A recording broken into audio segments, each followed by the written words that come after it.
The story begins with an incredibly fierce battle. Luna Fairy is determined to destroy anyone worthy of the title of Sword Emperor. She seeks to destroy his glory that very day. Injured, Namgunbyuk admits that he let his guard down. But having fulfilled his main goal, he is ready to die here and now. The Moon Fairy immediately launches an attack similar to a falling meteorite. Buick looks proudly at the burning layer flying straight at him and accepts his fate. The next moment there is a deafening explosion. A triumphant smile appears on the Moon Fairy's face. However, it disappears instantly. There is a flash of light at the point of impact. It's a sword. Yon appears in front of Buick, fending off the attack with his sword and saving his friend. He apologizes for being late and decides to deal with the enemy himself. Exhausted from the battle, Byuk stays put while Yeon charges. This is a true friend that you can always rely on. Luna Fairy does not realize who this swordsman is, rushing towards her under the blood-red moon. But he does not hesitate. He introduces himself as the one who will destroy her. He calls himself the Moon Swordsman. A giant silhouette of a red dragon tears her to pieces. She feels her body burn and every cell crumble to ashes. That day the heavens shot out 9 strands of sword energy. 6 years have passed. Before us is the Varian estate. A little boy falls to the ground from a blow from his stepmother. She calls him a weakling and demands that he stand up immediately. He trembles as he listens to her every harsh word. She reminds that important guests will arrive today. This time she scolds him for careless work in the yard, breaking the broom he used to sweep. "Are you ignoring me because I'm not your own mother?" she asks angrily. Bending down, he adds, "Would you obey if your mother, who left you, or your father, who stayed in the room for 6 years, ordered it?" The boy only repeats no, as if challenging her. She retaliates by hitting him while the siblings watch in silence. His brothers laughed at him, poked their fingers, and mocked him. But the elder brother was not amused. His face expressed completely different emotions. Meanwhile, a luxurious chariot was moving through the forest. Rich people were sitting inside, and Nangong Yong was sitting calmly on the roof. This was the family whose father had fought in that battle 6 years before. The son asked, "Is it true that Uncle Yon is so strong that even you, the Sword Emperor, recognize his strength?" "Yes, he is incredibly strong," the Sword Emperor replied, and recalled how 6 years ago, John's technique was the perfect sword art under the heavens. "If it wasn't for John, I wouldn't be here now. His 9 Heavens technique is capable of countering even our Nangong clan's best techniques. But then why isn't his technique known around the world?" The father explained that John went into peace and did not share his knowledge with anyone. He decided it was better to tell it now to avoid any inconvenience during the meeting. Jonah had 2 wives, and he especially loved the second. Unfortunately, his second wife died during childbirth 6 years ago, and he lost the meaning of life. After that, he locked himself in the room where his second wife lived. The Sword Emperor set off to get him out of there. Therefore, when they are at the estate, it is better not to mention his second wife. At that moment, the stepmother continued to beat the child in the yard. She was distracted by a boy who informed her that Lord had left the room. What she heard surprised her. How did the Lord leave the room? He appeared right after the news that the horsemen of the Nangong clan had entered the village. Now he wants to meet them. Her hand was covered in blood, and a towel was handed to her to wipe it off. She thought John had only come out because of the news of his named brother, even though he hadn't when she had asked him to. She sternly told the little boy that he could not meet his father in such a dirty way. The boy stood up with tears in his eyes and promised that he would try to remain unnoticed. "Don't disgrace the family with your appearance. It's better not to show yourself to others," she added coldly. "You know what awaits you if you relax too much without my supervision," she threatened. She left the little one and, turning to the other children, called them her wonderful sons and daughter. The boy left, and the older son silently watched after him. It was Mubec, the eldest son, whom she called her treasure. She entrusted him with an important task: to meet Uncle Nangong Yong's daughter and be friendly with her. Mubec promised his mother that he would behave politely and remember this. Soon they were already standing in front of the gate, welcoming the guests. The Sword Emperor introduced his wife Chong Hain and son Nangong Chun. "Chun, you've grown a lot," Yon said when he saw the boy. He himself looked haggard and not at all like Chun had imagined. The mother was about to introduce her second child, daughter Nangong Yong, but noticed that she was not around. Her daughter had a habit of just disappearing from time to time. The stepmother noted with a smile that their fourth son also liked to disappear without a trace. She even asked John if he was already planning to introduce his family. Then John decided to officially introduce his wife and children. The stepmother, whose name was Baek Miju, invited them to the house. Stressing that the guests were tired after a long journey, everyone began to enter the luxurious gate. As she passed, she glanced at Mubec, hinting at him with just one look. She leaned over and quietly asked him to look around the estate and make the best impression on Nangong Yong. "Show your best self," she added with a smile. Mubec immediately agreed with his mother. At this time, the little boy was sitting under the fence, raising his trembling hands. His body shuddered in pain from the beating. He did not understand when the guests would leave, because his arm hurt unbearably, and he sincerely hoped that they would leave soon. His stomach grumbled loudly, reminding him that he hadn't eaten in a while. The eyes were sticking together, and the hands were excruciatingly painful. His body began to lean to the side. He told himself that he could not fall, because his stepmother would punish him if she found out. But his strength left him, and he fell to the ground. He lay there for some time, unable to get up. At that moment, a girl in a luxurious dress came across him. Sensing someone's presence, the little one slowly opened his eyes. Seeing a stranger, he was very frightened. He began to beg for forgiveness, repeating it over and over. "Sorry, I dozed off. Didn't notice," he whispered, throwing his hands up. He even called himself an idiot. The boy was afraid that he had done another stupid thing and angered his stepmother. But when he opened his eyes wider and recovered, he realized that it wasn't Beck. In front of him stood an incredibly beautiful girl with luxurious earrings. He finally realized that it was not his stepmother. The girl looked at him as he stood on his knees in front of her, not understanding what was happening. The families have already gone inside and settled in the estate. The Sword Emperor discussed that the Varian family was worthy of becoming their relatives. He asked the opinion of John, who was sitting in silence, if he wanted a family connection with their family. "Thank you for your offer, but I think it's best that my children choose their own marriages." The Sword Emperor agreed, noting that it made sense. John added that parents should not have the absolute right to decide for their children, because their lives do not belong to them. For Beck, it was nonsense. She accused him of not helping her even though she had done so much for their children. She said, "What if our children like each other?" The Sword Emperor added that they would see each other often and have a chance to get to know each other. "Maybe I'm bending the stick, but can I ask one favor?" Beck turned to the Sword Emperor. He listened to her carefully. She expressed her wish for the Nangong clan to take their son Mubec under their wing. The Sword Emperor's wife was surprised and asked what she meant. The Sword Emperor himself did not understand.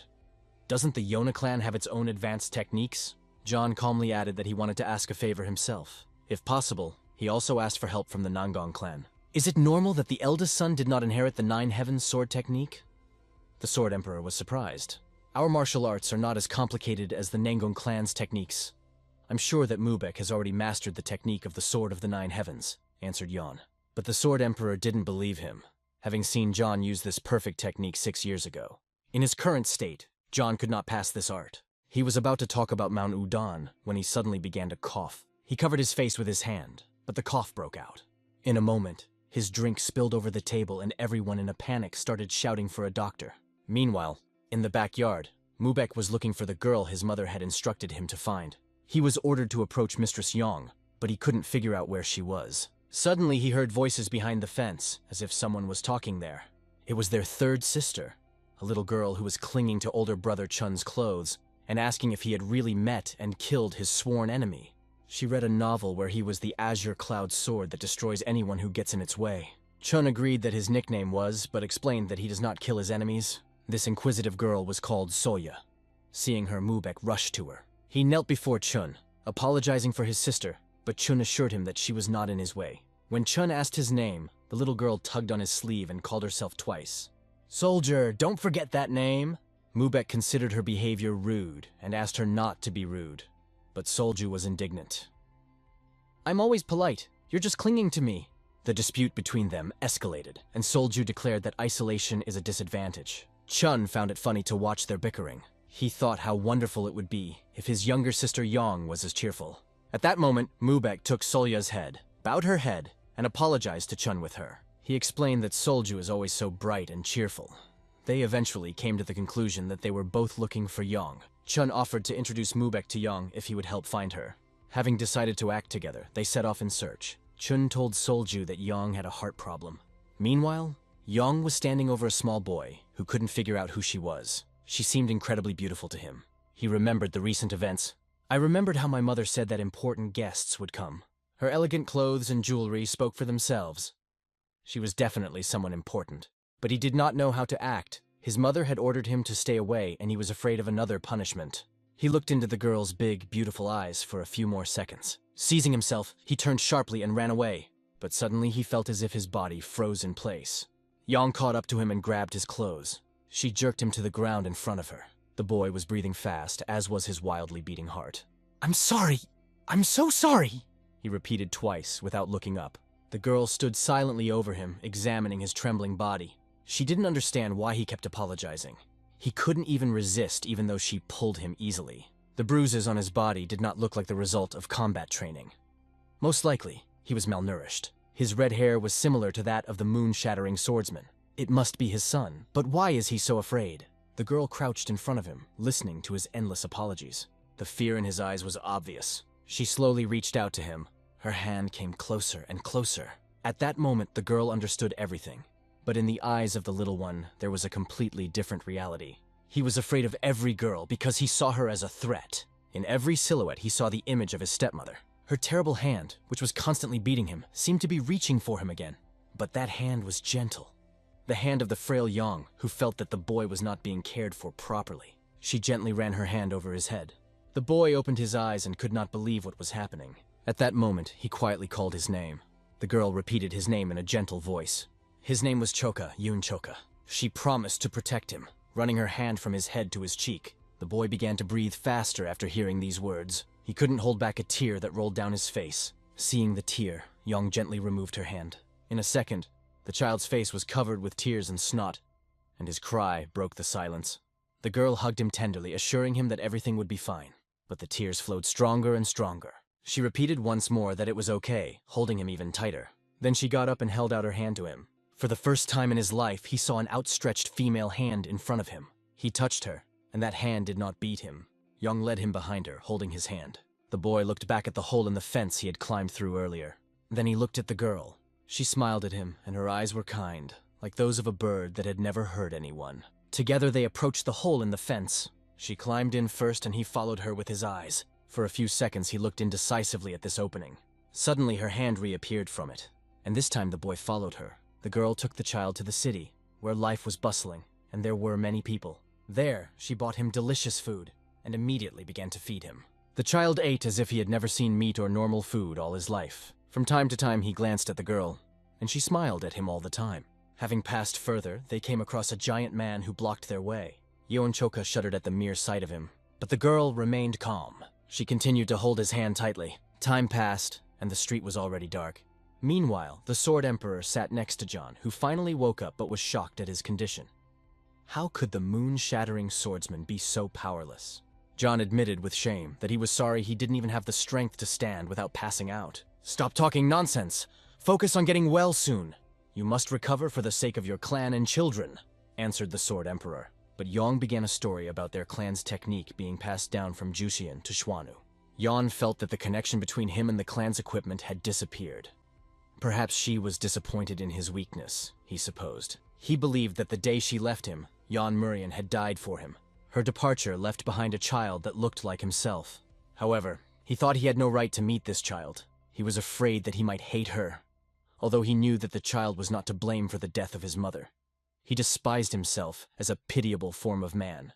The Sword Emperor asked him to stop because he was not used to seeing John so weak. John got out of bed to ask for one last favor. "I know I have no right to say this, but please take care of my children." The Sword Emperor once again asked him to stop saying such things, but John did not stop. "They are poor children who grew up without parental supervision. This is my first and last request." After listening to him, the Sword Emperor finally agreed. At that time, the wives of both men were standing on the street. They were in the courtyard when two masters walked in, leading Yong, who was holding Yun Chok's hand. The stepmother grimaced with indignation when she saw this, and Yong's mother anxiously looked at her daughter, checking whether she was injured. Mother Yong saw a dirty little boy next to her daughter and asked, "Who is that?" Beck immediately ran to the boy, putting on a show of concern. "Oh my God, why are you in this state? How are you feeling?" "You know how it breaks my heart to see you like this," she continued, feigning sympathy. She thanked Yong for finding him, as if she felt guilty about him being gone all day. But Yong saw right through her. Her face showed disbelief at Bayek's false words. At that moment, Chun appeared in the yard. He walked up to Yong, saying, "I thought you made it to the roof again." Then his gaze fell down. He saw Yong holding the little boy's hand. Mubec also watched this scene. He watched as the girl held his younger brother's hand. He was at a loss for words and could not say anything. The children looked tired, and Chun, noticing this, offered to come inside. Yong kept her eyes on Yoon. He stayed with his stepmother, because she said that they would follow. The boy was seized with fear and trembled. The stepmother said coldly, "I told you to stay away." Do you want everyone to know that your birth mother is actually your stepmother? The boy just repeated, I'm so sorry. But the stepmother was already looking at Yong. She whispered through her teeth, "What's up with that little bitch?" In the 7th month of the same year, the great swordsman Yong Chan died in his sleep. As soon as he died, Baek Miju summoned the clan alliance for further action, and warriors from other clans responded to her call. The warriors of the Baek clan became known as the White Tiger Squad of Warrior Manor. When Yan Mubec went to study with the Nangong clan, the following happened. Baek Miju officially became the Lord of Warrior Manor. She entered Yon Murian's annex. In this room, Baek scattered things around the room trying to find something. She made the people behind her crawl on their knees and search with her. They searched every nook and cranny of the estate, but all was in vain. Master Yan left no martial arts manual, but she refused to believe it. Baek was sure the woman was referring to some kind of advanced technology. She ordered all things related to Yon Chan to be moved to the warehouse so that nothing would remind her of his existence. "Yes, mistress," answered the man, crawling on his knees in front of her like an obedient dog. At that moment, a senior member of the squad came out to the White Tiger soldiers and ordered them all to gather immediately in front of the annex building. But Baek had one more order. "When you're done with these things, lock up that bastard," she added coldly. By freak, she meant Yan Choka. The boy was locked in a huge wooden box that looked like an old hangar or storage room. This became his new room. The man who locked him explained that it was nothing personal. He was only doing it for his own survival. The little one begged for help, but he just silently closed the gate and said, "Your father's belongings will remain with you. Consider it a way to honor his death." The boy saw the light slowly fade as the gate closed, separating him from the free world. He was left all alone in the dark. The room was cold and eerie. The whole barn was filled with unnecessary junk. Everything was scattered and lying in front of him. Some books, torn pieces of cloth. The child sat in fear, which squeezed his heart with an iron ring. Tears did not stop flowing from his eyes. No one knew how long he would stay here. This question bothered him the most. The night came, during which he, exhausted, simply fell asleep. A ray of sunlight began to break through the cracks in the wooden walls. Several planks rose to slide his breakfast. If you could call it breakfast, it was a piece of stale bread and a bowl of water. It was a holiday for him, because hunger was stronger than anything else. He ate this bread as if it were the most delicious cake in the world, but the hardness of the bread was felt with every bite. While examining a piece of bread, he noticed something flash in the corner of the shed. What could it be among this pile of junk? As it was light outside, the fear receded, and he decided to run up and have a look. But as he got closer, he saw how the glow became even brighter. He began to push away the junk that had blocked the passage. A huge, incredibly beautiful mirror with a frame decorated with blue marble patterns appeared in front of him. The mirror was covered with a thick layer of dust, and he could not see anything in it. He raised his sleeve and ran it over the surface a few times, trying to wipe away the dust. After cleaning the mirror a little, he froze, looking at his reflection. A small, husky voice left his lips. You're abandoned too, right?" He moved, and the boy in the mirror did the same. But it got creepy. When he started to get scared, the reflection looked at him with a smile. It was autumn outside. The air became cold. In front of the shed stood a guard with a spear in his hands. Some time passed, and the ground was covered with snow. The guards came to the shed, and did not know if he was still alive. But the food that was brought to him always disappeared. So they decided that he was probably still alive. The guards themselves joked that they themselves could freeze to death in such conditions. One of the guards only complained about how the portions of food for the boy were decreasing. They believed that they would soon have to remove his body, but the little one was still alive. He sat in front of the mirror and watched his reflection dance. "You're distracting me, can't you just stand still? I'm not afraid of you anymore, do you understand?" In fact, he did not have the strength to be afraid. He was almost dying from the cold. Hearing these words, his reflection froze in place. It seemed that the reflection was clear, that it would not be like that. It went to the corner and took a stick there. What is he doing? Why did he start dancing again? Choka did not understand, but he decided that it was none of his business. At first he was surprised, but the reflection could not leave the mirror, so he was no longer afraid. He was sure that the reflection behaved this way because he was not paying attention to it. But suddenly the movements with the stick in the hands became incredibly graceful and beautiful. Choka looked more closely and felt that these movements were familiar to him. Is this the technique of the 9 heavens? He remembered how he always watched his brothers practice. Yes, this is definitely a 9-heaven martial art. But how does the reflection know their clan's techniques? He remembered the master's words. If you use martial arts correctly, you can circulate the internal energy and generate yang energy. This is exactly what the master explained during Mubec's training. The first step in the art of the nine heavens is to create and maintain this energy. Choka clenched his stick in his hands and began to observe. He remembered how his brothers could create warm air, even in winter. It was a chance to warm up in this cold. He raised his stick, ready to try. He clearly repeated the movements he saw in the mirror. "Don't worry, I'm not repeating after you because I want to," he whispered. He understood. If he did nothing, he would freeze. Repeating these movements was the only way out. If it really is the nine heavens technique, maybe he can survive the cold. But the first attempt to jump ended in failure. He tripped and fell to the floor. The reflection seemed to just mock him, showing a complicated movement. Meanwhile, the same cold, piercing weather raged outside. But the little boy did not give up and continued to repeat the reflection in the mirror. His movements became smoother and more precise. Now the reflection just stood and silently watched him. Sweat was running down Choka's face. He did it! The cold was no longer felt. Following the movements of the reflection, he created warm air around him. If he continued like this, he could survive another cold day with no problem. But suddenly, the reflection began to get angry, waving its arms. It seemed that Choka no longer needed to study so hard. Fire began to appear around him. Choka sheepishly explained that he wasn't trying to repeat all the movements perfectly. He just wanted to warm up.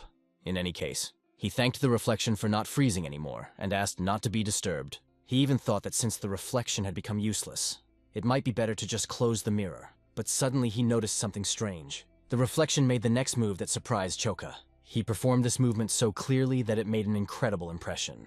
"What is it?" thought Choka, because he had never seen such techniques before. But gradually it began to dawn on him. It was more than just training the nine heavens technique. Admiring the beauty of the movements, he loudly declared that he was not interested in martial arts. "Do you really think I'm going to try to repeat these complicated, rigid movements?" he asked. His reflection smiled in response. And then it started grimacing and sticking out its tongue. It looked like a challenge. "Can you?" Choka was not going to admit defeat. He grabbed the stick to prove he could repeat the motion in an instant. Several days passed. The air in the shed was blowing so hard that all the junk underfoot was scattered in the corners from its swings. His gaze became sharp and focused. It was much more difficult than the previous movements. But if he can repeat these techniques, what will happen then? After all, the reflection was already doing something truly incredible. Choka felt sad for a moment, thinking that nothing would work out this time either. This annoyed him even more because he had no idea how to do it. And the reflection only mocked him. He threw the stick on the floor and asked himself, "I still can't do something like this?" At that moment, he felt hungry and realized that he had wasted his energy. Faith in one's own strength was disappearing. It seemed to him that all this was pointless and would not help anything. But how beautiful it was, so cool and graceful. Even so, he convinced himself that he wanted to move just like his reflection. His movements were complex, but they could recognize the nine heavens technique he had seen before. However, these moves were far more complex and sophisticated than their clan's standard techniques. He had never seen his brothers perform such tricks during training. He was sure it had something to do with his clan's martial arts, but he didn't understand how the reflection knew about them.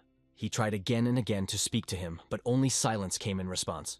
Then the reflection smiled as if it were small and weak. But Choka decided not to play by his rules. He thought that if he covered the mirror with a cloth and stopped learning these movements, it would be easier for him. But even when he closed the mirror, there was a small gap at the bottom, through which the reflection could be seen. "What are you doing? Are you going to teach me?"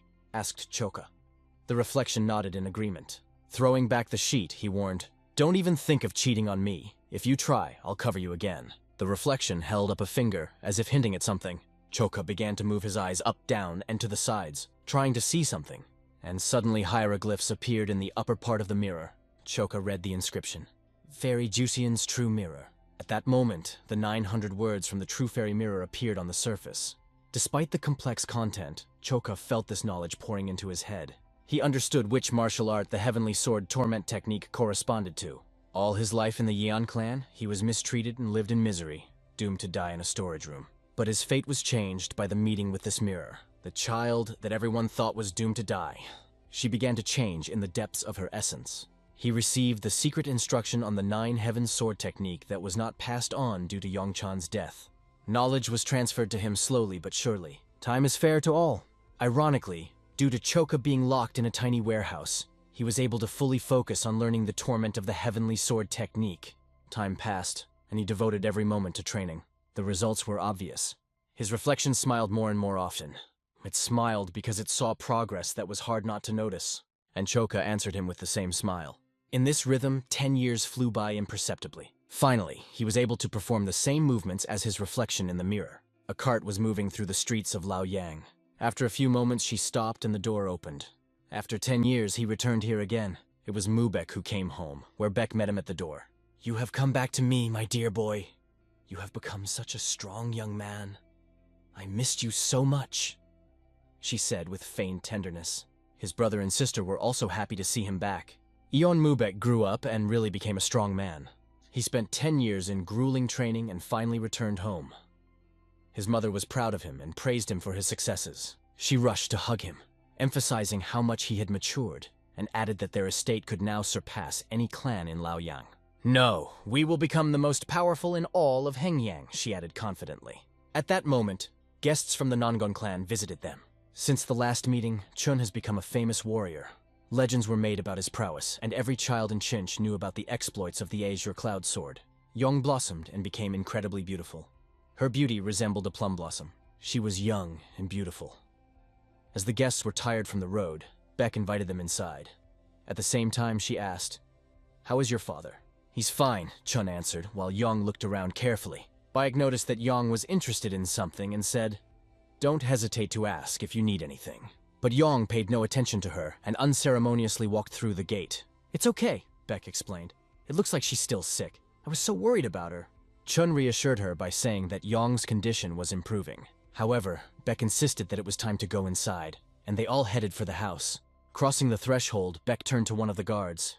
She ordered to inform the others that the leper was in his place. She was well aware that Yong must be looking for Choka, and she thought she was too stubborn to forget about him 10 years ago. The guard was wondering how best to break the news to her.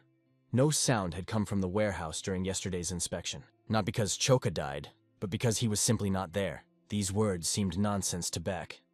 She grabbed the guard by the throat and ordered to explain everything immediately. "What exactly happened yesterday?" she asked sharply. At this time, Choka was training in the same shed. The power of his blows increased so much that with one swing of his staff he created a wave that swept away everything in its path. Although calling it a sword was an exaggeration, it was an ordinary wooden stick that he used as a sword. Finally, he managed to destroy the gate of the barn, but that was not his real goal. He sought to perform this difficult element without a single mistake. His reflection in the mirror clapped his hands, but now it no longer looked like him. Choka had grown, but the reflection remained the same as before. "Thanks to me memorizing the 900 words you showed me, I managed even the most difficult parts. Now you must teach me the next, even more difficult technique." But instead of new movements, he saw something he did not expect. The reflection held a finger up again, instructing him to look up. Looking up, Choka noticed a hole in the ceiling. The rays of the evening sun broke through it. It was a sign he decided to accept. For Choka, who had spent his whole life in a cramped and shabby warehouse, the fresh breeze playing with his hair and the azure sky were like a dance of freedom that caused delight and happiness. Staring at the large crack in the ceiling, he asked himself, "Can I get out of here?" Gathering courage, he crawled through the hole. As he got down on one knee on the roof, he felt the wind in all its fullness and saw charming white doves circling the sky. The view that opened to him from the roof was like something from a fairy tale. It was then that his reflection in the mirror turned into an incredible fairy with a sense of duty fulfilled. Choka could not stop admiring this beauty that opened before him. He looked back into the barn and said happily, "Come up here with me, it's so cool up here." But now there was an ordinary mirror with the reflection of an old wooden wall. Some time passed and an angry Beck burst into the shed. She looked around the room, but there was no one inside, just a mountain of junk. She noticed a hole in the ceiling and decided that the boards had simply rotted. But how did he get there? It was a mystery. Her servants, begging for forgiveness, offered to immediately organize a search party. But Beck waved it off, believing that his escape would not change anything. Why look for an ungrateful boy who ran away from a clan that gave him food and a roof over his head despite his worthlessness? She, like everyone else, saw in him only a helpless 6-year-old boy in the body of a grown man. She was sure that he was incapable of anything, had no idea about the cruel world, and was doomed to always starve and die a painful death in complete solitude. After some time, Mubec learned about Choka's escape, but he found it hard to believe that the Choka he remembered could do such a thing. His stepmother said dismissively that the news of his older brother's success must have changed him. At that moment, Yong entered the room. She left the meal and came here in person, which caused astonishment. Stepmother immediately realized that Yong was worried about Choka. She tried to calm her down, saying that children at that age often run away from home. She was informed that Choka had gone missing 3 days ago, but the bed was empty and unmade. The room was empty and damp, which indicated that no one had lived here for a long time. Yong was smart enough to put all the pieces of this puzzle together. She ran out of the room and into the street, not listening when they tried to stop her. Bayek taunted seeing Yong, whom she called a little scumbag, behaving so defiantly. Mubec also tried to understand what had happened and decided to question his stepmother. Are you sure Choka ran away of his own free will? Isn't there a good reason for this? He had never seen his older sister like this. She was nicknamed Blooming Truth, beautiful as a flower, but capable of seeing through people and harshly punishing lies. She always protected what was important to her and knew how to recognize a threat without fail. Legends claimed that no liar could deceive her. Beck was furious, feeling that her son had accused her of lying. This is not true. If that were the case, your older sister would have punished me by now. But can you tell me what really happened to Choka? Beck tried to calm Mubec down, saying that his worries were pointless.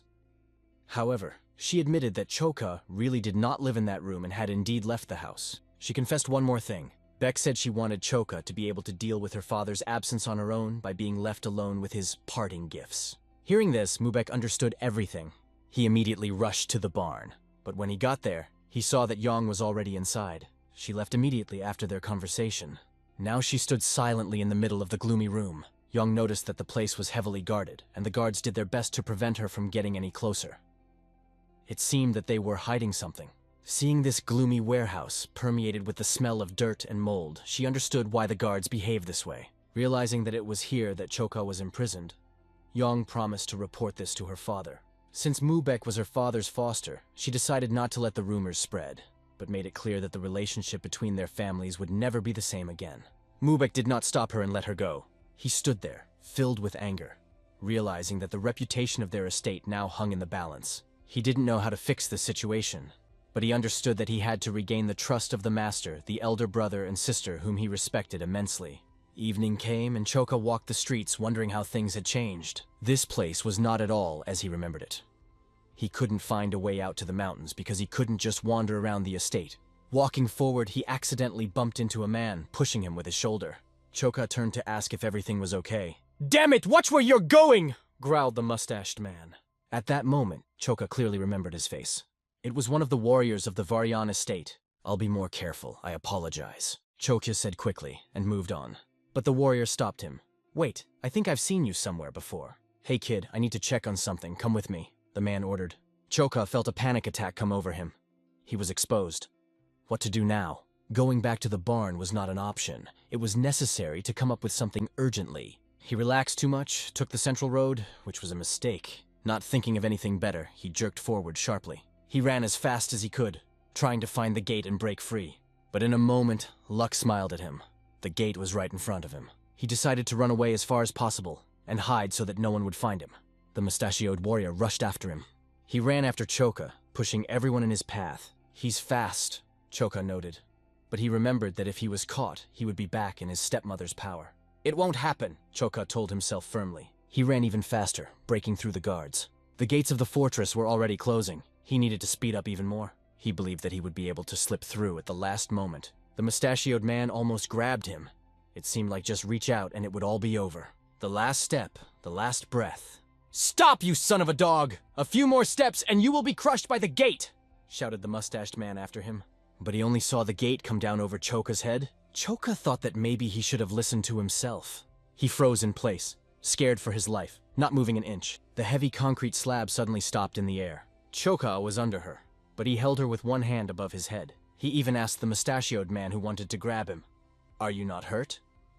He, stammering, replied that he did not. "Thank God, I just didn't want to get caught again," Choka explained. Mustache muttered that he didn't even have such an intention. "So you didn't try to catch me? I must have misunderstood you," Choka said with relief. With these words, he let go of the gate, which slammed shut behind the mustached man and rushed to run on. Mustachioed, looking after him, tried to understand who this guy was, and whether he had imagined all this. It is said that in Jianghu, even a child can create incredible things. It seems that the rumors did not lie. He walked and did not have a single crumb in his mouth all day. Hunger exhausted him. Sitting down near the mushrooms, he wondered if they were poisonous, but he couldn't stand it and tore them off, thinking that he wouldn't last long without food. The mushroom seemed beautiful to him, and according to his logic, if it is beautiful, it must also be tasty. When it got dark, he continued on his way, but the darkness looked purple in his eyes. He began to feel nauseous, his stomach twisted with pain. He did not understand what was happening to him. The road seemed crooked, the world doubled and spun around. He could not even see his fingers. Everything was drowned in darkness. It was necessary to find a place for the night, but my eyes were closed from fatigue. Suddenly it seemed to him that he flew into the air and stopped feeling his body. However, the thoughts in his head were fighting, whispering, "You can't fall asleep, it won't end well." Some time passed and he began to open his eyes. Someone was talking over him. They were men who were walking along the road and came across his motionless body. They could not tell whether he was alive or dead. He was extremely weak, but his breathing gradually became deeper and stronger. One of them could not believe that there were people in the world who lived in even greater need than themselves. They came to a common decision, to choose a boy. Through his barely open eye, Choka could hear their conversation as they continued down the road. They debated whether they could feed one more mouth. Suddenly, a fairy appeared before his eyes in delirium. At least that's what he thought.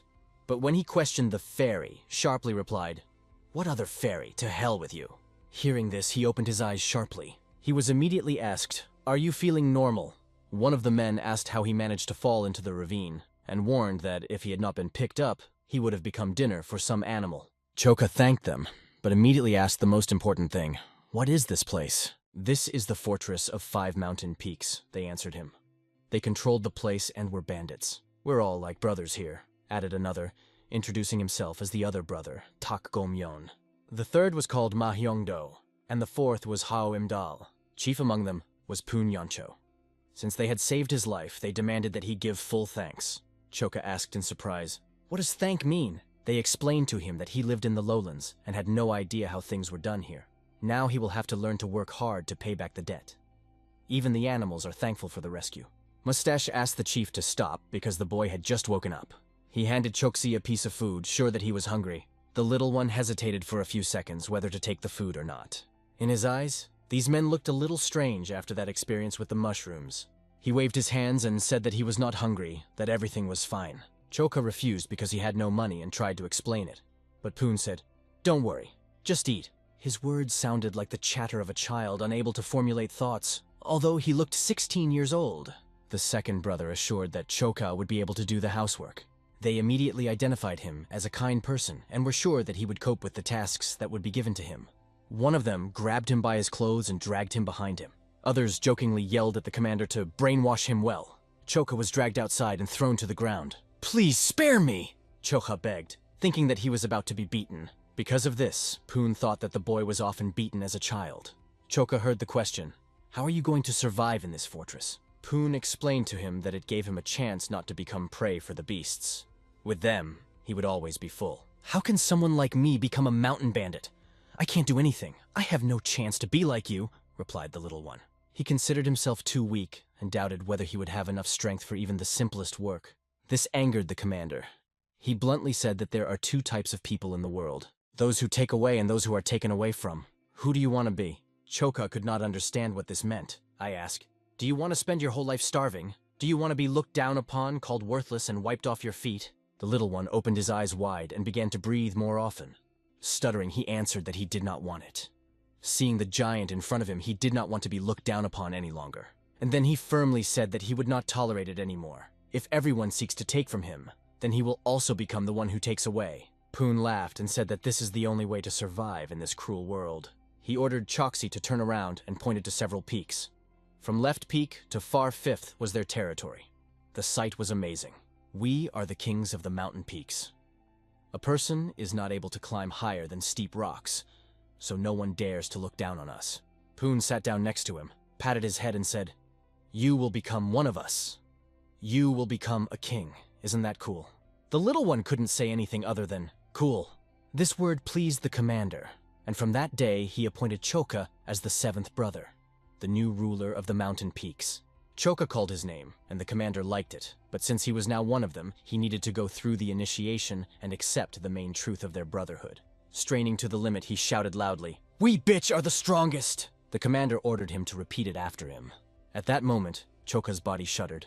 Memories of his stepmother, stepbrothers, and sisters who humiliated him day after day flashed before his eyes. He remembered the tattered shed, the fear and anger he had held back all his life.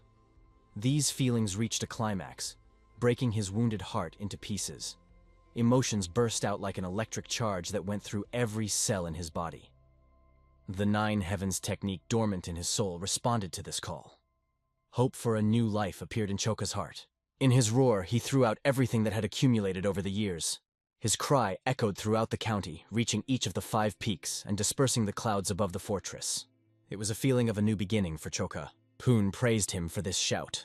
His voice was strong despite his thin body. But now the commander ordered him to obey his 6th brother, study and do his chores diligently if he wanted to achieve something greater. Thus began Yon Choka's life as a mountain bandit. First, he learned the basics of survival.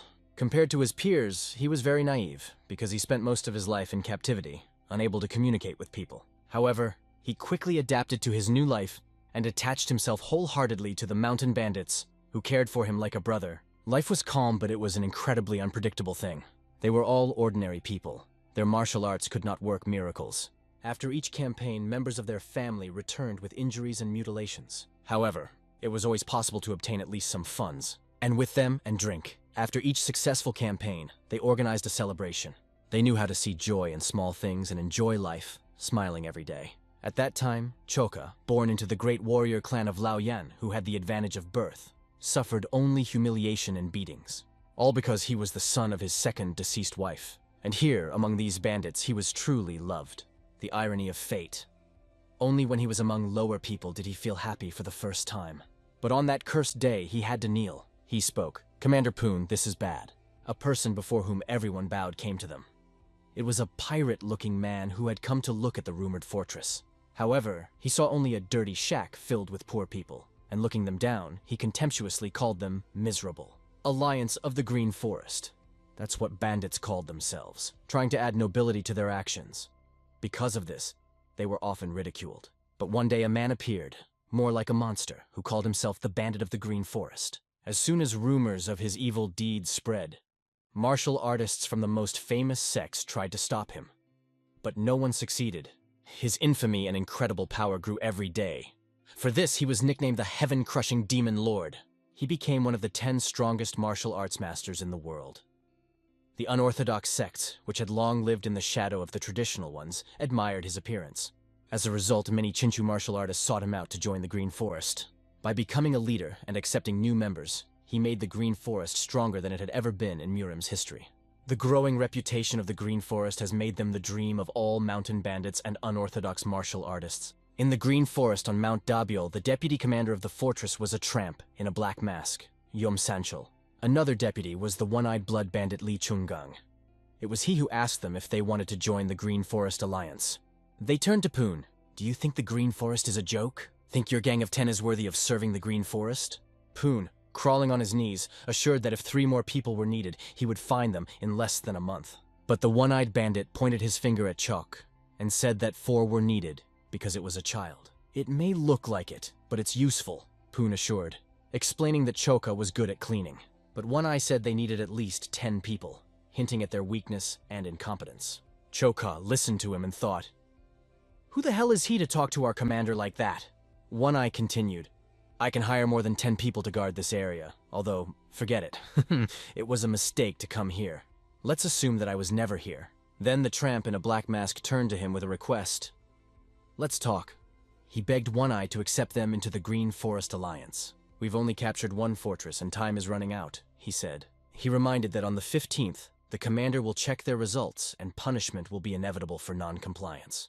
It seemed ridiculous to put numbers above everything else. But if anyone found out they recruited such a weak group, it would be tantamount to death. However, the black-masked tramp urged not to worry, pointing to the vast area they controlled. He explained that they couldn't build a fortress in Hengyang province because the big gangs are scattered all over the county. Even they had a hard time establishing themselves here. If this territory is taken over by a stronger gang, no one will ever know that they were so weak. Black Mask explained everything, and One Eye understood that they just needed to fulfill the norm. He looked at this group of bandits again with different eyes. And finally Poon heard the words he had been waiting for so long. "Boys, I welcome you to the Green Forest." However, there was a condition. By the beginning of winter, they must recruit at least 10 people and cannot run away from other gangs. Their task was to protect part of the Green Forest. They all thanked for the opportunity. The bandits of the 5 mountain peaks celebrated and drank. unaware that most of the local gangs would now pay tribute to them because they were part of the Green Forest. However, the two martial arts masters on Mount Dabiel, knowing the weakness of this gang, thought that they would not last even 2 months. But they did not take into account one important factor that would later turn their expectations upside down. The boys set off, and Choka was only asked to make sure he didn't forget to wash the dishes. He looked at them, holding a broom in his hands. In fact, he was tired of household chores and really wanted to go to the mountains with them at least once. The only consolation for him were the commander's words that cleaning is also an important job. But even after that, he still dreamed of joining them. The first month in the fortress was spent in endless household chores, washing dishes and cleaning. The second month looked exactly the same. The third month was no different. Choka was so used to this routine that he did everything quickly and almost automatically. Sometimes he sat down to rest until everyone returned.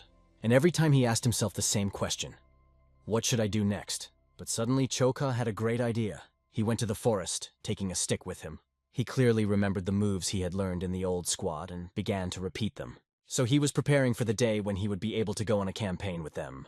If he wants to repay the kindness, he must continue his training. And one day, he will definitely thank them in full. Choka believed that he could help his brothers. At this time, Commander Poon was busy looking for 3 more new members for the gang.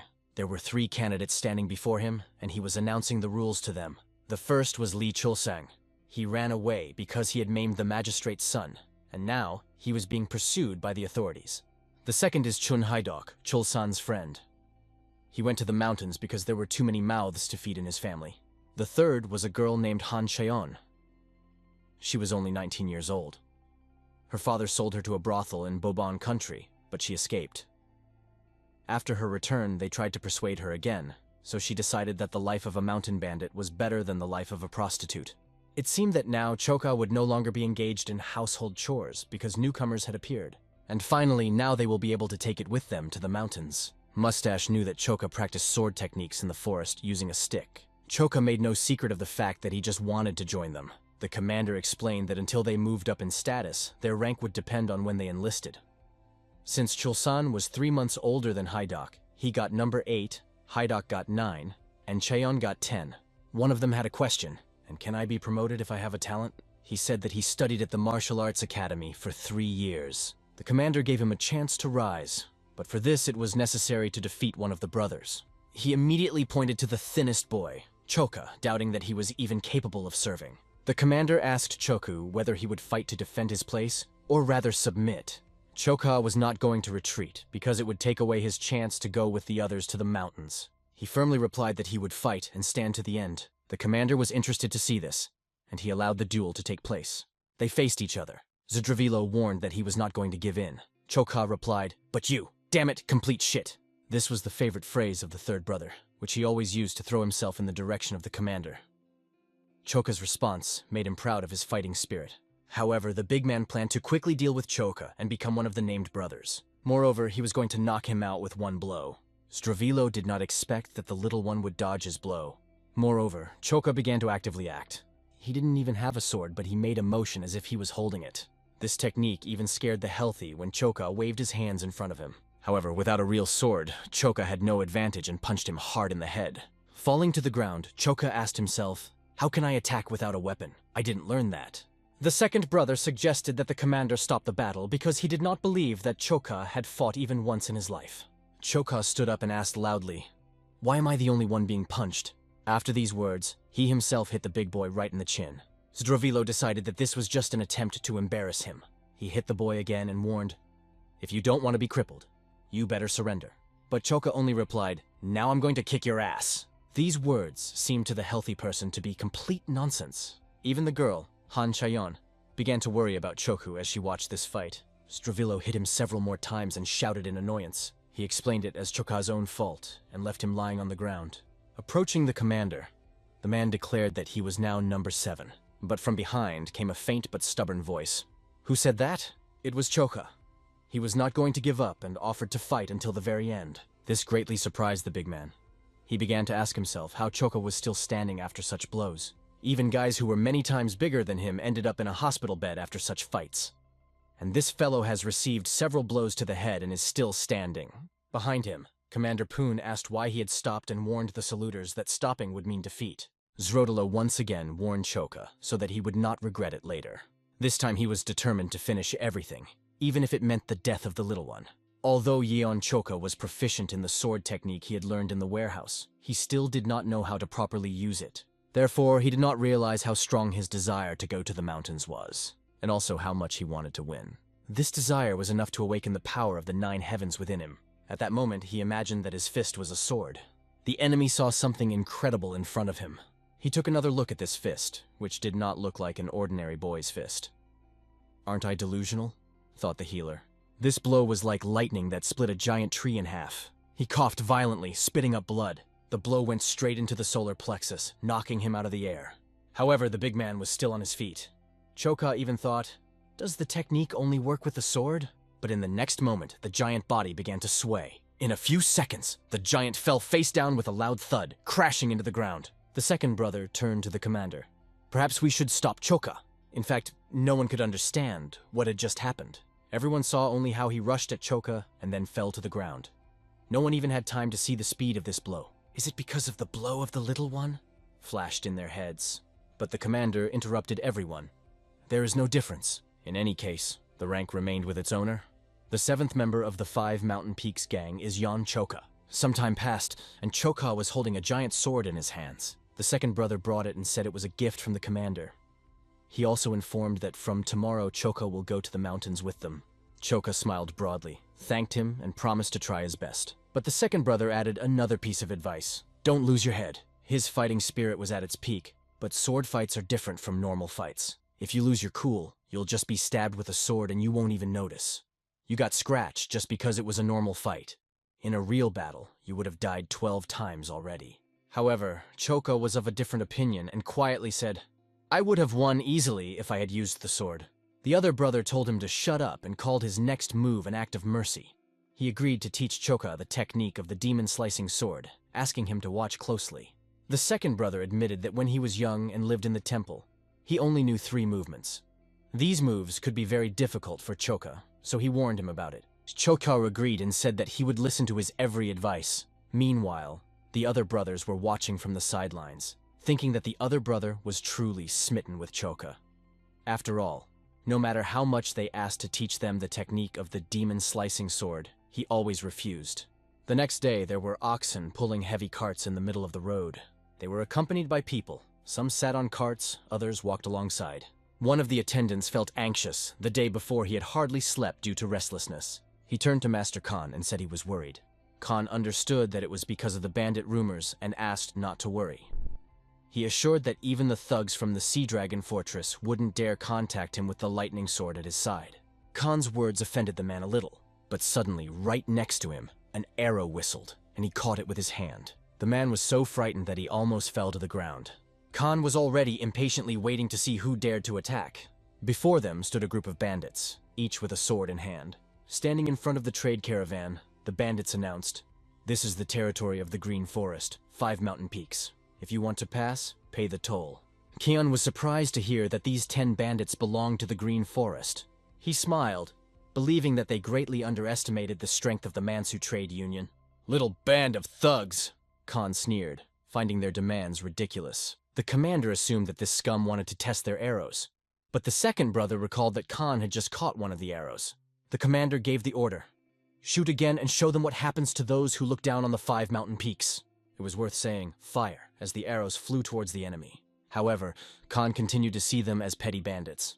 He deflected each arrow with his sword, expertly severing them in the air. Small fragments of arrows flew in all directions. The guards watched in amazement as he deflected all the arrows without receiving a single scratch. The commander of the bandits already thought that this was the end of them. When did the trade union manage to hire such a strong bodyguard? "It seems that this man is a master of martial arts," muttered the commander. Khan became even more angry. He was ready to kill all the bandits with his own hands. Khan ordered his soldiers to destroy the bandits. The guards readied themselves, drawing their swords. But Poon ordered his men not to move, for any attempt to escape meant instant death. He took it upon himself to distract the enemy, and asked the brothers to flee. At that moment, Choka stepped forward and stood in front of Poon. He walked confidently, not even hearing the words of the commander, who thought that the boy had simply lost his mind. Khan took this as a sign of desperation, thinking that the bandits had sent the boy ahead to save himself. "Poor fools, do you think this little guy can beat me?" Khan said disdainfully. However, Choka kept coming closer and warned Khan, calling him Master. You're in big trouble now. And all because our commander said, no one dares to mock us at the 5 mountain peaks. Khan glared at him, wondering if children in their day had become reckless, fearless, or just incredibly stupid. He threatened to kill him even if he was a child. Like if he admits the lie now, he might save his life. But for Chok, these words were pure nonsense. He brushed it off and called Khan too bold for someone who was about to die. Another brother curiously asked the commander why he had taught the boy to speak like that. The commander himself was amazed by the development of events. At that moment, Khan tightened his grip on the hilt of his sword. He warned the little one for the last time that he had asked for it himself. Suddenly, Khan pushed off the ground and lunged at him like an angry predator.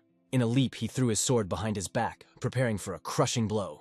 He did this in order to deliver a fatal blow from the swing and destroy the boy in one fell swoop. To all the brothers, it looked as if death had already reached out to him. The blade of the sword whizzed a millimeter from the boy's nose, but as soon as the sword came near, it split into 2 halves. Khan was stunned.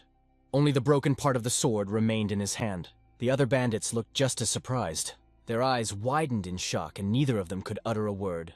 At the same moment, the boy changed beyond recognition. A cold confidence appeared in his gaze. Khan finally realized that the boy had dodged at the last second. Not even every supreme master of martial arts can do that. What's more, he didn't even notice how the little one swung his sword. Why did you become so dug in? You're done, now it's my turn, Choka said calmly. Khan waved his hands and begged to wait at least a minute. He asked permission to switch weapons, and the kid generously agreed, giving him a chance to bring something stronger for the next round. Choka added that the previous sword was so thin that it almost cut off Khan's head. With the new weapon, he promised to aim only at the sword. However, Khan understood that the distance for this was too great. It was beyond the capabilities of an ordinary swordsman. Realizing this, he raised his hands and, falling on his knees, began to beg for mercy. In his eyes, the boy had become a real monster, capable of using blade energy at such a young age. Choka came silently and looked at him without saying a word. And then he laughed and said, "Wonderful. Then we will take a hefty sum as tax." The rest of the gang was silent, unable to find any words. The captain came with a bag of money in his hands and asked how Choka did it. It was the demon-slicing sword technique that the second brother had shown him. Choka calmly answered the captain's question, explaining that it was this technique that helped him stop the shot. However, this caused the captain to have doubts, as the heavenly sword and demon-slicing earth techniques were considered third-rate. Cutting Khan's sword with such a primitive technique seemed absolutely impossible. The captain then asked Choka to demonstrate the technique. The little one willingly agreed. After some time, the whole gang of 5 mountain peaks gathered in the forest. They went out into the clearing so that Choka could demonstrate the promised technique in person. The boy stood in a fighting stance, confidently pointing his sword forward. Everyone, including Han, watched his every move closely. At some point, Khan realized something, as if she had seen a hidden secret. She noticed Choka moving as if in slow motion. At first it moved slowly, and then it suddenly sped up. He repeated the movement several times, spinning in place as if performing a dance. But it wasn't a pretend dance. It was a real dance fight with a sword in hand.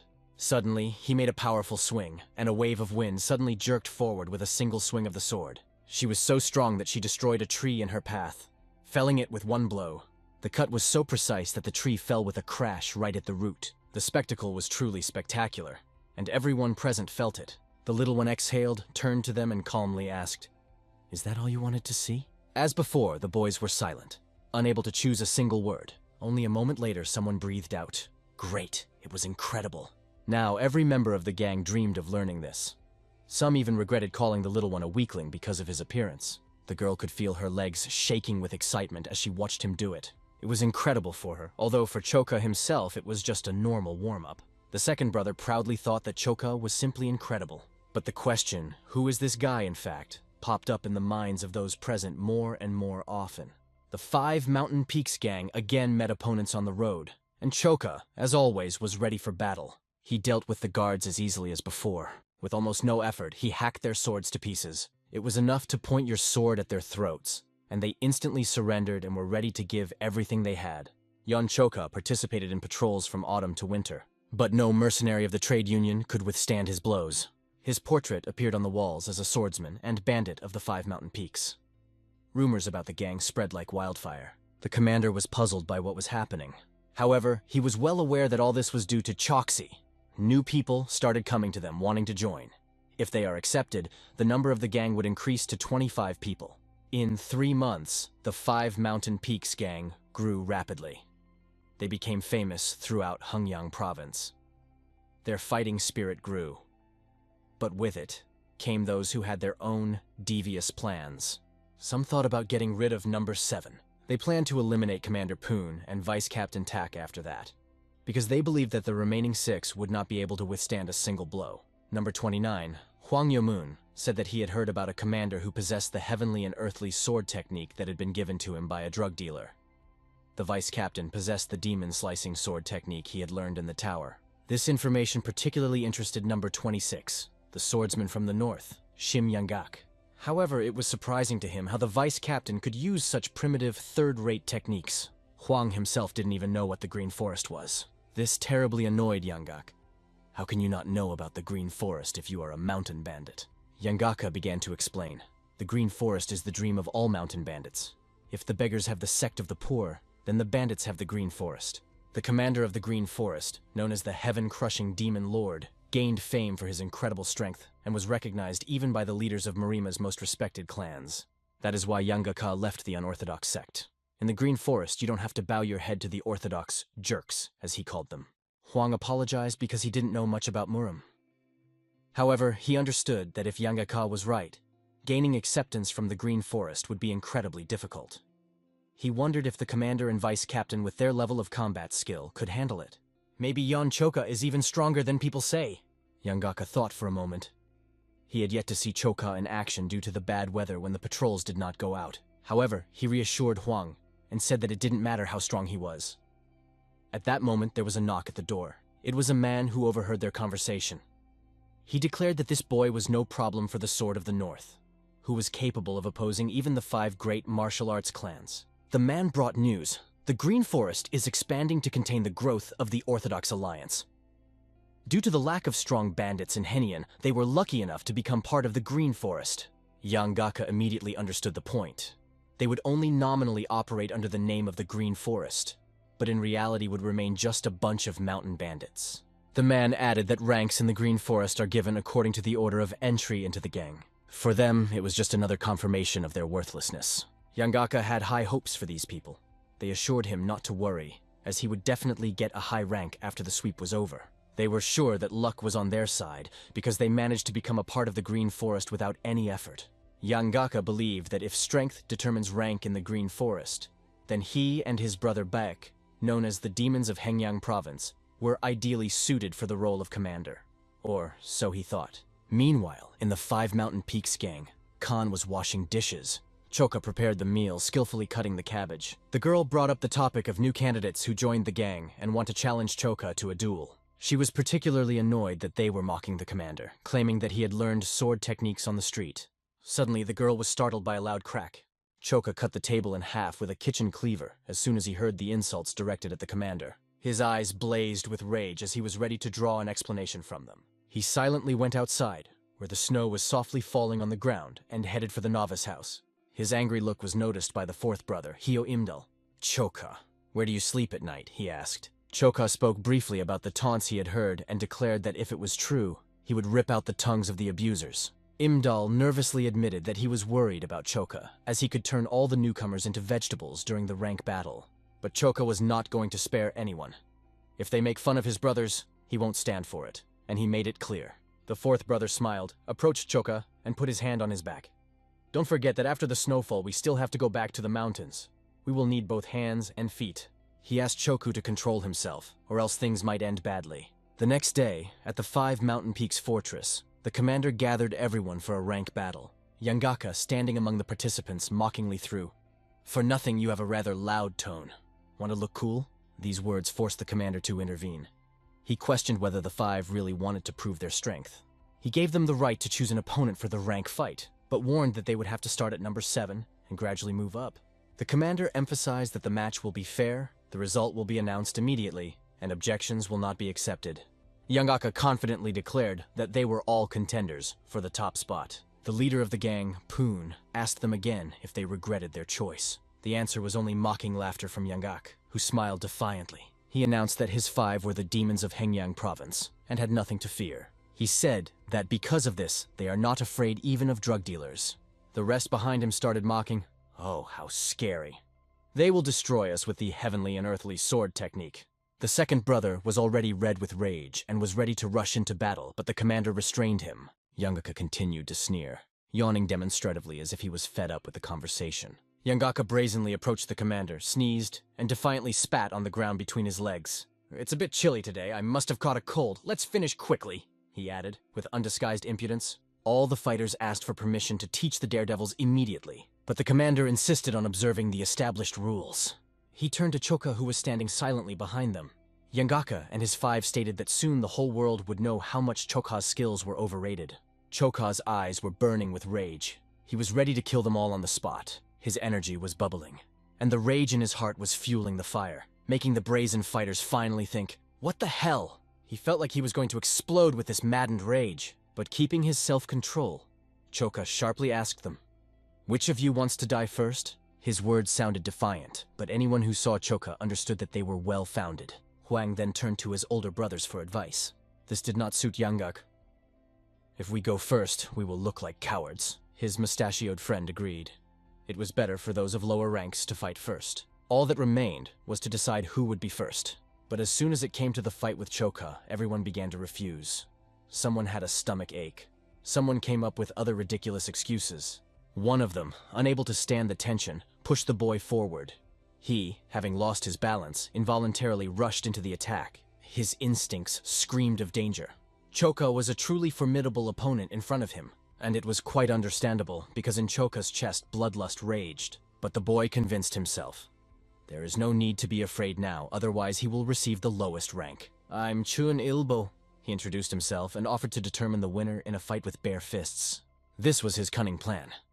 He knew that Choka was a master swordsman, and without a weapon, the chance of victory increased.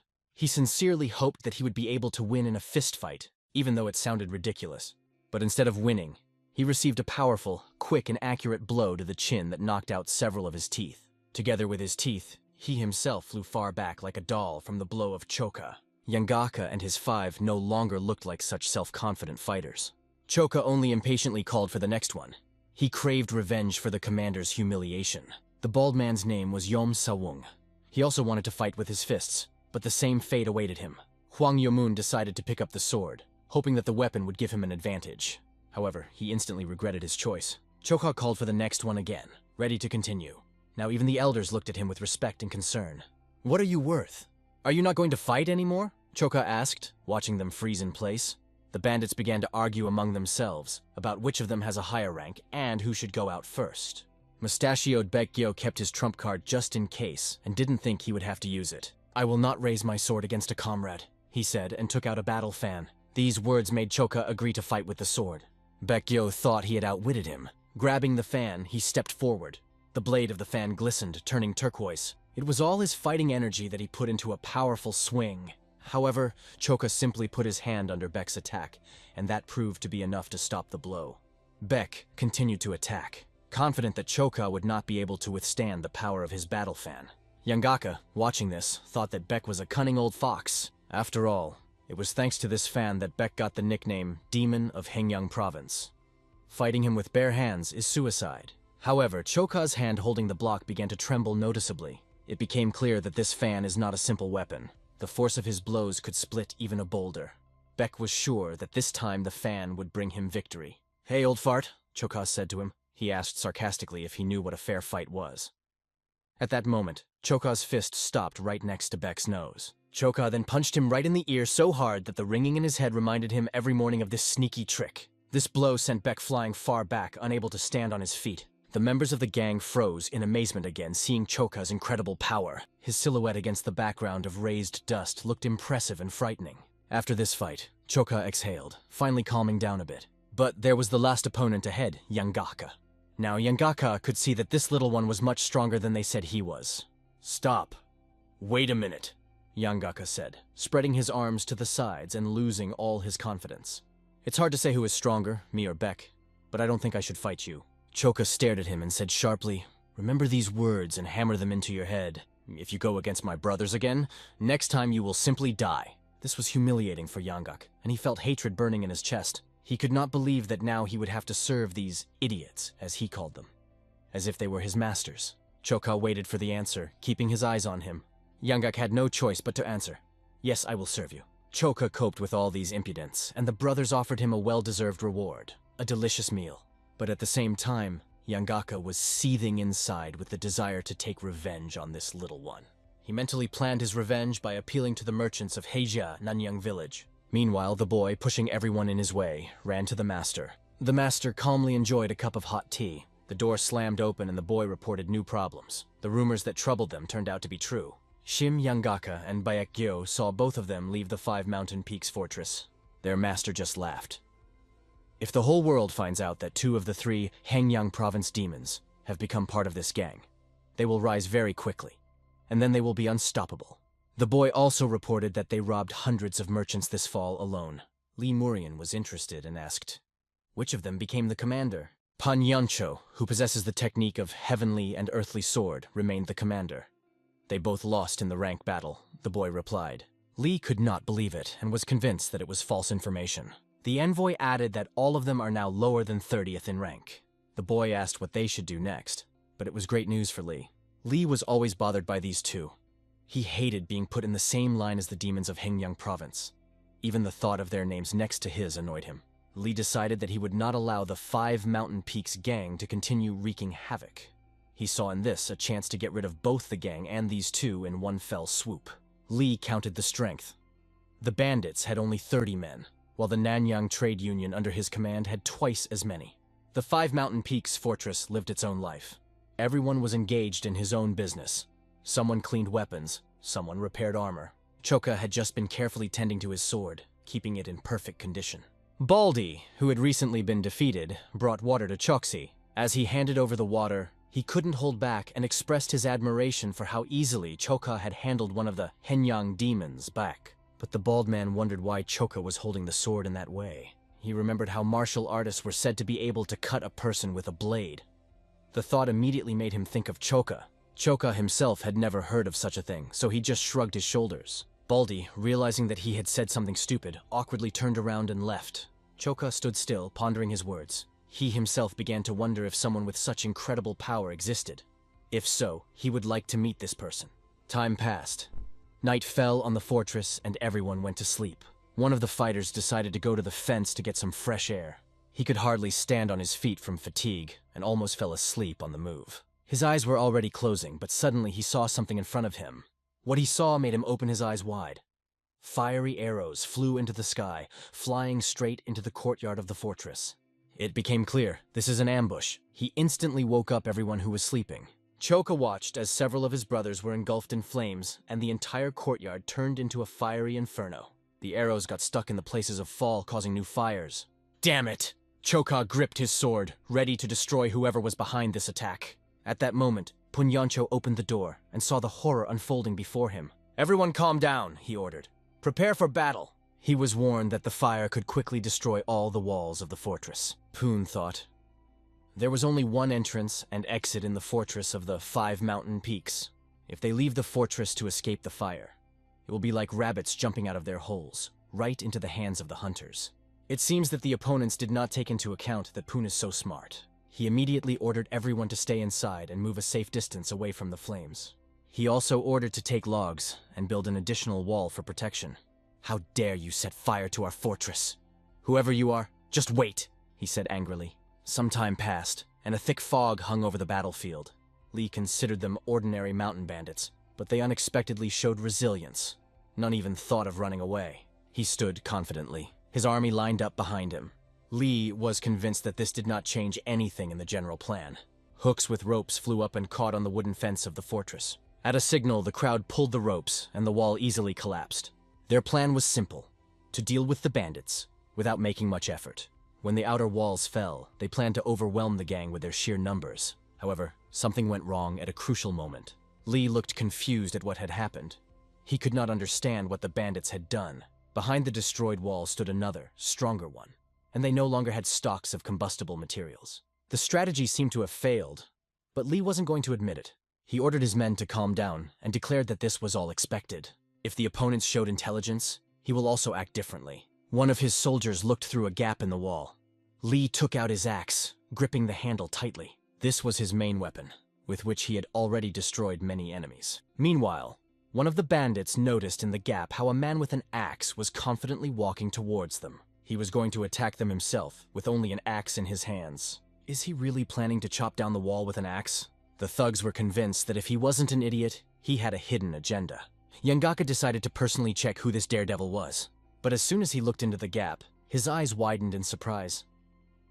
In front of him stood Li Murion, the famous heavenly swordsman. He realized that their opponents were the Merchants' Union, and Li was its leader and one of the 3 great demons. However, for Choka, this news was only a cause for joy. Their main enemy was standing right in front of them. Li was already close to the fence. He could hear the thugs behind the wall scoffing at him, calling him an idiot for walking with one axe. Li did not believe that some wooden wall could stop him. It seemed ridiculous. A few swings of the axe and the wall will fall. He punched the wall with all his might, expecting it to shatter. But instead of the expected result, he saw something unexpected. Someone was helping him destroy the wall from the other side. It was Choka. Li couldn't figure out who this little guy was or how he got here. Choka came closer and asked, "Are you the head of the Merchants' Union?" Li was still in a daze, unable to believe his eyes. A child was standing in front of him. However, without further ado, they met in battle.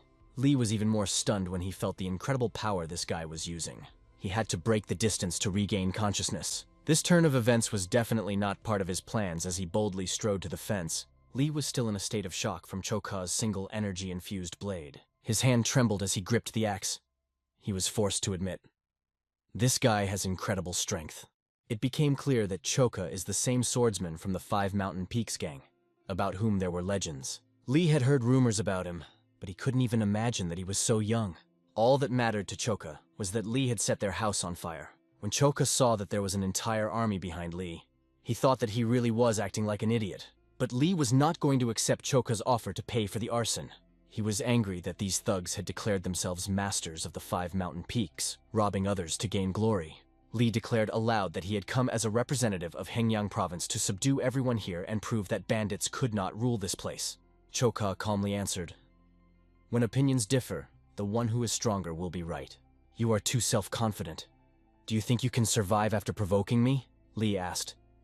"I don't know who defeated Yangak and Bayek, but I'm much stronger than them." Choka was just waiting for them to finally start fighting. Long talks did not inspire him.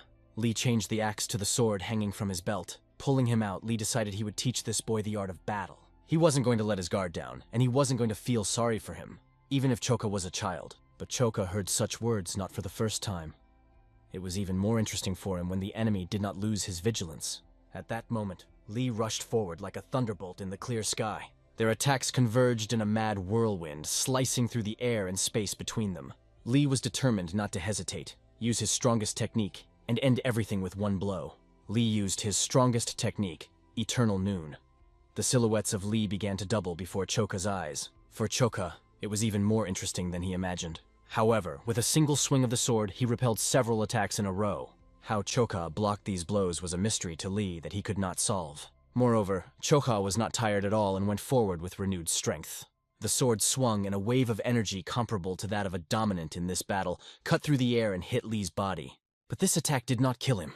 Li only bounced back. This led Choku to recognize Li as a worthy opponent and to call his technique interesting. Eternal Noon is a technique of the Manhwa martial arts sect. Li couldn't believe that a simple thug could block her. In a rage, Li shouted, "Who the hell are you? Where did you come from and what techniques do you use?" Choka calmly replied that he had no past and that his technique was the demon slicing sword. He praised Li again. "You are not bad. So far, no one has survived the second blow. Your technique is fun. Can I try to repeat it?" Choka asked with a smile. For Li, this was an incredible insult. Eternal Noon consisted of 1,000 complex movements. But for a guy who spent 10 years in a barn honing every move, the technique didn't seem all that difficult. In front of everyone, Choka decided to repeat the Eternal Noon technique. And when he started doing it, the movements looked even more perfect and graceful than Li himself. Li Murion was stunned. There are no other words to describe it. Eternal Noon is the final movement of the Mountain Hua sect's mysterious 6-sword combination. It looked like a simple punch, but there were thousands of micro-movements hidden in it. This combination is the basis of the Blooming Plum technique. which all disciples of the main sect and even those outside of it were supposed to learn. It is not easy even for sect disciples to grasp this technique. But Li, having studied her as an external student, became a master of martial arts and captured Hengyang province. All his efforts, which he was so proud of, were destroyed in an instant. It seemed impossible, because Li knew that this technique could not be learned just by seeing it once. But despite the shock, he continued to grip the sword, not allowing himself to lower it. He believed that he knew Eternal Noon better than anyone, and could stop Choka. Li thought that only one of Choka's clones was real, the one in the back. But his assumptions turned out to be wrong. He couldn't understand where this pain was coming from that was shooting through his body. It became clear that each of Choka's clones were real, and each could strike. It wasn't just an imitation level, it was a level that surpassed the original. After spurting blood from his mouth, Li Murion fell to the ground. Choka even looked disappointed. What the hell? You fell before I even finished the technique. However, judging by his motionless body, Li was not going to get up.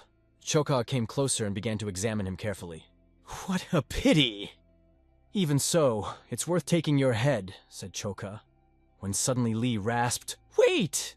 I can't move! I will never come even close to the fortress. 5 mountain peaks again. Please, save my life. Li swore on his right hand that he would never do that again. Choka decided to pardon him and advised him to keep his promise. He approached his comrades, who were already congratulating him and calling him cool. The trade union men picked up their wounded leader and carried him. Li just turned around, not believing that this young guy had just defeated him. He couldn't fathom how incredibly strong Choka had become. Another man watched everything that was happening from the top of the mountain. There was a mask on his face and he saw everything from the beginning to the end. The commander was interested in one question. How did Choksha manage to destroy the wall that was so difficult to build? In addition to the small trading alliances of Henan province, the 3 major trading alliances had already been crushed one by one. Now it was the turn of the Mansu Trade Union and the Nanyang Trade Union, which shared Henan territory, to be overthrown as well. The balance of power in the region has changed beyond recognition. It was hard to believe that the Heavenly Swordsman had been defeated. How is it possible that some petty thug turned out to be so strong? One of the merchants told the table that rumors had already spread throughout the province. Due to this, the 5 mountain peaks fortress can significantly grow in influence. One of them thought the best option was to attack now, before they got stronger. However, there were also fears. There was a suspicion that this young thug might be the disciple of the heaven-crushing demon lord, the head of the Green Forest. How else to explain its power? This assumption sounded reasonable. He appeared just as the demon lord began to expand his influence. Everyone understood one thing. If Choka was really their student, it was best to stay away from them as much as possible. But one of them no longer wanted to listen to this delusion. He hit the table with all his might, shattering it into splinters. Can we run from some bandits? He shouted angrily. The leader of the Mansu Trade Union, Hurricane Swordsman San Muchen, declared that if they retreated, they would be laughed at by all of Henan. However, there was no plan of action, because even San looked equal to the Heavenly Swordsman. They asked him if he had any ideas on how to deal with this young thug, but even Sun admitted that he still doesn't understand how to do it. This kid is on another level, San Muchon muttered. He remembered watching Choka fight Li. If he had rushed into battle then without thinking, he would have ended up the same as Murian. To calm himself, he asked to bring him Longjing tea brought from the West Lake. After a few sips, he added that it was time to head to Huguan province. He decided to remind his people that an important chance was waiting for them there. Wudan Mountain is located in Huguan province. Although San was an external student, he studied the martial arts of the Wudan sect. His mentor was the elder of the sect, the sage Chunji. This master was known as one of the strongest even by the standards of the Wudan sect. In addition, he was famous for his skill in learning. Sun was glad that his men were finally starting to think strategically. The Wudan sect is among the 10 strongest sects. The level of direct students of these schools is hard to even imagine. If the master can be persuaded to join them, it will spell the end for Choka. Even if he is truly a demon lord's disciple, he is too young and inexperienced to face Wudan's direct disciples. If Choka falls, the fortress of the 5 mountain peaks will also come to an end. Finally, their long conversation ended and a new day dawned. The table in the fortress was covered with delicious food, and all this was more like a dream than reality. Their dying wish was to eat to their heart's content, and today, it finally came true. The boys were happy to see a table covered with sumptuous food. Although everything seemed too expensive, they reassured themselves that they deserved it. After all, they were together with the strongest in Henan province, Yong Choho.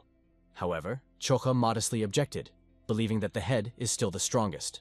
He could not take his eyes off the expensive clothes in which he was dressed, considering them too luxurious. But the boys asked him not to worry, reminding him that it was he who earned this money for 5 mountain peaks.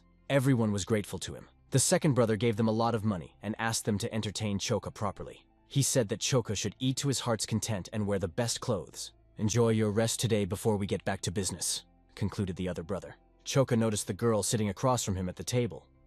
He was not familiar with her and offered to get acquainted. Her name was Ha Sobag, and she only joined the gang a week ago. This cute girl managed to raise the entire fortress to her ears and became famous for her beauty even in the nearby villages. A stout man watched their conversation. Khan said that Sobek joined them because of her popularity. She ran away from a bully who was forcing her into marriage. Suddenly, a low, rough voice rang out. "I told you to call me if there were any problems!" The man approached the girls, but his attention was fixed on Sobek. He turned to her as if trying to reassure and protect her. It became clear this is the same hooligan. It was he who made Sobek run away in fear. A bald man with a scar on his face denied that he was a hooligan. "Hey, bald, I wanted to teach you at first. Maybe you'll go your own way?" Khan offered him calmly. She tried to avoid the mess and asked him not to risk his life. "So everyone will be better off." But self-confidence burned in his chest, and he considered these words nonsense. He turned to Sobek, demanding that she confirm how scary and dangerous he was. He warned her not to try to hit him again because even patience has its limits. The bald guy roughly squeezed her shoulder harder. This time, Yon Choka couldn't stand it and ordered it to stop immediately. Since he was in a good mood, he offered the bald man a deal. If he disappeared before he counted to 10, then Choka would pardon him. But, as often happens, the bigger a person is, the more stupidity and pride he has. Choka started the countdown and it was already 9. Baldy, instead of leaving, brazenly offered to run away himself. Khan calmly finished her meal, sure that the bald man would not last long. The bald man asked disdainfully, "Have you never heard of Gwakyong Chul from Hengjiang province?" Khan calmly answered, "No, they did not hear, and you don't know anything about us either." "Who the hell are you to turn your nose up so high?" he exclaimed in exasperation. She slowly turned her gaze to him and said, "We are the fortress of the 5 mountain peaks." Perhaps the bald man understood something, but it was already too late. Choka counted to 1. He begged to wait, but saw Choka stand up. His breathing became slow, and his gaze changed to cold and ruthless. Loud blows began to be heard in the restaurant. Choka mercilessly beat the big man. Blood spewed from the bald man's mouth, and his internal organs seemed ready to burst. During this fight, another figure appeared and stood directly in front of Choka. Baldy flew to the side, losing his teeth with a footprint on his body. The new figure radiated seriousness and strength. Her cold gaze exuded confidence. He stood firm, like a rock, with unshakable confidence in his abilities. As he concentrated, all the objects around him, boards, dishes, rose into the air, enveloped in energy that glowed the same color that enveloped his body. Yeon Choka looked at him with interest. Those terrible, cold eyes radiated menace and power. At that moment, a man ran up to him from behind and asked why he did not warn him in advance. "This street is dangerous. I have already called the carriage. If you wait a little, we will reach the Union comfortably," he assured. It was Wooden Sect Elder Sage Chunji. He was walking forward, and the man who was supposed to meet him did not understand where the elder was going. This made my head spin. What is Chunji doing here? When the elder of the Udan sect intervenes in the matter, and not his disciples, it is already a completely different level. If people find out that the elder got into a fight with some bandit, it will be a real scandal. Rumors had already begun to spread. It was said that Sanmuchun was frightened because Lee had been defeated in one blow. The fact that Sun had managed to bring the elder himself here was an incredible achievement. Did the Mansu Trade Union always have this influence? San stood behind them and heard all this gossip. When Chunji heard this, he couldn't believe that Sun was worried about the rumors. "You still have a lot to learn," said the elder sternly. Sun couldn't say anything but apologize. The sage ordered him after all this to begin solitary training to harden his mind and body. However, even the master himself was a little surprised by what was happening. After this conversation, Chunji came upon a scene where a fight was taking place. Choka was dealing with the bald man, whom he had just sent to Earth. What is that noise? San and his men did not understand anything. They were only worried if everything was okay with the master. But what Sun saw next was something he didn't want to see at all. This bastard. This is definitely a bandit from the 5 Mountain Peaks fortress. "What is he doing here?" he exclaimed. The boy had a strange aura, but his hair of such a rare color gave it away. San understood. This is the same little one who defeated Lee. He began to fuss and shout in Chun's direction. "It's him! It's him! But Elder Chunji only pulled the hood over his face. He turned and walked away. He came here to rest, but realized that this street was restless. It was then that Choka turned his attention to him. He felt that this old man possessed powerful energy. It was obvious even to the uninitiated. Kan just sighed, clutching her head as she looked at the shattered place. The head ordered to avoid trouble in order to preserve one's reputation. Now you will need a lot of money for repairs. Ion made an excuse. The bald guy made me angry himself. I gave him a full 10 seconds to escape. Okay, forget it, Han breathed, trying not to spoil her mood. And you broke the table, Kan complained. She just wanted to eat, and what to do now? In addition, the restaurant itself suffered serious damage. After listening to all the claims against him, Choka decided to take matters into his own hands. I didn't think this bald guy would turn out to be such a weakling, he explained. Flew away from one blow. It would be surprising if he resisted, Choka added. The girls just shrugged. Kan got some money, that's all they had left. Fortunately, after paying for the repairs, there will be enough for at least rice soup. Unfortunately, there won't be enough for Sobek to buy new clothes, she added. And you so wanted to look like a real bandit. Sobek waved her hands, excusing herself. I didn't say that. Han covered her mouth with her hand and said, okay, let's buy new clothes next time. But John suggested, we can buy clothes instead of food. I think this will not be enough. But if you're really sorry, you can listen to one request of mine, said Kan. Hearing these words, John agreed. She once again warned, just don't go back on your words later.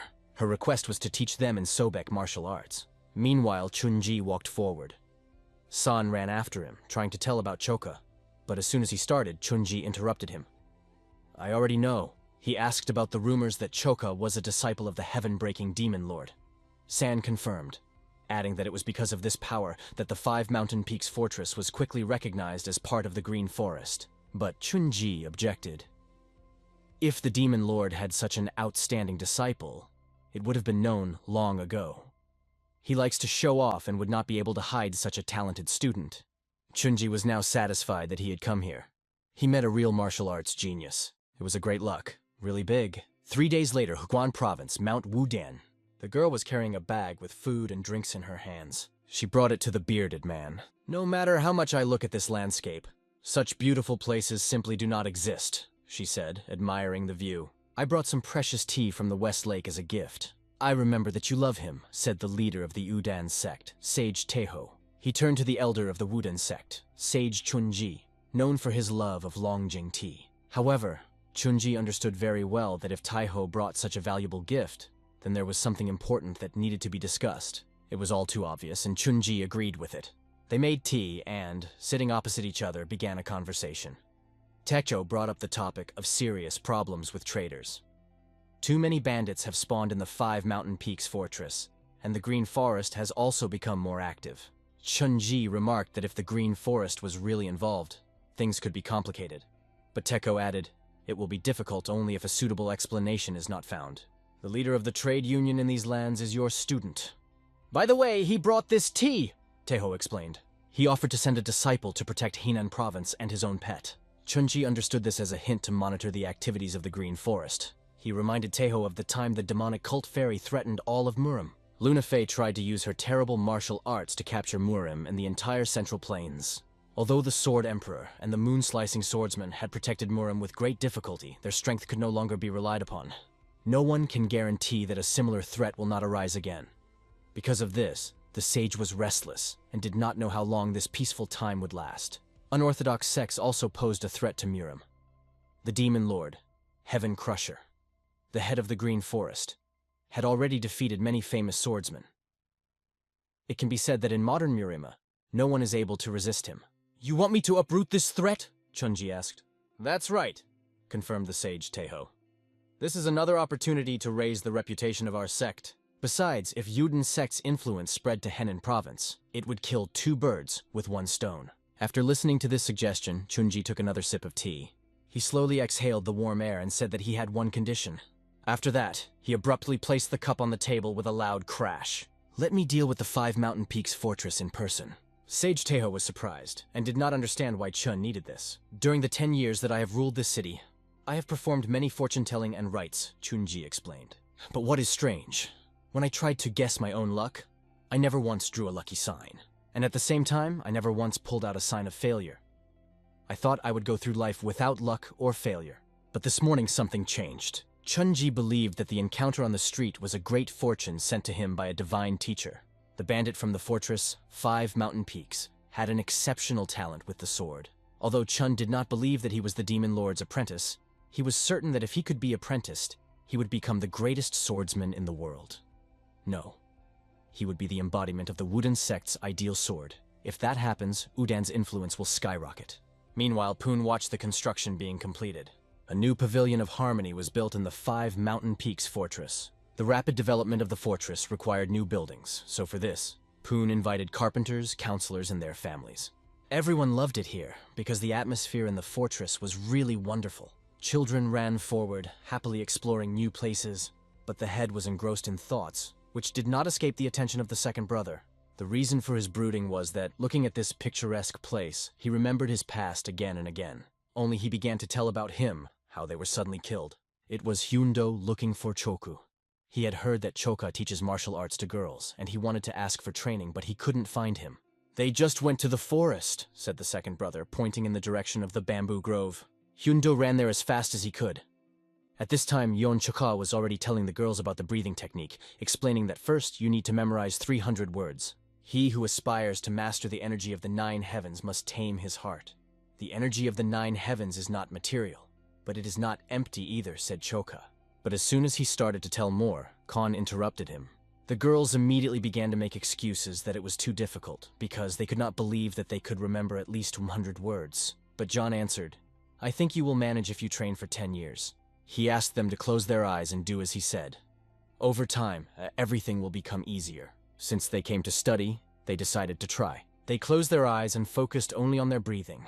Suddenly, they began to hear a soft rustling of leaves, a sound they hadn't noticed before. Yon watched them, wondering if they were able to focus. He saw how their energies were harmonizing and realized that they were completely immersed in the process. It was the first time he had seen anyone train like this. He himself suddenly felt something new, and understood it clearly and clearly. The training passed so quickly that they did not notice how the color of the sky changed. The sun was already setting, and everything around was colored with crimson shades. Khan was the first to open her eyes, followed by Sobek. But Khan put her finger to her lips and asked Sobek to keep quiet. She did this because she saw Yon sink into deep concentration. He held his hands in front of his chest, forming an invisible sphere. The energy swirling around him seemed magical. John was completely immersed in the process. It seemed as if he was standing on the surface of the water, feeling only the light drops falling beside him. Immediately after that, John began to reproduce the movements in his mind. But immediately he told himself that it was not that, and asked himself what to do to get to know it more deeply. Then he realized that he needed to calm down and focus only on the voice of his heart. At the same moment, his reflection appeared in front of him. He tried to talk to him. "Now get ready," said a voice in his head. It seemed that these were his thoughts, but at the same time, the reflection was speaking. Ion concentrated and stood in the same stance as his reflection. He moved as if they had always been one. The movements, which before seemed indistinct, now merged together, smoothly transitioning from one to another. It was a feeling that warmed the soul. A delicate aroma, similar to blooming flowers, filled the air. The flowers seemed to bloom over his body and gently touch his heart. But as soon as he opened his eyes, the flowers began to dissolve into the air. The girls, watching this, were speechless. John opened his eyes and looked at them and couldn't tell if something was written on his face or why their attention was so focused on him. Choka, it was incredible. Can we do that too if we keep training? The girls asked enthusiastically, fascinated by what they saw. He asked them to stop getting so excited. From now on, you will repeat these words every morning and every evening during your breath concentration practice. Training is over. Choka turned to go back and finally eat, while the girls followed him, animatedly discussing what they had seen. They couldn't stop talking about how beautiful it was. On their way, they met the head of the fortress, who was deep in heavy thoughts. It became clear that something was wrong with the commander. He stood and looked at the new building, as if he were completely alone, despite the people around him. The commander slowly turned to Choka and asked, "What should we do now?" "Sage Chunji is heading here to attack the 5 Mountain Peaks fortress," he said anxiously. Only a few faithful brothers remained. Everyone else just ran away. The commander gathered everyone for a meeting to decide how to proceed. One of the brothers suggested using the time before morning to escape. The commander did not know how to respond to this offer. He turned to Yanggak. "Do you have any ideas?" But Yanggak only shook his head. He didn't know any trick that would work against Sage Chunji. "So what should we do?" asked the second brother, nervously looking at everyone, but Yonggak gloomily replied that the 5 Mountain Peaks fortress was already finished. He advised everyone to accept this fact and understand the following. Sage Chunji is an elder of the Wudan sect. He is the strongest in his sect and was once the most powerful in all of Hubei. His students are also incredibly strong. Challenging such a monster is the same as cutting off one's own head. Poon slammed his hand hard on the arm of the chair and told everyone to shut up. He turned to John. What do you think about this situation? Everyone else held their breath, waiting for him to say at least a word.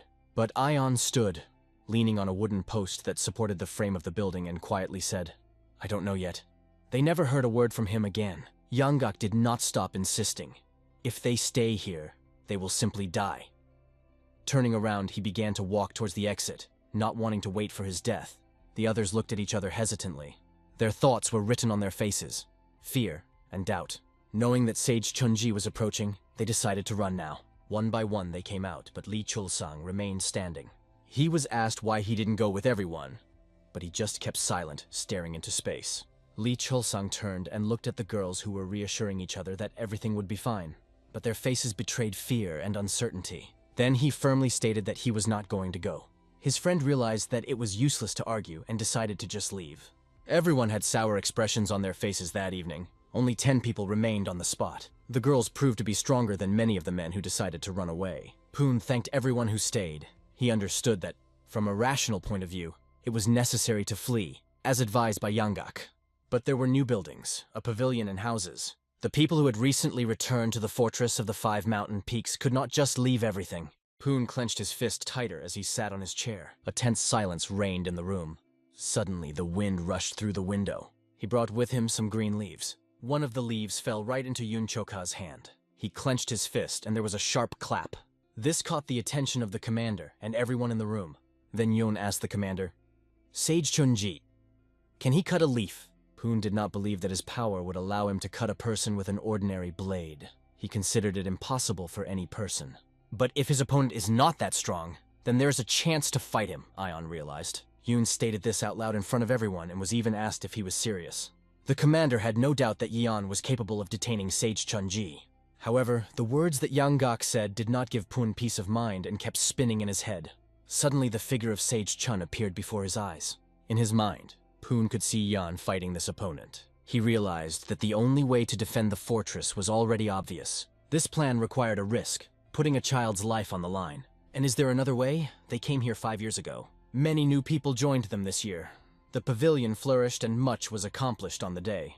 Everyone supported John, saying he would make it. However, the commander did not want to always rely on John alone. It was about an elder of one of the 10 great sects. Perhaps he is stronger than he seems. The commander could not risk the lives of his men in such a situation.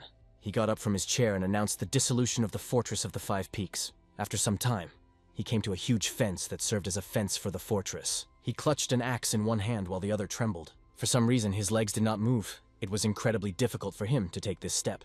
Suddenly, the rope holding the log started to break. He raised his head, and not understanding what was happening, froze in place. The log flew straight at him. He closed his eyes, but nothing happened. He slowly began to flatten them. The log was stopped by his brother. He explained that there was no way to escape. All of them held this falling fence with their bodies. The closest people gathered here, those who had the courage to stay. And among them was the one whom the commander most wanted to see. Yon Choka carried the most logs on his shoulders. Despite the weight, he asked the commander if everything was okay with him. At this moment, the commander understood what a real family is. His brothers and sisters reminded him that if the team was doomed to die, they would die together. These words made the commander smile. He realized that they were all as unruly as they were brave. Some time passed, and some were already engaged in restoring the fence. Others lit a fire and enjoyed the crackling of wood. Fortunately, there were materials left, and the wall was quickly rebuilt. Finally, it was possible to relax a little. The commander offered to be on guard duty. The enemy could attack tomorrow, but there was always the risk of a surprise attack. Everyone unanimously agreed, yes, chief. Among them was Gomyon, a former resident of the temple, Mio Hayondo, who escaped from prison, and Imdal, a clever thief, Sanchin and Soban, who used to practice slash-and-burn agriculture. They trusted the head, who considered himself an insignificant man, and he was grateful to them for such a family. He said out loud that he was very lucky. However, Others were not so modest and emphasized that it should have been understood a long time ago. Then Khan stood up and addressed the head. Since we've agreed to stick together even under the threat of death, maybe it's time to hesitate and accept us as a real family. She asked the others, and they all unanimously agreed with her. It was a great idea, and the chapter liked it too. Everyone happily supported this proposal, standing up and standing in a circle around the fire, enjoying the wonderful evening atmosphere. From that moment on, Chosun became number 8, Chaeyon-han became number 9, and Sobun became number 10.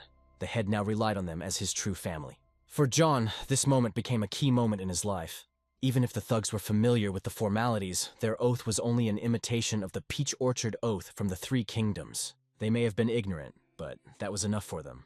The Oath of the Peach Orchard is an event from Lu Guanzhong's 14th century novel, The Three Kingdoms. Meanwhile, the mighty and incredibly strong sage Chun was advancing. He was followed by a large army, about 100 soldiers. He warned everyone that it was time to prepare for battle. Soon, the morning of a new day came. The boys were still asleep, some even with saliva on their faces. Jan woke up before everyone else and decided to go outside. When he got out, he took a deep breath and looked at the bright morning sky. His sword was tightly clenched in his hand, and there was only one thought in his mind. He tried to hide his anxiety from the others, but he was worried if he could defeat someone like Sage Chun-ji. Ian convinced himself that he had to win so that everyone could stay together. Thinking, he felt someone's presence behind him. Instantly, he turned and pointed his sword at it, shouting, "Who's here?" Poon stood behind him with his hands raised. The commander scared him. He went on duty so that the others could rest a little. He wondered why Yon was awake. Ion, scratching the back of his head, explained that he had already slept.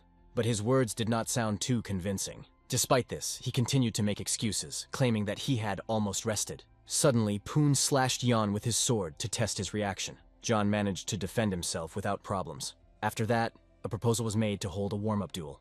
At first, John was confused, but soon he agreed because the idea sounded quite good. They began to fight on swords, honing their blows.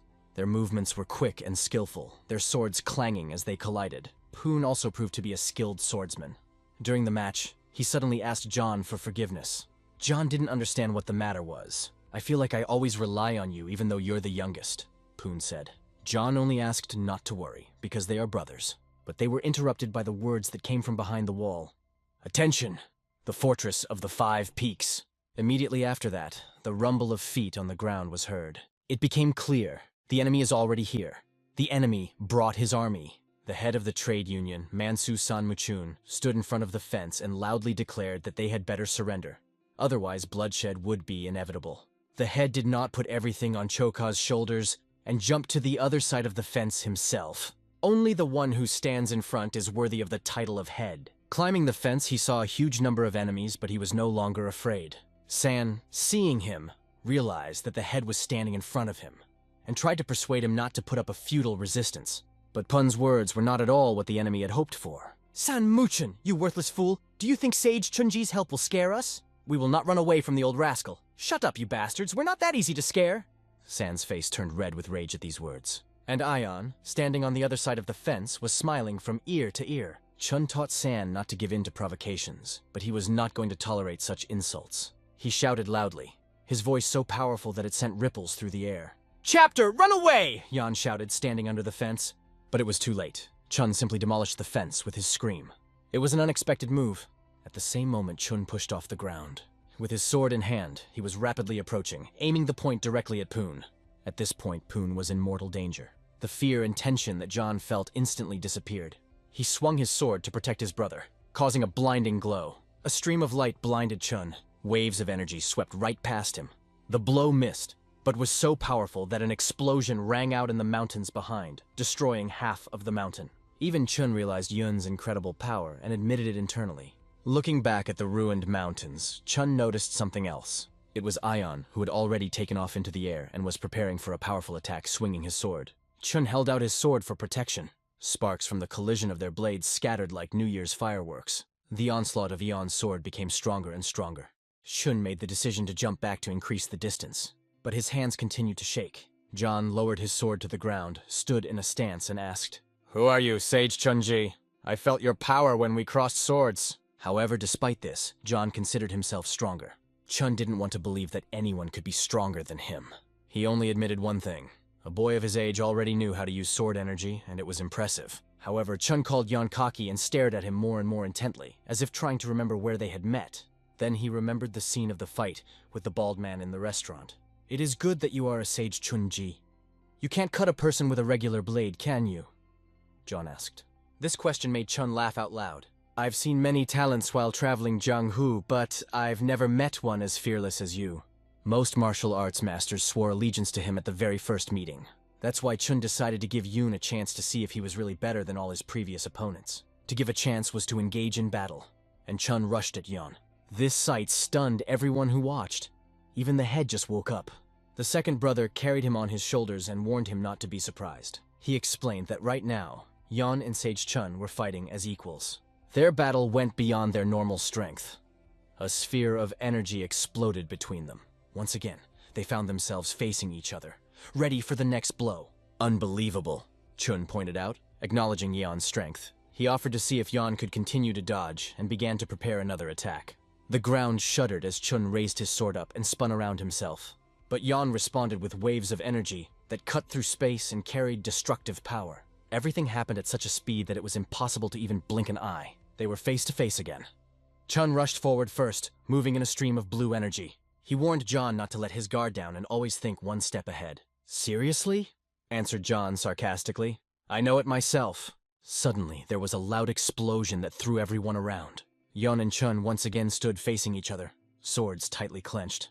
But this time, Chun looked at him differently, without being too cocky. "Is he really the disciple of Demon Lord Heaven Crush?" Chun thought. Deciding to dispel his doubts, he asked John who his teacher was. John proudly raised his sword and pointed it at the sky. He didn't answer, but Chun already understood why the talisman had great luck. "I think you will be able to master all the Wudang sect's advanced techniques," Chun said. Yon didn't even know what it was, but he still decided to refuse. However, Chun was determined to force him to learn this technique and change the flow of his energy. His sword moved smoothly, clearly and mesmerizingly beautifully. A yin-yang symbol surrounded by magical signs appeared behind Chun. It was a Wudang sect technique that only elders could master. The perfect technique of the Taiji Mystic Sword. That's what it was called. But John decided that now was the perfect time to attack. Chun spread his arms to the sides, and the energy around him grew more and more. John flew towards him and felt something unfamiliar. Something he hadn't felt before. A sudden blow with the sword, and a cut appeared on his hand. He needed to focus. The old man was already starting to annoy him so much that John could barely hold back his swearing. Landing, he raised his head, but there was no one in front of him. The problem is that Chun was already standing behind him. Dodging was extremely difficult, almost impossible. The brothers, watching this, were worried, and already foresaw the inevitable consequences. Chun swung his sword, delivering a blow that could be decisive in this battle. But John managed to jump back, only receiving a shallow cut on his shoulder. Chun released several waves of energy with a swing of his sword and warned that this was just the beginning. After deflecting the attack, Yan noticed the yin and yang symbols in the air filled with energy. Chun jumped between them, taking advantageous positions for new attacks. The chief watched this, feeling his heart sink in worry for the boy, when he suddenly heard footsteps behind him. The whole team ran up to him, and Khan froze in shock when she saw what was happening. Chun created a hurricane of energy simply by moving across the battlefield. His battle cry accompanied each swing of his sword. The yin-yang symbol shone even brighter, and sound waves began to form around it. A beam of energy descended from the sky, struck the ground, and caused an explosion of incredible power right where John was standing. Everyone ran, blinded and stunned by the shockwave. After completing the attack, Chun admitted that it had been a long time since he used his full power, but this time he was unable to control it due to the excitement of the battle. At the same moment, he noticed a strange glow in the sky and could not understand what it was. A huge dragon figure appeared from the cloud of dust and stone fragments. Plasma energy filled him with an incredible charge. The ground shook as the dragon charged forward, striking terror into all who saw it. Its maw radiated blinding energy, and its body was covered with strong scales. It was the embodiment of Yona Choka's energy. The western part of Laoyang, Warrion District. Several fighters were training next to the tables that were already set for the guests. One of the most important people at the table was Miss Beck. She was joking with the man sitting next to her. Mubec came over and thanked the Nangong clan and the elders of the Yon clan for their presence. He remembered how much he had learned during his 10 years of training in the Nangong clan and wanted to show off his skills. Beck was pleased that her son had reached the 7th martial arts rank. Although he was not as strong as his father, it was enough to be recognized as a master. Only these thoughts swirled in her head. Mubec took the sword and began to demonstrate what he had learned. He moved with agility and grace, swinging his sword in different directions, demonstrating his skill. Those watching could not believe their eyes. The wind swirled around him, creating a mesmerizing sight. His energy and confidence in his movements spoke for themselves. He represented a great dragon whose claws tore the earth. Slowly opening his eyes, he prepared for the final movement. Just one swing of the sword from top to bottom, and everything around became magical. 3 energy streaks rushed forward, cutting open the space. The power that was felt at that moment amazed everyone present. No one could say a word. Everyone just stared in fascination. They watched as the 3 claws left deep marks on the solid flagstone of the courtyard. Some even jumped over the table to get a closer look at these tracks. Miss Beck smiled slyly, watching the reaction of those present. The boy proudly put the sword back on his belt. At this time, another dragon was making an impression on people on the battlefield. But there it was not for a show, but for a real fight. This dragon was summoned by Ion. He stood directly in front of Chun. The energy around John glowed yellow, and there were loud sounds similar to lightning explosions. Then Yoon addressed Chun in a completely different, confident voice. "Have you really been hiding your power?" he asked. "Are you still underestimating me?" He warned the old man that now he would have to go all out and show all his strength. Chun's response was nothing but loud laughter. He did not hide his admiration. Unbelievable! In his opinion, a worthy opponent should have this kind of power. Wasting no time, he rushed into battle to put an end to it. Yan swung his weapon, meeting the attack. His eyes were colder than an icy iceberg. But the heat from his attacks was felt even from a distance. With the crackle of flame that accompanied each of their blows, they moved steadily forward. They came face to face, and suddenly, Chun was momentarily confused. 3 claws cut through the stone beneath his feet, and he felt their heat against his body. He was lucky, because he was between these blows. If he had been in their way, he would have been gone. Chun recognized the technique, and Yan reminded him, "Didn't you tell me not to get distracted a few minutes ago?" Gathering himself with new strength, Ion prepared for a decisive attack. Chun had almost no internal energy left. He struck a blow, which he called his last. They, like 2 balls, spread in the air, hanging for a moment. But Chun still wanted to hear the boy's name and asked him to give his name. Yon Choka came from the lips of the boy, illuminated by the light. Chok means crimson, and Ha means west. Crimson West. That's how Ion deciphered his name. Everything became clear, but his lips were already bleeding. His hand weakened, and he gradually let go of the sword. In a moment, the sword slipped from his hand and flew down.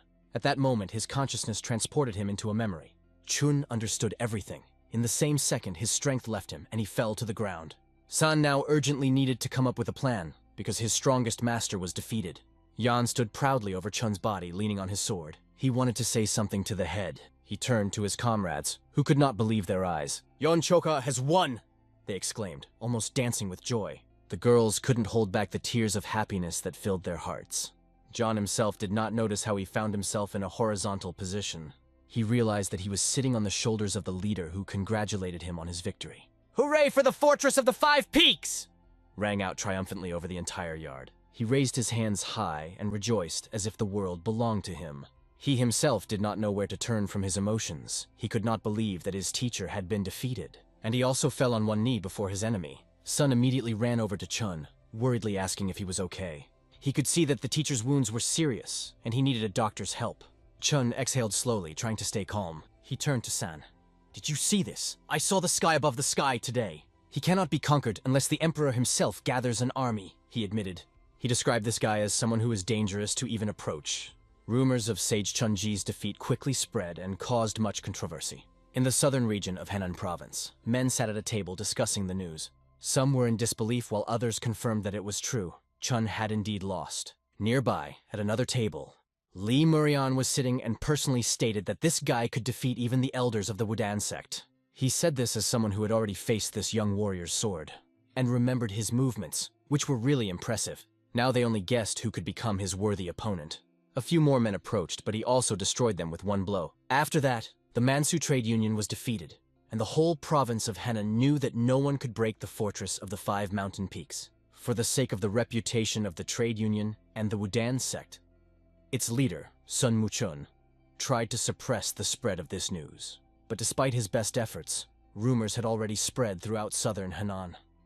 The 5 Peaks fortress has gone from an unknown group to the strongest community. The sage's defeat was initially considered false. At the same time, legends appeared about 10 heroes who defended the fortress. Among them, one name attracted the most attention. In the Fortress of the Five Peaks, there is an outstanding martial artist named Yon Choka. According to rumors, only 10 defenders were against hundreds of warriors of the Trade Union and the Udan sect. Now they are called 10 Heroes of the Five Peaks Fortress. This information was reported to one man.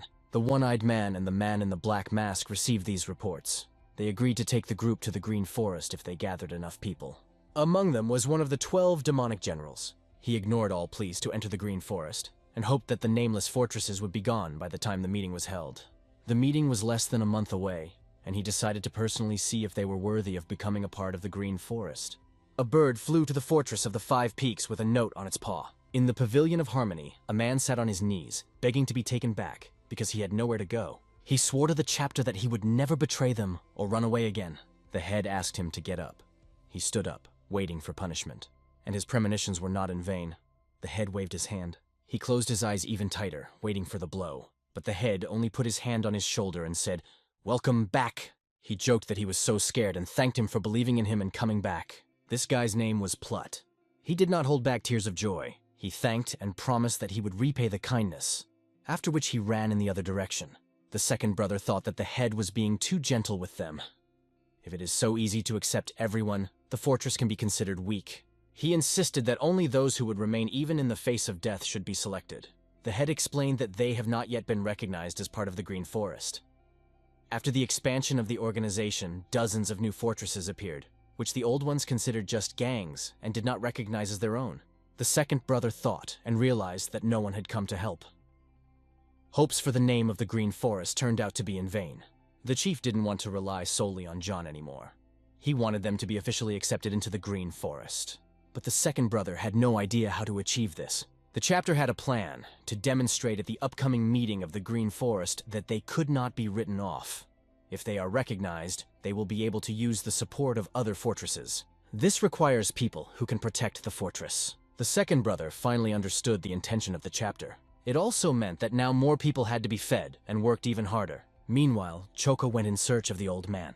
The bird has already flown to the place with the note. She sat right on Chun's arm, and he took the note. Sitting on a rock, Chun began to read it. The note read, "I heard you stayed in the Five Peaks Fortress. The long absence of the sect elder sets a bad example for the younger ones.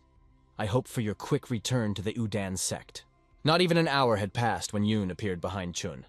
He was the one he was waiting for. John came up and asked, "Uncle, are you going to go?" "Why should I leave? I haven't rested in a long time, so I want to enjoy some peace before I go," Chun said. "Why are you staying here? You could just go to the trade union," Yan asked. Chun explained that he was waiting for a response from Yoon himself. That is why he is still here. John tried to guess what he meant. Maybe Chun wants him to take him on as an apprentice? But Chun objected. In fact, he meant something completely different. The complete opposite. "I was called the strongest follower of the Udan sect. I collected inner energy faster than anyone else, and mastered the most complex techniques. It's been 30 years since I started learning the Tai Chi mystic sword technique. No matter how much I practiced, I was never able to overcome the limit of 3 limits," Chun added. This story was something new for John. He did not understand what the 3 great limits meant. Chun decided to explain in a simpler way. He wanted to become Yoon's student. It sounded incredibly strange, just as absurd as possible. Yon was indignant. He couldn't teach the technique of the demon-slicing sword because Brother Gomyeon had only given it to them. Chun asked her to calm down and explained that learning the technique was not necessary. He will be able to learn just by watching.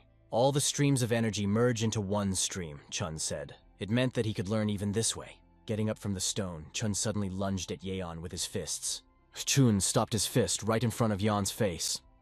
The airflow was so strong that it raised his hair. The force of the blow was such that even the bamboo trees behind Chun were blown to pieces. John wondered how he did it. Chun offered a deal. He would reveal the secret, but on one condition.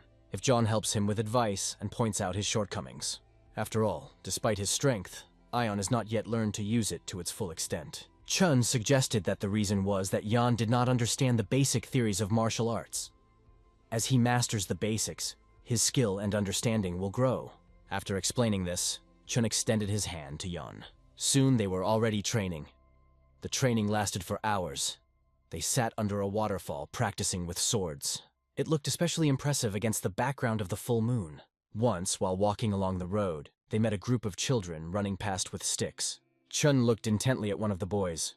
The little one also looked at him carefully, not understanding what was happening. Suddenly, the child handed Chun a flower, calling it a gift. Chun took the flower and promised to protect it. Yan, noticing Chun's behavior, emphasized that they had grown quite close. He hated children, but Chun couldn't understand how he could not love such young and innocent creatures. It was clear why John didn't like the younger ones. His past had taught him that kids could bully and make fun of you. Chun explained that at Five Peaks Fortress, everyone is kind, regardless of age. He had no idea that the other Green Forest Fortress was the same. He called his entire past a misconception. The sunset colored the sky in a delicate crimson color. At this time, a woman's hand was deftly tying a log. Khan prepared a few bundles of firewood and assessed them, deciding if it would be enough. She threw some logs on her shoulders. It was time to go back. She was stopped by Chun, who took some of the wood and offered to help. She called him uncle. It was unusual for her to see a sect elder on such a job, but Chun also had prejudices against mountain bandits. He didn't find an answer to her question that made him change his mind, but he was sure that the Five Peaks Fortress was a good place. The girl agreed with his words. This fortress is different from others. In other fortresses, bandits were once thieves, and in the Five Peaks, the majority fled from poverty. She said that she also ran away because they wanted to sell her to a brothel. And as long as Choka protects us like a guardian god, Khan said, the fortress of the Five Peaks can remain as peaceful a place as it is now. Chun wondered how Yeon Choka got to the fortress. The girl did not know all the details, but she heard something. She was almost unaware of his past. However, she knew that the head had saved him when he was on the verge of death. Now it's no wonder that Ion defends the fortress so zealously, even risking his life. For Khan, this was only one of the reasons. More importantly, he considered them all his family. That warm conversation under the sunset helped Chun understand Yan better, but it was time to go back. Meanwhile, in another place, the atmosphere was completely different. Someone was suffocating under someone's pressure. The woman spared no one and had just strangled the man standing in front of her.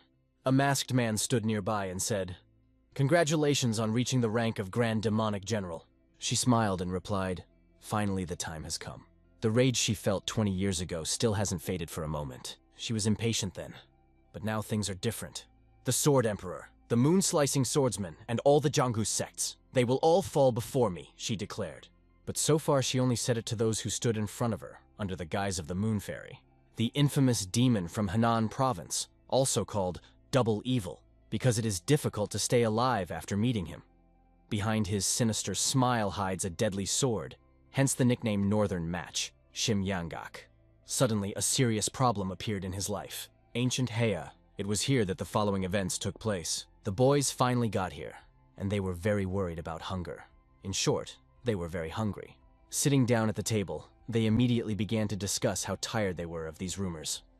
Everywhere you go, everyone says how powerful the Fortress of the Five Peaks is. It seemed incredible, Shim thought. He thought that if the sage had intervened, the fortress would have been destroyed long ago. He believed that the rumors of the sage's attack were just lies. Sage Chun would surely destroy the Fortress of the Five Peaks, along with the insolent Yeon Chokha, and together with his adopted brothers. If that happened, the Five Peaks Fortress would be empty. Nothing but the name of the Green Forest would remain. And in the absence of the leader of the fortress, Shim planned to appear there as a hero, to become the new head, as he had intended. But damn it, everything didn't go according to plan. Now he was clutching his head thinking about it. Suddenly he heard a man behind him discussing the 10 heroes from the Five Peaks Fortress. They continued to sit in the back discussing their power.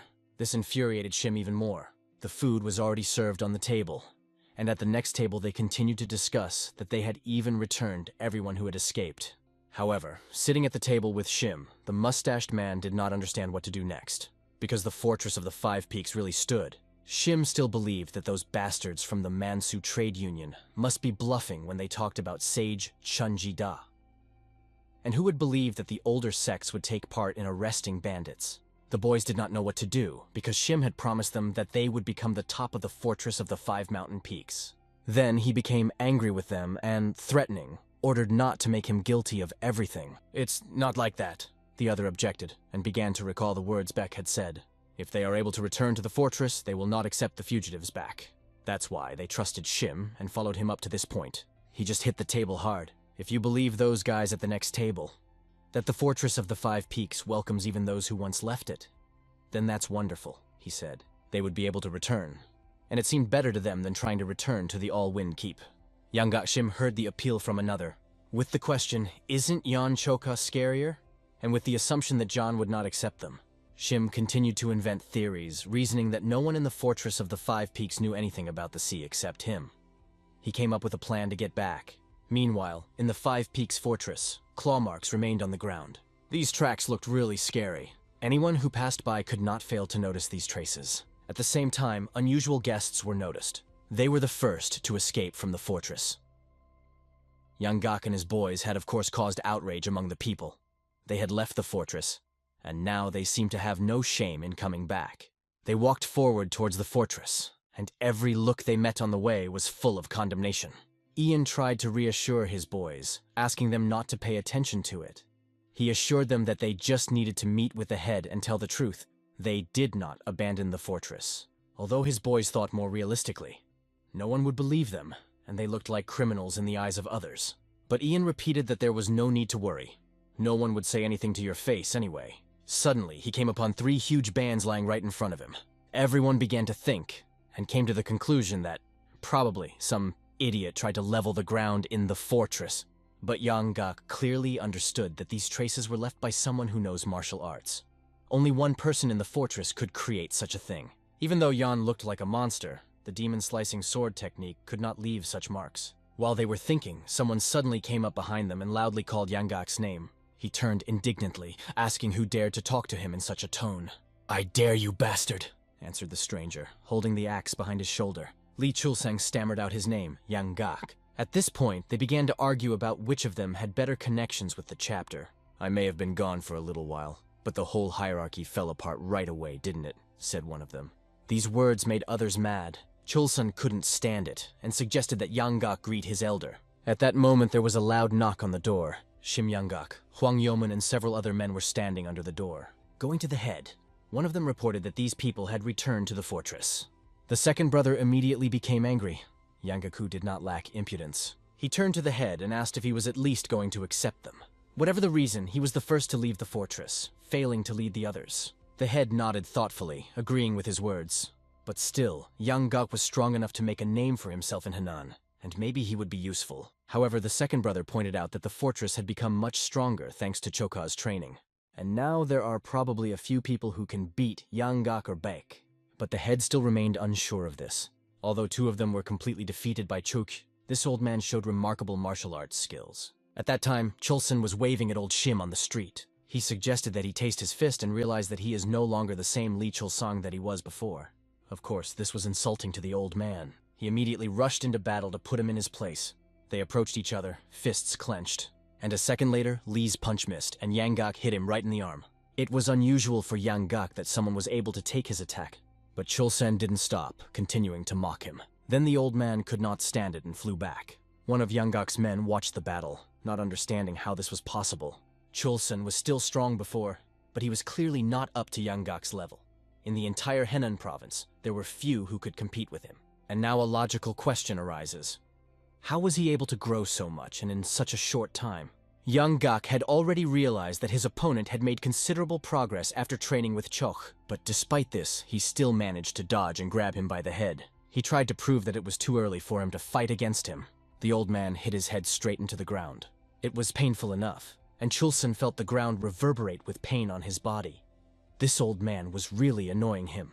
He continued to hold Chulsun's head and ordered him to stop getting on his nerves. But Chulsan wasn't going to lose to someone who ran away humiliated.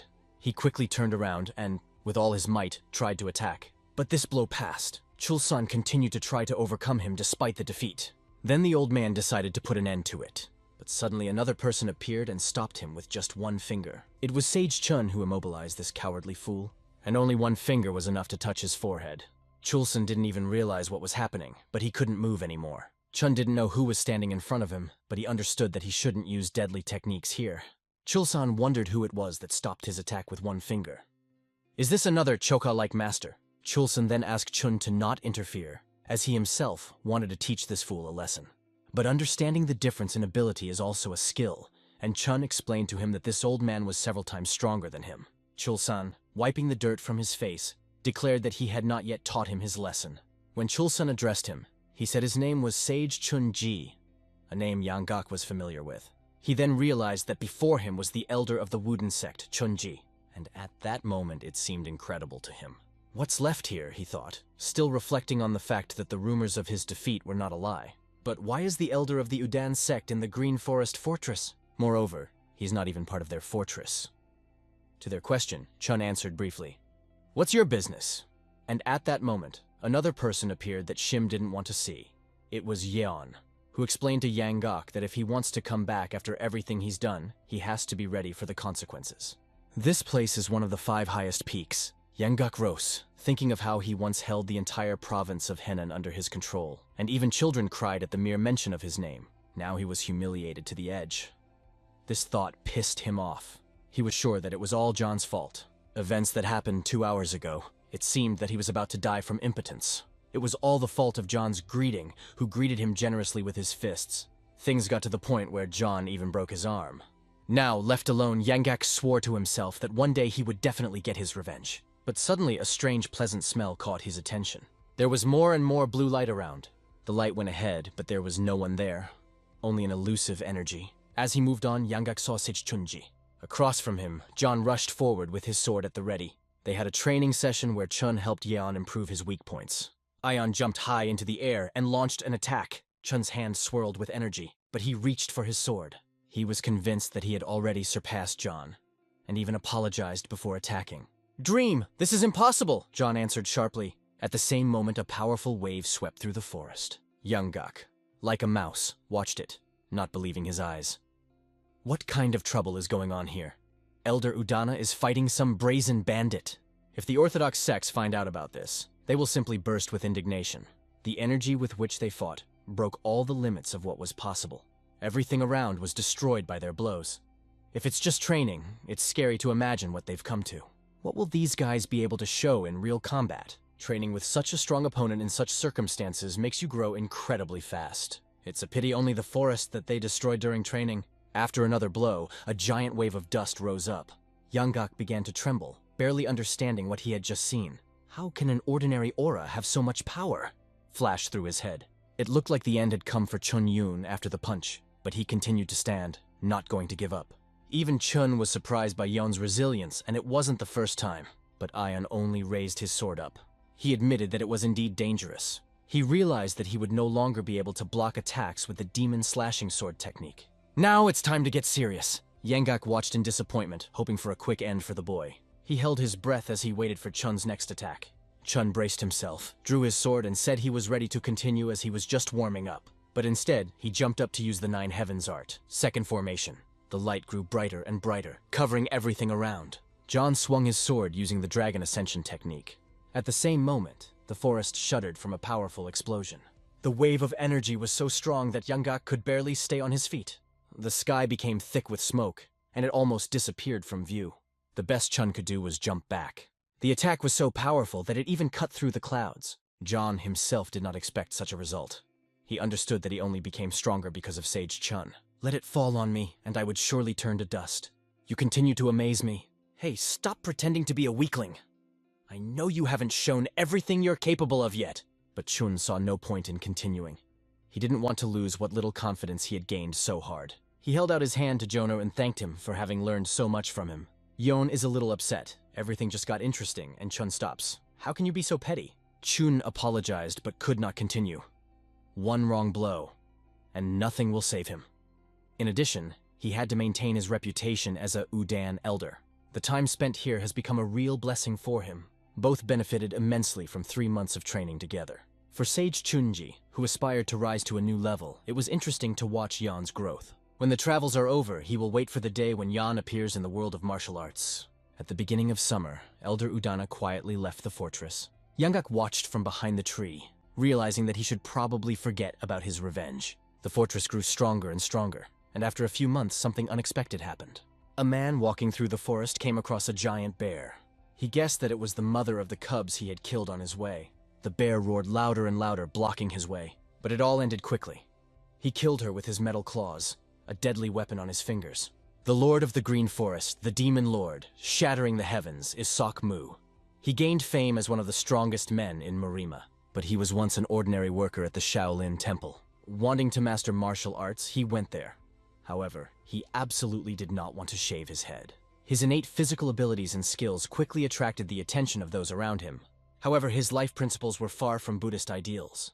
One day, in an abandoned temple warehouse, he found a Buddha statue forgotten by everyone. At that moment, his fate changed forever. Hoping to gain approval and the opportunity to learn martial arts, Seok-mu decided to thoroughly clean the statue, but he tried so hard that he accidentally broke it. However, luck smiled at him. Inside the statue lay ancient scrolls, the sacred scriptures of Asura's dark sky. Having studied them, the future demon lord went on a journey. Soon he headed the Bandit Union and shook the whole world of martial arts. Seok-mu selected 12 of the most talented disciples and imparted knowledge from the Asura Dark Sky sacred scriptures to them. The power they obtained amazed even the elders of the 7 great sects and the 2 schools. Thus appeared the 12 demonic generals of the Green Forest, known as Grim Reapers. In those days, the fortress of the 5 mountain peaks. A cat was lying on the path, enjoying a rest, but he had to get up because of a sudden scream. This cry was heard very close by. "Is the head of the 5 Peaks fortress located here?" The newcomer called himself the messenger of the Green Forest. He also claimed to be the disciple of the demon lord, Seok-mu. Poon rushed to meet him. He was shocked to say the least when he saw who had come. In front of him stood a giant with a flask of alcohol. It was one of the 12 demonic generals, the Wind Lord. He demanded to be greeted with due respect, even though he was already well drunk. Without hesitation, he walked over and sat down on the chair, just like at home. Then he continued to drink, as if he always had enough. Alcohol dripped down his beard and mustache, and he wiped his mouth with his hand. He had long metal claws on his fingers. The one who watched him understood. He did not come as a guest. To tell him the whereabouts of the boy he had come for was to invite great trouble. Everyone just hoped that everything would end quietly. She had to say that he was gone now, which made the newcomer quite angry. The chief listened attentively to his every word. If the mountain bandits were only engaged in debauchery and drunkenness, the trade union, the 7 great sects, and the 2 schools would have dealt with you long ago, he said. He urged them to behave with dignity so as not to dishonor the name of the Green Forest. Poon promised to remember his words. He assumed that the guest was tired from the journey and wanted to offer something, but he refused. His face was already burning from alcohol. He pointed his finger at Han and another girl, asking them to introduce themselves. The head called them the 9th and 10th sisters and offered the guest a snack. But the man was more interested in these 2 beauties. Saliva was running down his face. Something had to be done, and the head kept repeating that the guest must be tired and hungry. However, after what he saw, he was not in the mood for food at all. Then Khan herself turned to him. "What brought you to this humble place? Do you have an important business?" Hearing her voice, the man only started drooling even more. "Yes, I have something important for you," he said, still drooling. He rose to finally announce the purpose of his visit. He wanted to make sure that they were indeed worthy to bear the banner of the Green Forest. If not, he was going to kill everyone. But now I saw that their fame in Henan province was deserved. Then he officially recognized the 5 Peaks fortress and invited them to the Green Forest tournament that would be held this October in Gangnam. The branches of the Green Forest spread across many regions, but were unable to demonstrate their true strength. The tournament was supposed to unite them so that even the 7 great sects and the 2 schools would bow before their might. It was a recognition of their strength. Now they officially became part of the Green Forest, which made the chapter incredibly happy. Having finished with official business, the man offered to drink together with his brothers and sisters from the fortress. As soon as he said this, the chief promised to give him the best reception of the evening. They were invited inside the living room of the Hetsia settlement nearby, and it was luxurious. The head quietly asked where John was now. "Still asleep," explained the other brother. The plan was simple: to get out of here as soon as possible. Get out of here before Jan wakes up. After all, he was still lying in bed and peacefully drooling in his sleep. Some time passed, and the alcohol was already pouring into the glasses. The table was overflowing with delicious food. The mere sight of the dishes instantly whetted the appetite. The head and the second brother, mesmerized by the food, asked Ying-ya how he was doing, but Ying-ya acted as if he was worried about something. There was only one thought in his head, about those 2 beauties he imagined when he was drinking. He could see how they affectionately called him Cat Lord. The fantasy was not a joke, but the girls in front of him were completely wrong.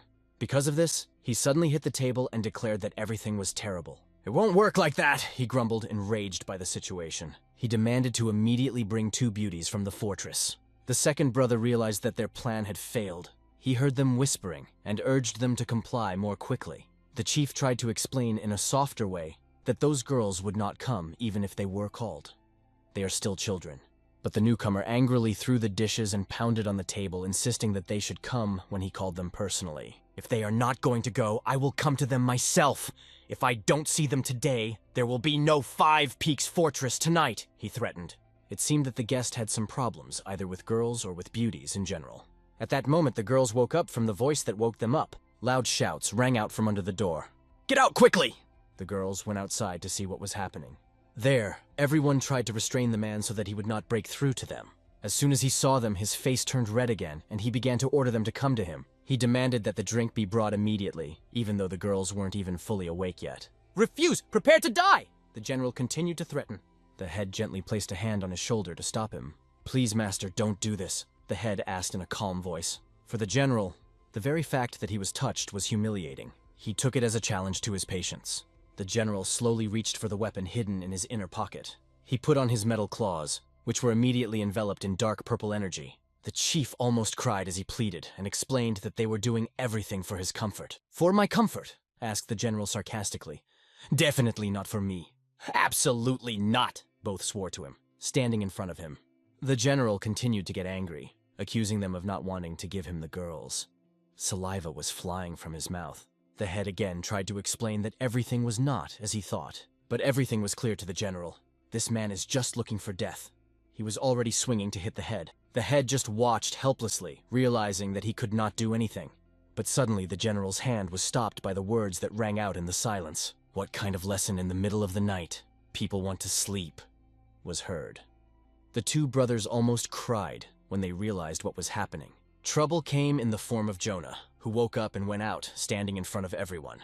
John immediately asked, "How can you behave like this in someone else's fortress?" The general turned his gaze to the girl, but she quickly began to make excuses that she did not say it. The general warned everyone that he was not in the mood for jokes now. "Jan, come out. Today you will go to hell," sounded his challenge. The girls, seeing John, understood that the real battle was about to begin. John came out without even changing his clothes, right in what he had slept in. The boy's self-confidence made the general think, who is standing in front of him? He decided to ask directly, but John just yawned widely, covering his mouth with his hand. The general perceived him as a local fool who did not understand who he was talking to. He was also surprised by the reaction of the girls. He expected them to pull John to the side, but they stood still. "What, frozen?" I asked. "How are you going to send me to hell?" John asked. The general's head almost exploded with rage. He decided that this guy was either being bullied or crazy. Killing him was the easiest solution. But the general remembered his position in Murima and the Bandit Union. Deciding that it was best not to associate with this fool, he turned around and said, "Okay, forget it. Just get me a drink." But John wasn't going to let him go so easily. "Are you scared?" he threw after. The general was seething with indignation. In a rage, he swung and sent 2 energy waves at John. The head and the second brother tried to save the situation, but everything went awry. The chief was most afraid of John killing the general. The young boy looks at his enemy with undisguised excitement. The mustachioed man clearly did not expect this. The fight has begun. The boy is surprised that his enemy is so weak. Send him to hell? The male bares his large claws in preparation for an attack. Maybe the mustached man didn't seem strong before. But now he aims to fight seriously. Now he will show why he is called the Crazy Cat Lord. The boy carefully watches the movements of his enemy. The girls were worried about the old man, and worried that everything would be fine with him. Men think maybe they should be stopped, but they can't do that. The mustachioed man continued to strike the boy hard. He could not resist it in any way, so he just endured it. The man reminded that it is as easy as breathing to make a head. A second later, he swung his clawed hand again.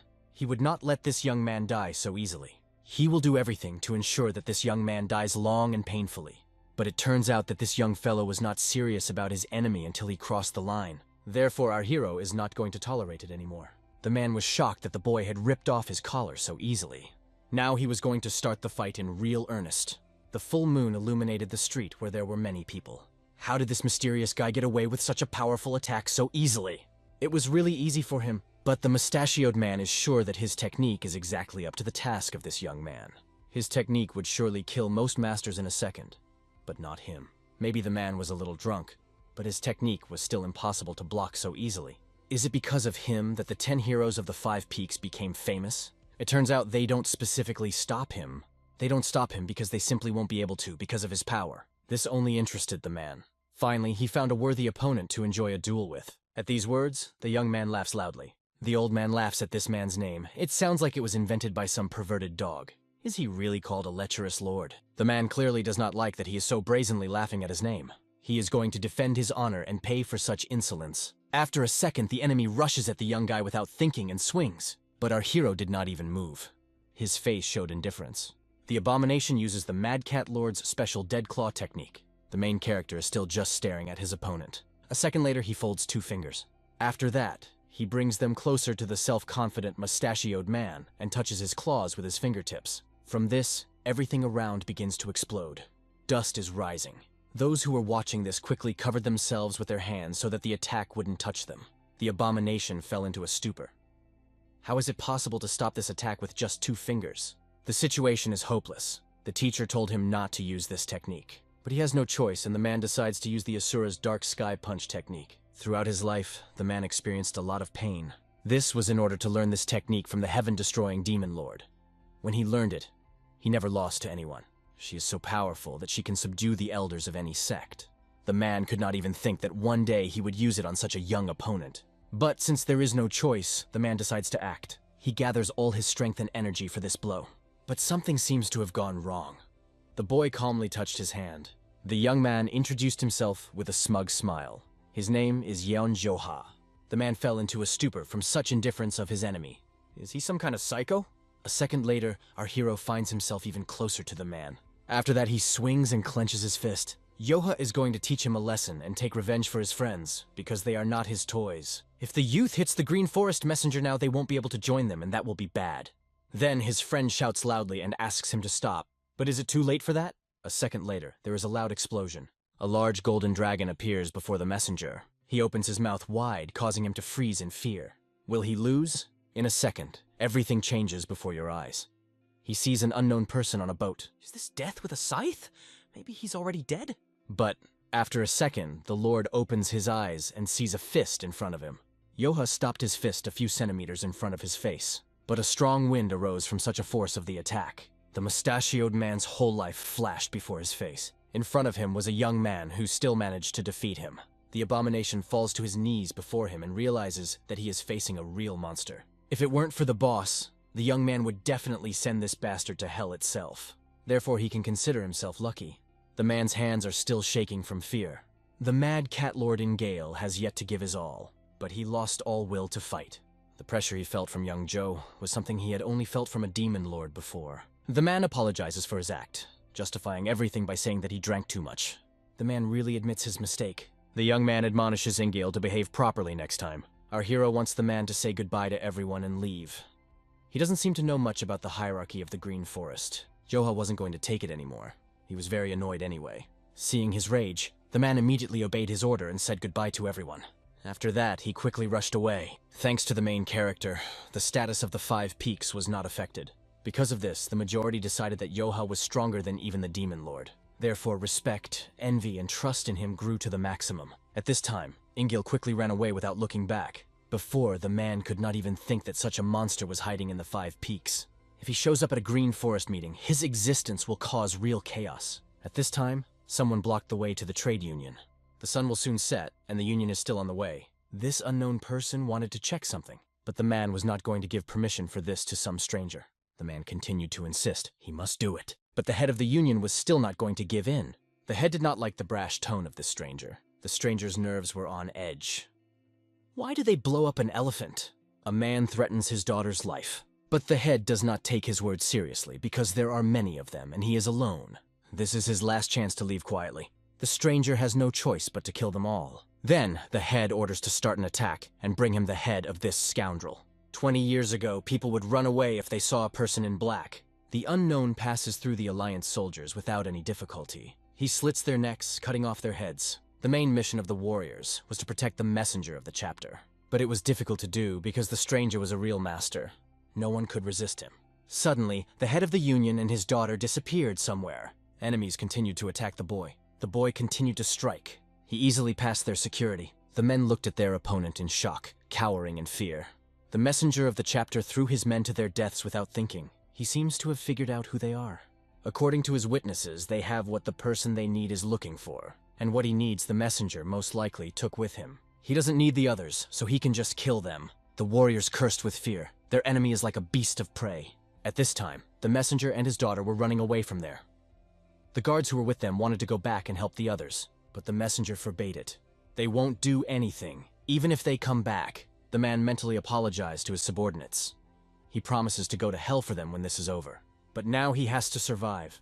Must, even at the cost of the lives of others. He remembers the terrible monster that hung over people. He remembers how the elder handed him something. It was some kind of casket. The thing that he protects so much should not get into their hands. There was some seal and layers inside.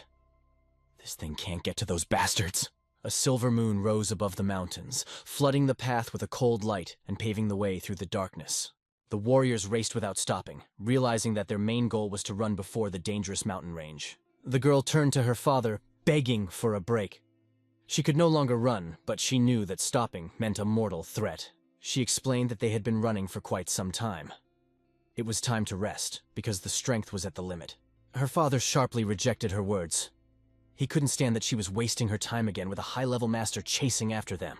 This pursuer is Master Qinggong.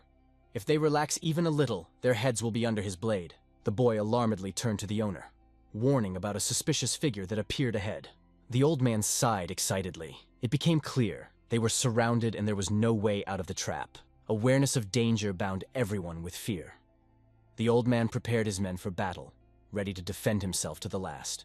He ran, hoping to protect the 8-beaded bell, even though he knew that their alliance had lost everything. He could not easily fall into the hands of the enemy. He had to warn the Great Sex about the threat of the cult of Jonah.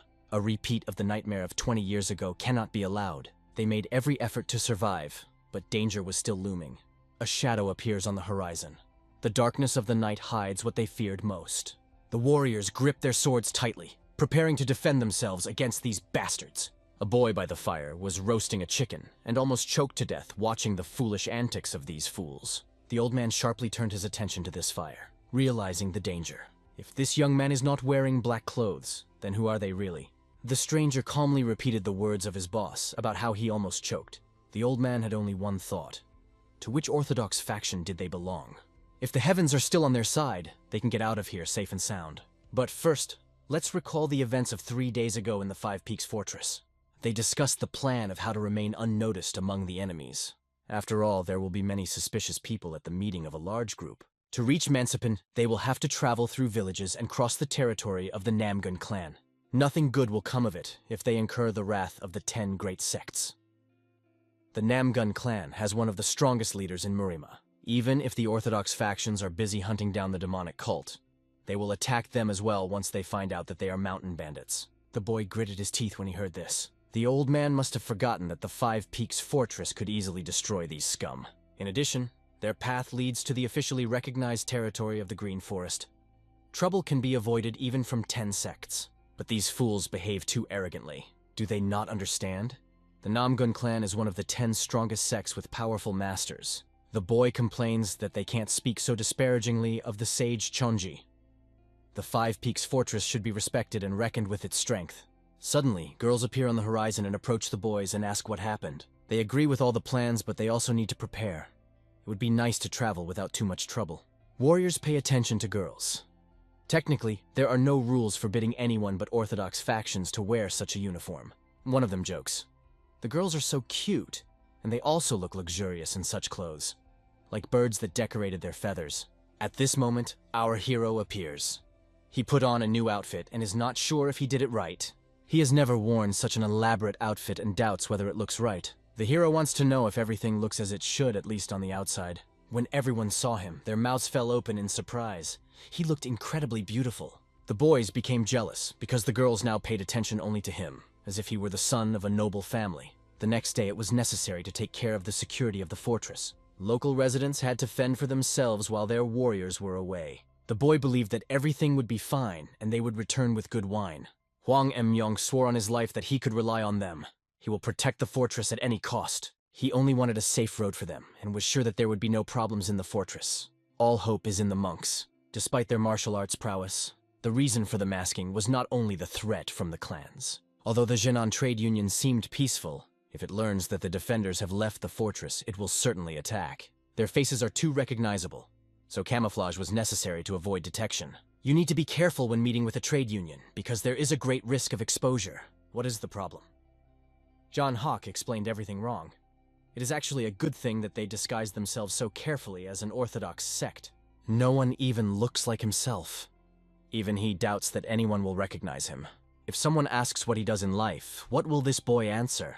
He thought, because he himself did not know what to say. They walked through difficult mountain ranges, overcoming obstacles. The boy stated that they were following the bending path because they were students of the Flying Dragon sect. On their way, Yang Henan meets the ambassador of the trade union. He offers to go together. The boy asks if they are from the trade union. If so, then it is better for them to go their separate ways. The old man did not even have time to say where they were going, but he was already pushed away. The boy realized that he had screwed up and glanced at his brothers, who were looking at him reproachfully. The old man decided to continue the dialogue. There are reasons to go together, even if they don't see it. The trade union seems suspicious to them, and the situation seems more complicated than they would like to know. They don't want unforeseen problems. Therefore, it is better not to waste their time and move on. The warriors simply turn and walk away, doubting that this ambassador is capable of helping them. The sage thinks, the Flying Dragon sect. This is the first time he hears about such a thing. Analyzing them, he felt that the inner energy of the students was quite strong. Their aura radiates confidence. He was especially interested in the boy. He had never seen a young man with such incredible strength. The old merchant understands that the sun is setting.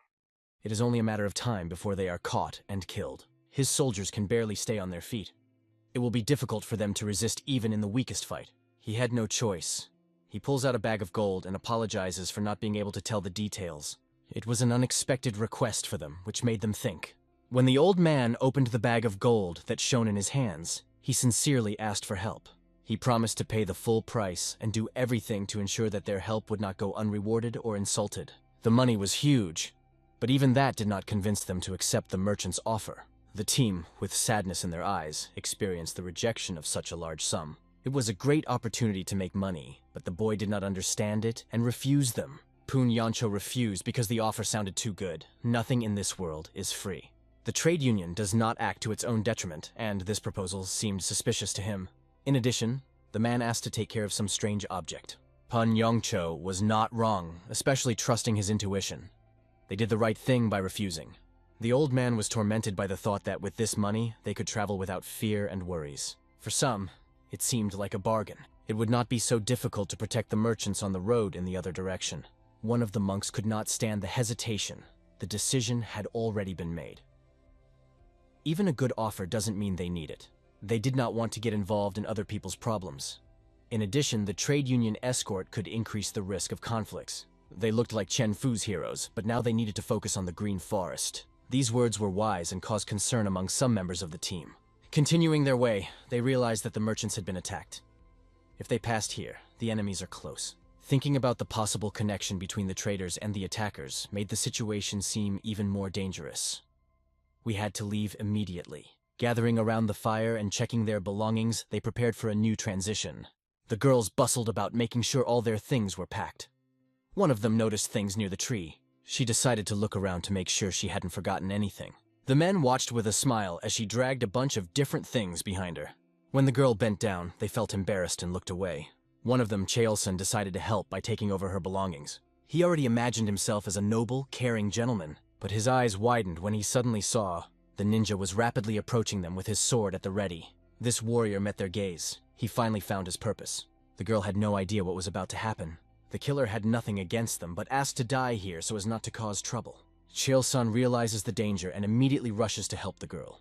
He pushes her aside, protecting her with his own body. The assassin's sword cuts into him. The blade cuts sharply through his body. Drops of Chaelson's blood fall on the girl's face.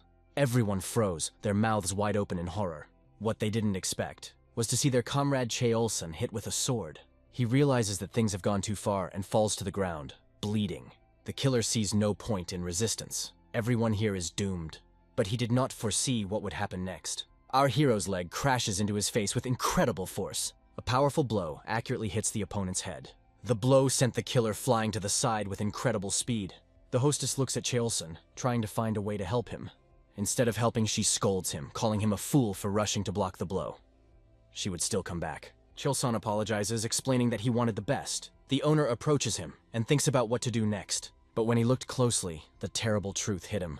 The wound was deep and very dangerous. They urgently need to find the nearest village to take Choyolsen there for treatment. The monk suggests that we quickly pack up and leave before more trouble starts. But on Yoha's face, it was already clear that the trouble was not long in coming. There were many masked enemies, and they were already waiting for them. They sat in the trees and stared with cold, merciless eyes. The owner glanced at them, trying to count, and realized that these people were extremely aggressive. Because of this cursed trade union, they now have a lot of problems. First, you need to get to the village. Yangek and Homer must help Joey, but the young master asked everyone to leave. He assured that he could handle himself in this situation. They ran, hoping to reach the village in an hour. But will they find a doctor at such a time? She looked back at Yoa, worried if he was going to be okay. All they had left was to believe in him. They know that he is incredibly strong. Although it is embarrassing to always rely on him, there is simply no other choice. No one knows how many more enemies there are in Black. If these killers catch up with them, trouble is inevitable. The sudden attack knocked Choyolsen down with one blow. This opponent is clearly not one of the simple ones. Perhaps all other enemies are experienced and dangerous warriors. For Yoha, this task is not easy. It will not be easy for him to deal with them. He asks everyone to leave so as not to put them in danger. At that moment, a blow from one of the ninja hits the ground. Our hero turns around and asks who they are. The answer is silence. No answer to his question. He grabs the opponent's mask and yanks it sharply. Swinging his fist, he asks again, "Who are you?" His powerful blow hits the enemy in the face. From this blow, the enemy crumbles to pieces, as if to ashes. The ninjas look at this with shock, and our hero bursts into the very center of their squad. He cuts one down with a powerful kick. The second, stunned, stands with his mouth open in surprise. But it is he who gets the next hard blow. A relentless kick hits him squarely in the head. An army of black-clad warriors from behind look on in shock, thinking that this guy is out of his mind. One of them stops the whole army, because he realized that this young man is extremely dangerous. A strange upstart stands in their way, and now they need to think of a plan of attack. Our hero picks up the sword lying on the ground and coldly questions these damned bastards. "Who the hell are you?" he angrily exclaims. "Why are they silent?" If they continue to ignore him, he will have to keep killing them until he gets an answer. The warriors took his harsh words as impudence, considering him nothing more than an insolent brat. They decide to destroy him to shut up this brat once and for all. At this time, the team tried to reach the nearest village as soon as possible. The only question left was, were they really moving in the right direction? It was getting harder and harder for their friend, and he had to endure as long as he could. Pun Yongcho understood that they were not in time and the consequences could be catastrophic. But he did not give up. Everything will be fine. The bleeding will be stopped in time. Suddenly the old man smelled blood in front of him. He ran forward and stopped abruptly. He also stopped the entire team with a signal. He asked everyone to shut up and not make any sound. Yangak tried to come up with a plan. Time was short, but he could sense a large group of people nearby. Most likely, these were the merchants they met earlier. Sneaking closer and looking down, he saw that the merchants had been brought to their knees. The road to the village now ran through them. It was a real problem. The trade union warriors lay bleeding, calling the ninja bastards. The ninja leader didn't seem to care how many lives their plan would cost. Is anything worth such great losses? One of the killers asked. What's another thing? There are people who walked 1,000 miles for her. What they are looking for is more valuable than the lives of all these people. It is better to give the thing voluntarily. The blade of one of the ninja was already pressed against the mistress's neck. Maybe the old man will think about his daughter's safety and do the right thing. The owner realizes that these bastards will not spare anyone. He is not stupid enough to fall for their blackmail. They will never get what he is hiding. The killer realizes that this old man is not as simple as he seems, and decides to try a different approach. The killer insisted. He would continue killing until he got the item he wanted. The leader of the merchants understood that these scoundrels were truly cruel, and he was filled with fear. The soldiers held the merchant's daughter tightly so that she would not run away. The old man didn't even have to think about any tricks. His daughter was already held hostage. Every step had to be measured. Suddenly, a silhouette appears behind the killer and coldly asks what he is doing. The killer turns around in fear, not understanding why he himself came. The silhouette looks at him and tells him to do the job properly. "Are you crazy? You haven't tasted blood in 20 years?" he says, the rage in his voice soaring. Why hasn't this item been brought yet? His anger is about to explode. The warriors surrounded their leader, preparing for any order. The strong impact of his foot on the ground shows incredible strength. The warriors bow their heads before the great demon general. It was the legendary demon of illusions, Unyagwi. The old man from the mountain watched everything that happened below. He began to worry because he did not understand who these people were. He didn't expect to meet someone so powerful. These warriors with strange weapons radiated an incredible aura. And this man who had just appeared was extremely strong and terrifying. The monk asked Yonggak how much longer to wait, but he asked to remain silent in horror. Are these people so strong that even Yonggak is afraid of them?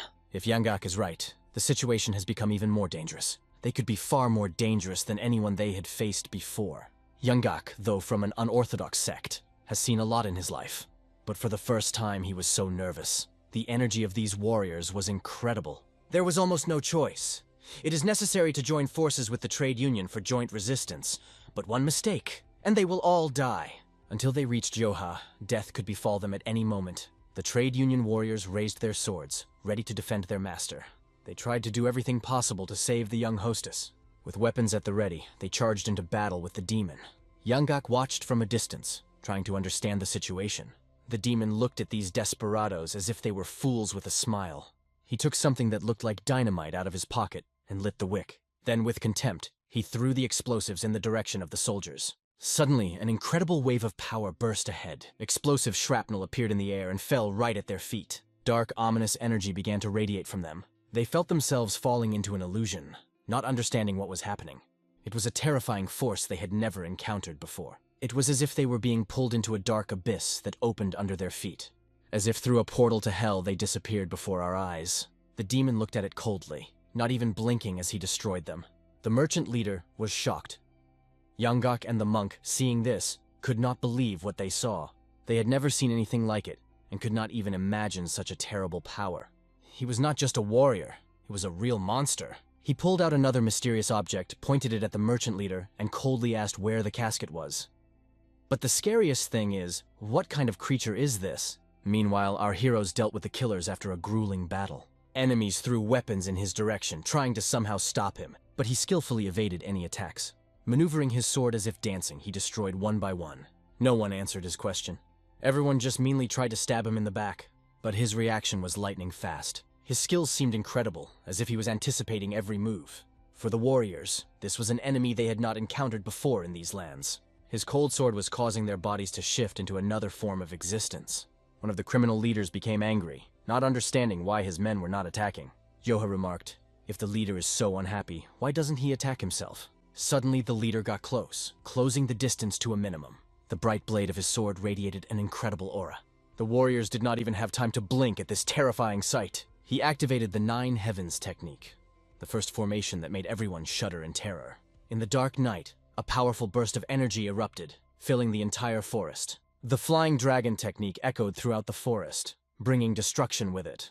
As he ran the technique through these bastards, one by one they fell to the ground. He expertly twirled his sword as he made the final decision. To prove his skill, he elegantly caught the sword in his hand. Hitting the ground with his sword, he stopped, allowing himself a short rest. It was a sign that he had exhausted his strength, but all targets were destroyed. He never found out who these bastards were, but there was no time to think. The enemies managed to hit him in the shoulder. They turned out to be quite strong. If there were more of them, the boss would be left with the rest, and his comrades could be in mortal danger. Yoha had to hurry. He stands up sharply, ready for a new fight. He doesn't care who these attackers are. If anyone dared to threaten his family, they would pay for it. Regardless of who he is, he takes it upon himself to wipe them off the face of the earth at any cost. The situation was critical. The boy was bleeding profusely, and the wound was very deep. Everything looked terrible. The two stood on the edge of the mountain and excused themselves by watching a little longer than usual. One of them returned and reported that he had looked around. No other ways were found. You can only go here. There is another route, but it requires a huge detour, and Yoha might lose sight of them. The situation became complicated, and the commander decided to go to investigate the situation himself. He came to the edge of the mountain and stood next to the 2 observers. His sudden appearance startled them, and he sharply asked what they were doing. The boys shuddered in fear. Their hearts nearly leapt out of their chests. The fact is that these bastards were using martial arts they had never seen before. Their power was terrifying. The boy glanced at them, assessing their strength. He saw how the demon once again demanded to give him the item he needed. The leader of the merchants angrily asked to kill him, because he was not going to give himself up for anything in the world. The demon wondered why this man was so stubborn. After all, this item is not worth sacrificing the entire trade union. Does he know how to use the 8-bead bell? The cult had to deal with everything. But how did anyone manage to survive and learn this fact? The demon looked at his daughter and wondered how much longer this old man would hold out. He made it clear that he was ready to order his men to play with his daughter. This enraged the father, who cried out that he had better be killed at once. The demonic bastard wants to see 20 of his warriors play with the merchant's daughter, and how her father will look on. He orders his soldiers to begin the abuse. They grab the girl who's crying incessantly. She begs to stop. She is not guilty of anything and does not deserve this fate. The father cannot stand it and suddenly stops everything that is happening. The demon mockingly asks, "What happened? Have you changed your mind?" The merchant agrees to give the bell, if only they will stop this horror. It seemed like a wise decision for the demon. He asks where this item is hidden. The merchant replies that it is hidden nearby, buried in the ground. One of the soldiers pulls out a box from under the ground. It was hard for the merchant leader to admit it, but he had no choice. It looked like it was going to end. The demons would get this cursed item. These demons are already terrible, but with this thing they will become even more powerful. The nightmare of 20 years ago may repeat itself. The merchant realizes that there is no other way out, and asks him to take this thing and disappear. The demonic leader looks at the box that contains the treasure. He feels the energy of the sacred object emanating from the casket. The merchant's plan was not bad. If he killed it immediately, it would be difficult to find this item. But the demonic leader is not so simple. Now the traitor will pay a high price for the trouble caused to him.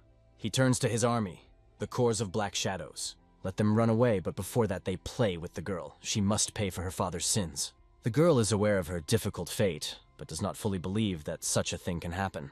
The merchant exploded with hatred. This son of a bitch tricked him even when he made concessions. He cried out in despair, calling the demon a beast in human form, and asked if he was not afraid of heavenly punishment. The demonic leader only smiled, declaring that he was a punishment from heaven.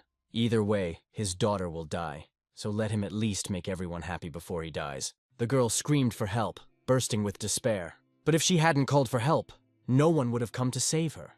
And suddenly a cry rang out from the mountain. "You are all bastards and beasts!" The demon turned his head in the direction of the scream. A boy appeared on the horizon, who declared that they have neither conscience nor honor. The leader of the traitors looked at him and shouted, "Get your paws off my daughter!" The boy drew his sword from its sheath. Throwing it on his shoulder, he rushed forward, not tolerating the abuse of other people's families. The girl and the old man did not even have time to wake up, as he was already rushing into battle. It was Pun Yongcho, one of the 10 heroes of the 5 Peaks, the strongest warrior of the Flying Dragon sect, who was going to destroy all enemies. It became difficult for the observers from the mountain to decide what to do next. The demonic leader noticed the new guest and declared that there was a rat race here. He didn't care who it was. He ordered his soldiers to kill him. The warriors suddenly charged like predators. They tried to stop Pun Yongcho by blocking his path, but Pun Yongcho was confident in his strength. It is not so easy for them to deal with him. Clenching his sword, Pun Yongcho charged it with energy and began to use his techniques against these bastards. The demonic warriors tried to prevent him from breaking through their formation, but Pun Yongcho was confident in his strength. "I will never lose to trash like you," he exclaimed. Warriors received devastating blows without even having time to defend themselves. Those who saw his power understood without a doubt. He is incredibly strong. Why then are these warriors still hanging out with him? Where's the demon general? It was necessary to deal with him quickly, because he was here alone. Suddenly an arrow flew from the mountain and almost hit one of them in the leg. She was a girl who couldn't stand by and watch her friend figure things out on her own. If their boss got into this kind of mess, none of them would be left out. They don't care who is in front of them. Everyone comes forward to fight for him. Only one girl stays by Cheol-sun's side to take care of him. Others have to enter into a serious battle. A monk joins in this deadly sword dance. Pun Yongcho felt guilty for getting everyone involved in this fight. But there was no other way out. He could not just stand and watch this horror. All of them will support Pun Yongcho, covering his weak points. Now they faced an army of demonic bastards. Retreat nowhere. This battle will not be for life, but for death. The number of opponents was huge, and there were doubts about victory. The monk thought it was better not to think about it at all. Whatever decision the boss makes, they must support it. They rushed after him into battle, not looking at anything. The battle was gaining momentum, and their support was becoming even stronger. The sounds of clashing swords pierced the air on the battlefield. They were quite skillful in holding and striking. These demonic cult bastards will pay for everything. One of the warriors wanted to kill those who interfered with their plans as soon as possible. Using dark energy, he tried to aim at the monk. This force was extremely dangerous, and the situation looked very bad. Suddenly an old man appeared who had been watching the battle all this time. It was no secret to him that their opponents were strong. He understood. To defeat these demons, you need to invest all your strength. There can be no mistakes. With a powerful kick, he cut down one of the demons and saved the monk. The monk sighed with relief. Yanggak always comes to the rescue. You can rely on him, but now is not the time to relax. Winning this battle is almost impossible. They need to hold out for at least 15 minutes. Yanggak did not understand what the boss was thinking when he charged. It is impossible to retreat. Their lives are at stake. The archer's arrow flies towards the enemy, adding chaos to the battle. He fires arrows one after another without stopping for a moment. The arrows hit the targets like lightning without missing a single shot. Demonic warriors clearly do not like this. Their main task now is to kill the archer. But the archer is not going to become easy prey and does not put himself in danger. Demonic warriors have many mean tricks up their sleeve. The girl rushes into battle to protect the archer. She will not allow someone to harm her family in front of her eyes. Her sword cuts one of the demons in half. The archer was sweating from such a sudden turn of events, but you can't relax. As soon as you lose your vigilance, you will die immediately. They must move forward. She goes into battle, and he continues to cover her with arrows. The situation suddenly changes. One of the demonic warriors grips his sword, eager to kill the merchant leader for all the trouble he's caused. If he escapes, it will lead to serious consequences. But Poon Yongcho comes to the leader's defense. He heard the words about the envoy of the trade union and acts like lightning. The merchant leader opens his mouth wide in surprise. Poon Yongcho's sword instantly hits the demon in front of him. The leader of the merchants is confused and does not know what to do next. Poon Yongcho realizes that time is short, but now the question is for the merchant. Poon Yongcho asks which of his people know medical techniques. Meanwhile, the battle continued, and fierce skirmishes took place on both sides. The sounds of clashing swords sounded even louder, echoing across the battlefield. The demonic warriors had a numerical advantage. Fighters who lost their vigilance immediately became victims of their attacks. One of the soldiers was hit and fell to the ground without getting up. The monk was aware that the situation was going too far, and things were not going well. Their warriors are exhausted, and there are still plenty of demonic bastards left. Worse, they use non-traditional martial arts. Some of the demons appeared out of nowhere, adding to the chaos of the battle. Now everyone was waiting for a decision from the boss. What to do next? Why did Poon Yongcho get into this mess in the first place? It was not like him. After all, the first thing he had to think about was the life of his family. Now he acted recklessly. If the monk dies, then after his death he will constantly reproach Poon Yongcho for that day. The demonic warriors sensed the weakness of their opponents and saw a chance for victory. The situation on the battlefield was becoming critical. Many soldiers could no longer hold their swords. Suddenly, a strange sword appeared in front of the demon army. They did not understand what was happening. It was Poon Yongcho who charged into the battle with renewed vigor.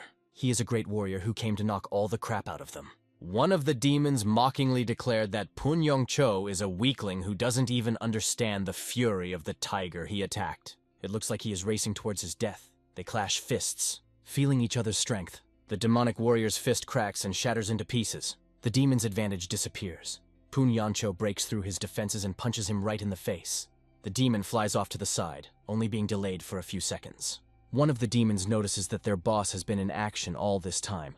There is no doubt, this is incredible power. Such power can only be possessed through natural talent and training from Yoa. Now this talent is visible to everyone. Poon Yongcho notices that there are doctors among the merchants. He orders that Cheol-sun be brought to them immediately. Doctors immediately provide help, and now you cannot worry about it. Poon Yongcho apologizes to everyone for his rash action. He tried to forget everything and live an ordinary life, but he remembered his wife and children, who remained in his hometown. As a father, he could not remain silent and calmly watch this horror. He felt that he had acted selfishly and had no right to do so. He had failed as a fortress boss and as a senior comrade, but he could not watch these atrocities without acting.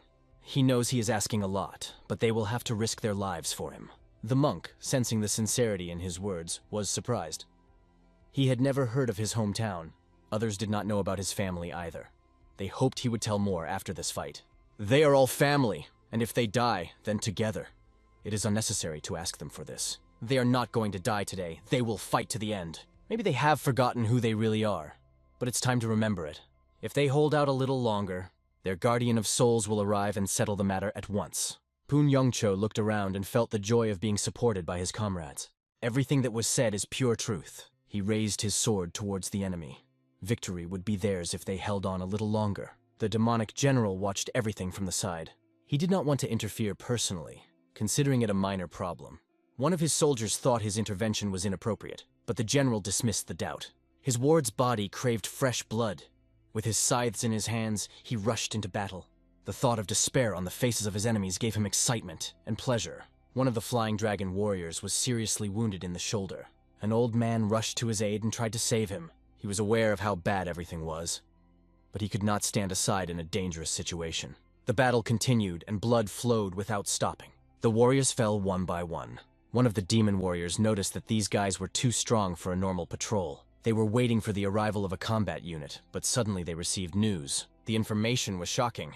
Someone had killed their entire combat unit. This meant serious problems on the battlefield. How could one man destroy all? It was hard to believe that these soldiers were capable of such a thing. After all, the battle squad consisted of elites trained to destroy the 9 great sects. If they were killed, there is no chance. Their commander was enraged. He considered his warriors pathetic and a disgrace to the Dark Shadow Corps. One of the soldiers looked in horror at the captain, who hated his own squad. The commander swung his melee weapon and without hesitation killed his subordinates, who, in his opinion, deserved to die. Now he charged into the fray, ready to begin the bloody game. The monk saw the commander kill his allies.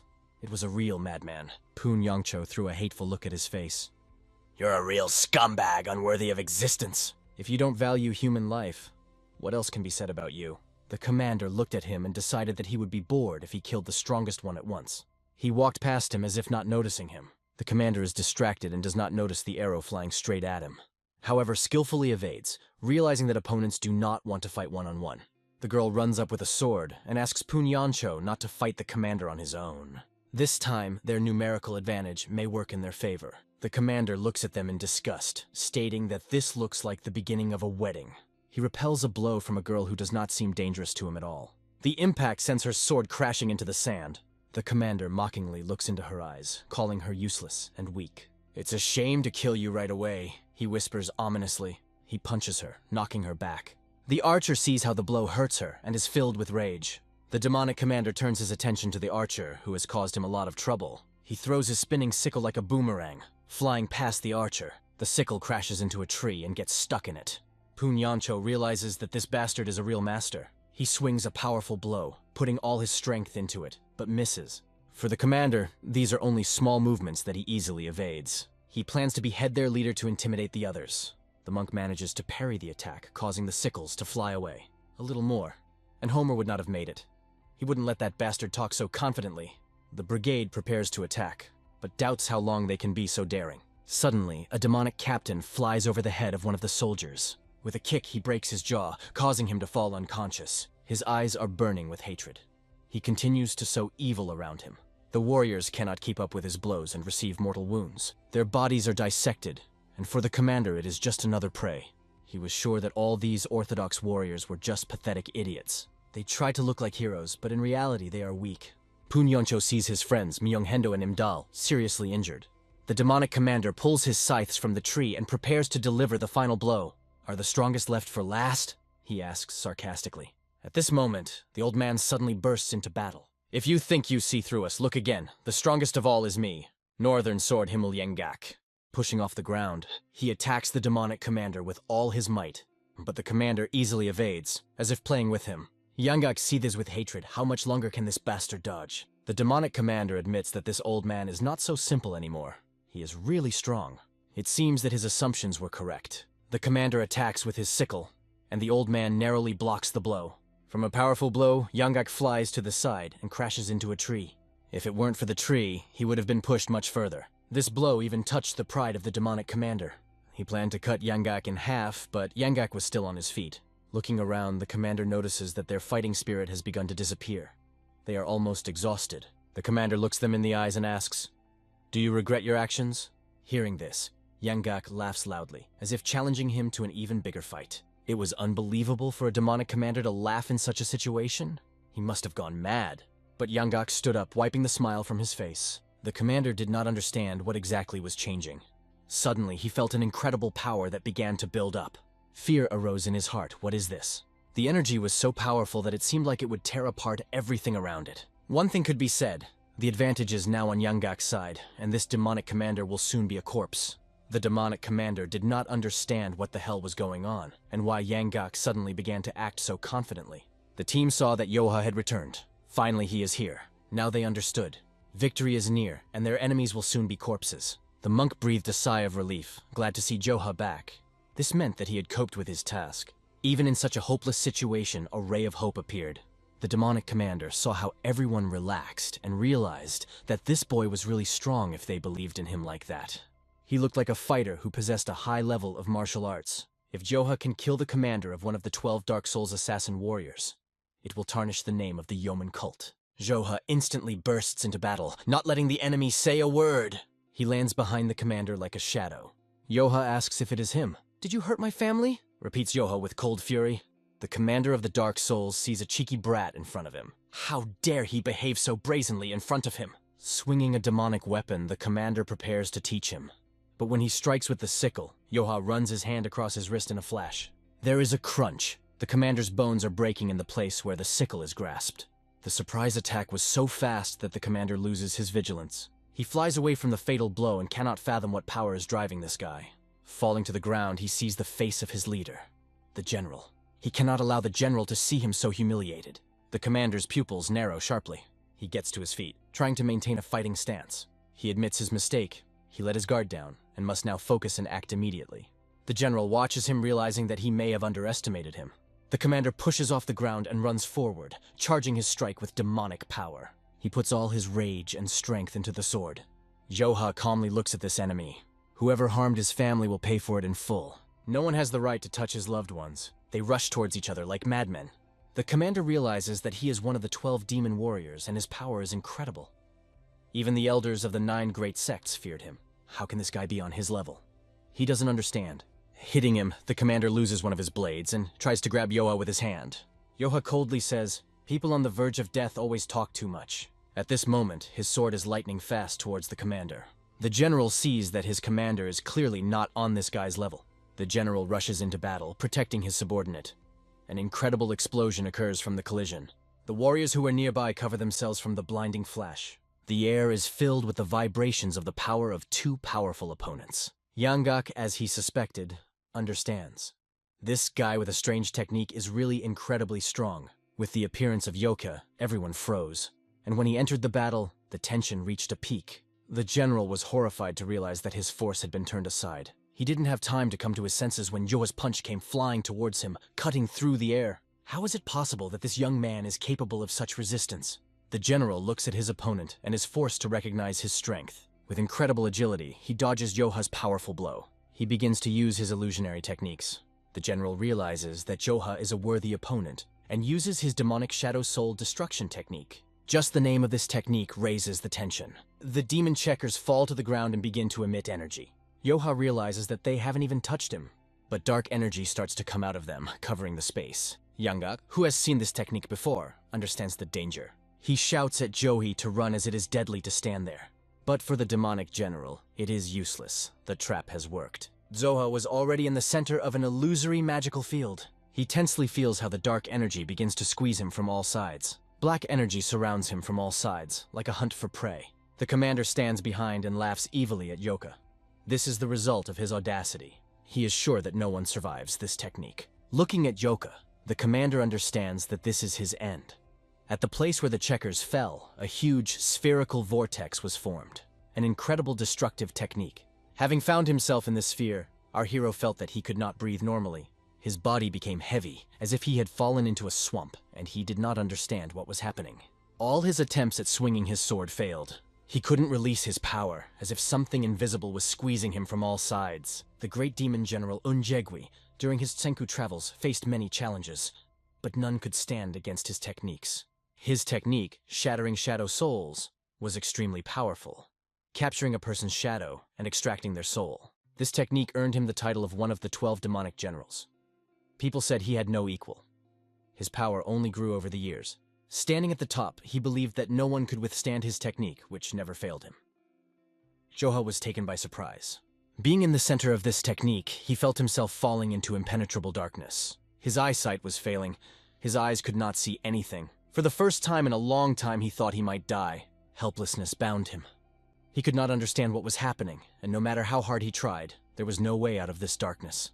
The forces slowly left him, gradually fading away. His master always said, "Encountering non-traditional techniques is the reason why brute force alone is not enough. You need to know the basics of fighting against sorcerers." The master had taught him that, while he could hold his own against many powerful techniques, He had to be especially careful with sorcerers due to his lack of experience. The master warned, if you fall under their technique, it will be very difficult to get out. What to do then?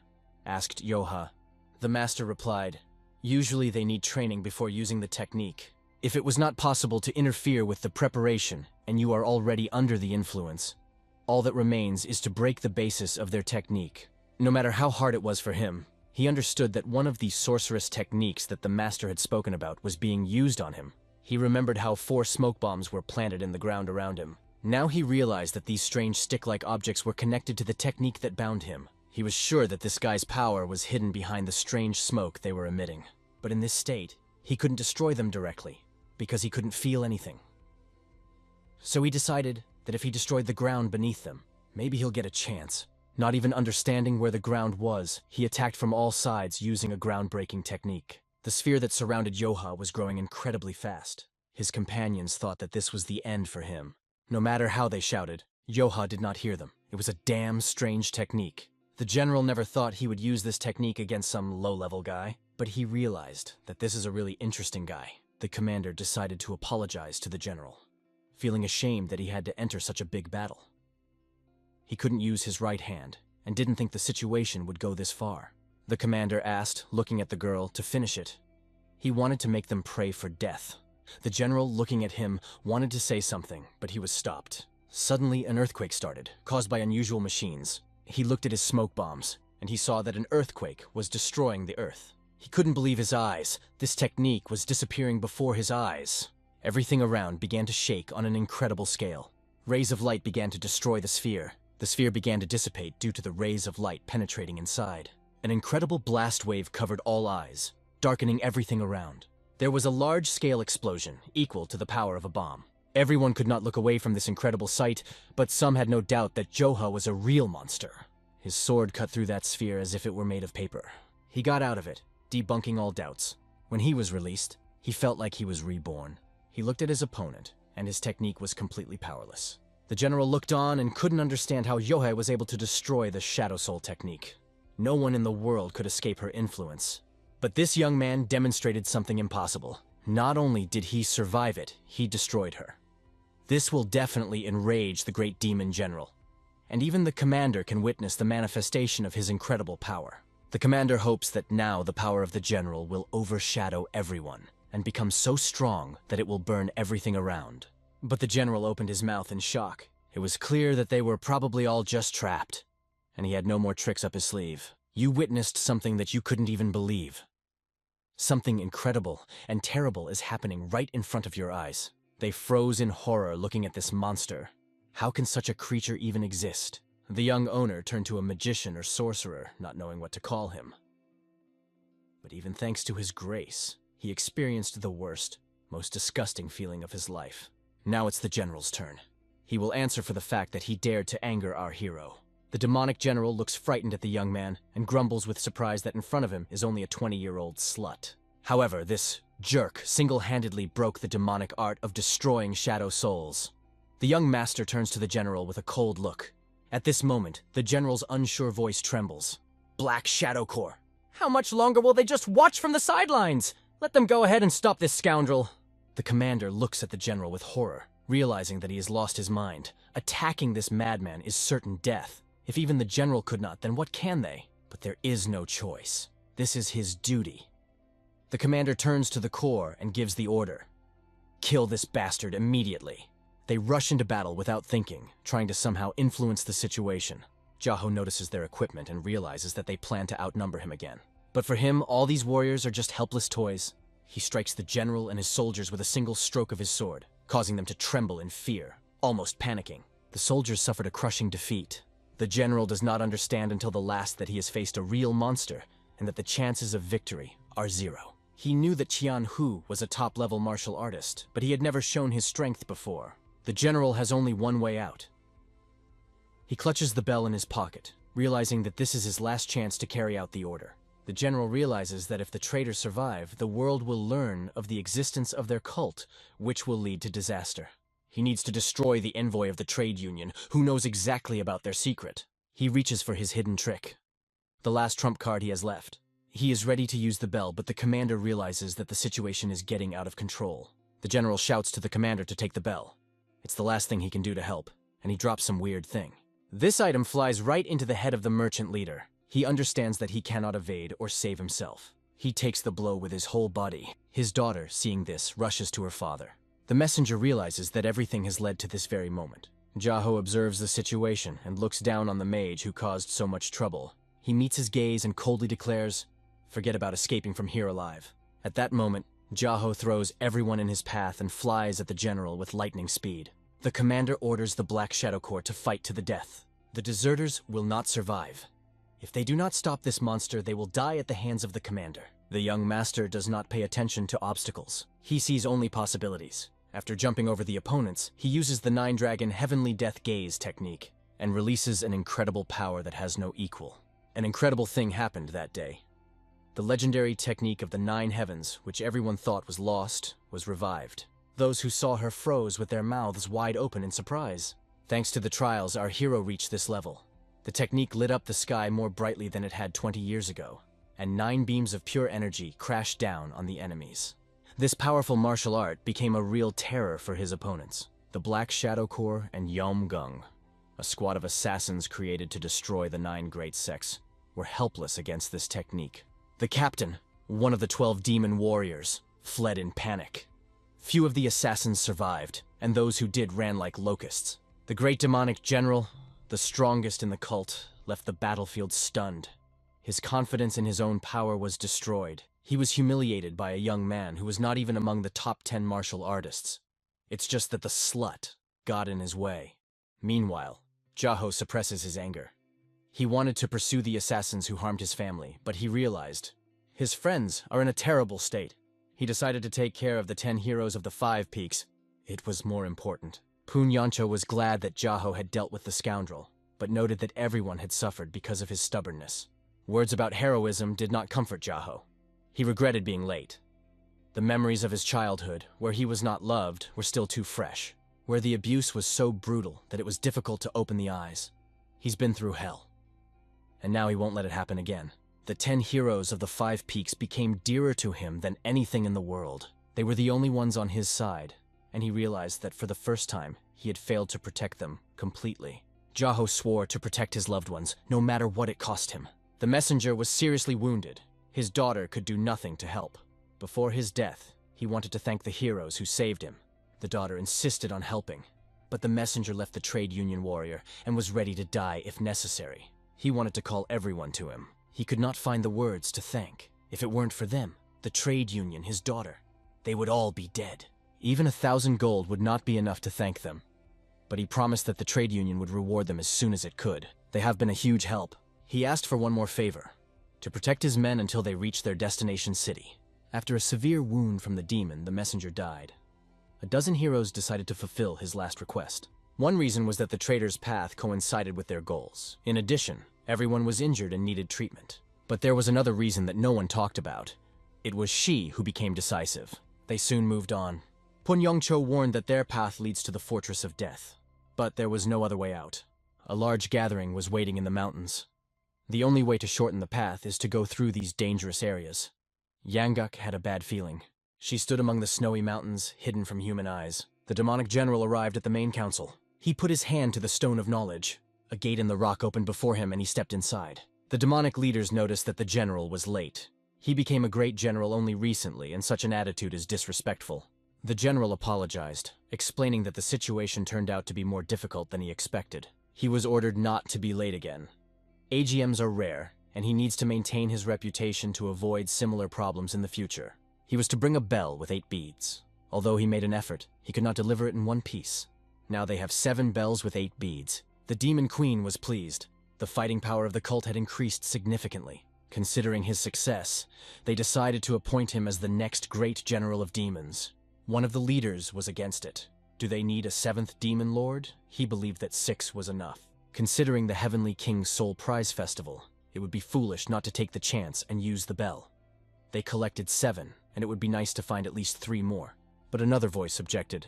Finding 3 more bells is not easy. The demoness smiled, declaring that they were joking and told her not to worry. The decision to appoint the 7th Great General was approved by the supreme head of the cult. However, while he is absent, there is no need to rush to the Soul Recruitment Festival. Soon the 7 demon lords must use the bells to increase their army. The fun begins when they invade Xianhu. With the power of the 7 demon lords, they would easily take over this era and conquer Qianhu just as the head had planned. But the general interrupted them, noting that it would not be so easy. Their biggest opponent turned out to be some snot. Even the captain of a corps of 12 demonic soldiers was destroyed by one of his blows. This guy is not just a magician. The general was sure that defeating him would be simple. But the young man turned out to be terribly strong and destroyed his technique. The demoness thought it was a joke. If it is not about one of the 10 strongest masters, then defeating the great demon is impossible. The general explained that his task was to retrieve the sacred artifact and retreat. But even with a pure heart, he doubts that he could defeat that boy. He had never seen such a technique. The boy turned 9 times in the sky, and his blade released energy that shot down like lightning. It was incredible, and they should believe it. The demoness could not believe his words. The energy of the 9 blades has been considered impossible for many years. If this is true, they need to figure it out. In the mountains of Polgon, one of the soldiers shouted, "These scumbags are too confident!" They climbed the mountains like rats. They must have nerves of steel. This was heard from the side of the fortress. The Holy Blood Axe warned that anyone who approached these mountains would belong to the territory of the Green Forest. If they want to pass alive, they must pay 200 gold for each person. Pan Yongcho realized that it was too expensive, since there were about 20 of them. Yongak warned, "These thugs check everyone. If they give in, they will be trapped, and there is very little time left before the Green Forest Assembly." One of the merchants said that they could not pay that much. They had already been robbed on the way here. It was clear that they had even lost their vans. She begged to let them through. The leader agreed that the situation was difficult. He himself was in a hurry to attend a large meeting, and the extra coins would not hinder them. The girl assured that they have nothing more. Then the leader declared that they would be destroyed. He himself wants to make sure that they are really poor. At that moment, the vice chairman appeared and said that they had enough to search their pockets. It seemed better to pay. But Yangak reminded them that these were only bandits of the Green Forest, and the trouble was just beginning. Pan Yongcho didn't know what to do. If they come closer, their faces will be remembered at the meeting. If they don't pay and join the battle, it will cause even more problems. The hostess whispered that the boy with the axe had a face like rat-bitten mold. Their only hope was a miracle, that they would be let through. Pan Yongcho did not want to give the money, but if they anger Jaho, the consequences will be catastrophic. One of the thugs shouted that their leaders had completely lost their minds. The vice chairman noticed their taunts and threatened, "Do you want to die?" The situation escalated. They got the money, but the bandits realized that they had been cheated. The girl could not stand it, and declared that this money does not belong to the trade union, so she cannot give it back. This angered the bandit leader. He grabbed his sword, thinking it was a cheeky joke. The vice chairman said that they themselves are to blame for their troubles. Now they will not be able to leave alive even if they give everything. One of the girls laughed, making the thug even more angry. "What's so funny?" The vice chairman shouted furiously that they were idiots who did not understand the seriousness of the situation. How did they even get here alive? Now, having met him, they naively hoped to avoid execution. Unable to stand it, someone threw a bag of gold right at the head of the vice chairman, knocking him down and knocking him unconscious. Yongak looked into the bag and saw that the gold was gone. The leader of the bandits was embarrassed, seeing how his partner was cut down. He was nervous, not understanding what had happened, because he did not even feel the approach of the attack. Then it dawned on him, there is a martial arts master among them. Pan Yongcho realized that the situation was now at an impasse and they were trapped. Jaho threw up the thread, and looking at the bandit with mold on his beard, coldly said, "You are too rude." What he said or didn't say didn't matter anymore. Jaho was sure that no one would dare touch his family. At that moment, the gold coin hit the bandit leader right in the forehead.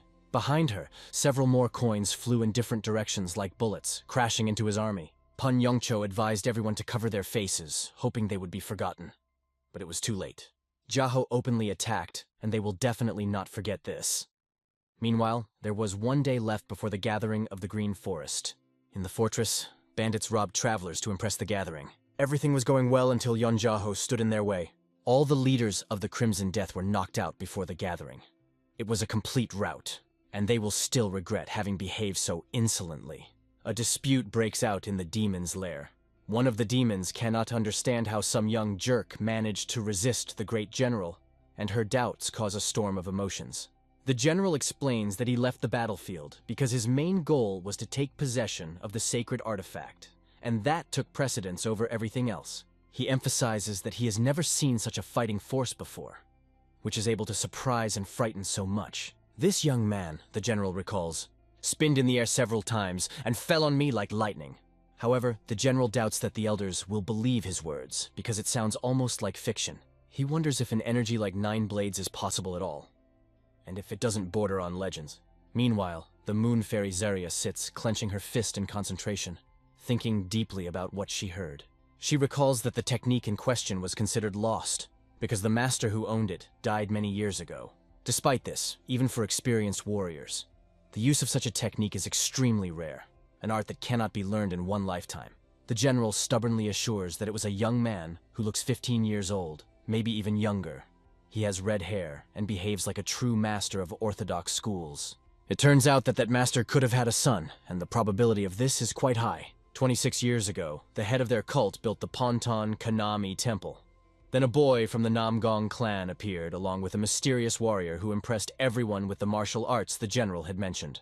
That temple was destroyed, and the young warrior from that time was nicknamed the swordsman who destroys the moon. The thought still haunts her and annoys her every time she thinks about it.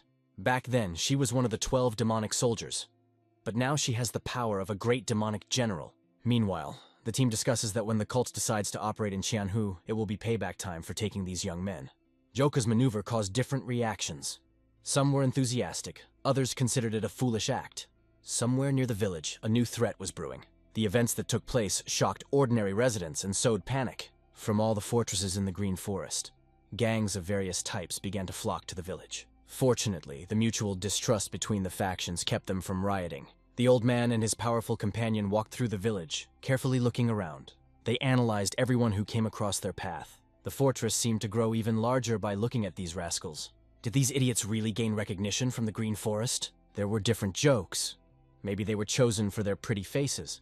As they passed through the village, they noticed that the bandits had disguised themselves as a trade union. If a fight breaks out, victory will be easy. The soldiers from the side looked incredulously at the hero's team, thinking that they were invited only for a showdown, and they would fall from the first blow. But such thoughts could be fatal for partners. This recklessness will lead to an early death. If he wants to survive and live a long life, he must avoid fighting the redheads at all costs. And one should not look down on the lower sex, because having crossed their path, he risks a life even worse than in hell. Darkness came, enveloping everything around in a thick haze of night. The Montepin area has turned into a chaotic camp with tents, where bandits have settled. Those gathered around the Green Forest Fortress did not appear to be particularly powerful or dangerous. However, it was necessary to stop and get my things for the night. Some even wanted to express their respect to the leadership of the fortress, because they were able to go this far. One of the monks sighed in displeasure. He did not understand why he was in a hurry, because meeting them was inevitable. Tired, he just wanted to rest. Yoha moved away from the group and lay down on the grass nearby, staring thoughtfully at the night sky and the silver disk of the moon. Soon, he was found by a lady who reproachfully asked what he was doing here, because she had been looking for him everywhere. She couldn't understand how he could lie there and do nothing while everyone else was sorting through their things. Yoha explained that he had come here to think things over. There are too many thoughts running through his head. He noted that the girl had always been close to her friend Chen, but now they were walking separately. Maybe they had a fight? The girl was embarrassed and quickly denied this assumption. She explained that Chen has been busy lately and spends a lot of time with Choho-san. This makes her feel redundant when she is around them. However, she was glad that there was no quarrel between them. It was obvious that she wanted to keep Josie company. They decided to take a walk in the forest. The girl was surprised how Yoho could remain so calm in any situation. She talked about his power because she had never heard of him living anywhere before coming to the Five Peaks Fortress. She really wanted to know his story. Yoha tried to remember his parents, but he does not even remember their faces. His mother died immediately after his birth, and he saw his father only once. He was 6 years old then, and it would be amazing if he could remember him. But he remembers well the person he hates the most in his life. This is the person who once tried to kill him. The girl shuddered at his words. She didn't know if this was a real story of his childhood or just fiction. His face showed no traces of the horrors he had experienced. Maybe he's even from the royal family. Is this person still alive? She asked. Yoha answered confidently that he did. She offered to find her and take revenge. After all, now this woman would not be able to resist even against a young shepherd. But everything is not so simple. It's not just a woman. It's his aunt. This information stunned her to the core. Yoha continued to tell his story, but the girl remained silent, unable to utter a word. She knew that he had his own difficult fate. But even among the sad stories of the fortress, this one was particularly cruel. The boy looked younger than her, but his life was much more complicated. All this seemed like a mockery of fate. She understood how powerful his power was, and how difficult it was for him to acquire it. Yoha did not deserve such a brutal past. She tried her best to cheer him up, or at least help him in some way. Young Yoha, who was the envy of everyone, was actually not as simple as he seemed. After telling his story, he asked if she was bored. But when he saw her reaction, he noticed something else. She suddenly began to cry uncontrollably. She apologized, because she did not know that he had experienced so much pain. He also apologized, saying that maybe he shouldn't have told her that. She shouldn't be burdened by it. And yet, under that moonlit night, something between them changed forever. There is a conversation going on in the warrior camp. One of them reminds that according to the rules of the Green Forest, fortresses should not interfere in the affairs of other fortifications. The leader of one of the groups, with his forehead cut open after hitting a coin, said that some guys from the trade union decided to attack them. It was revealed that those masquerading as merchants were actually members of the Green Forest, hidden among the warriors of the Five Peaks Fortress. The Great Assembly of the Forest has almost begun. The leader believes that violators cannot be left unpunished, so he asked for an audience.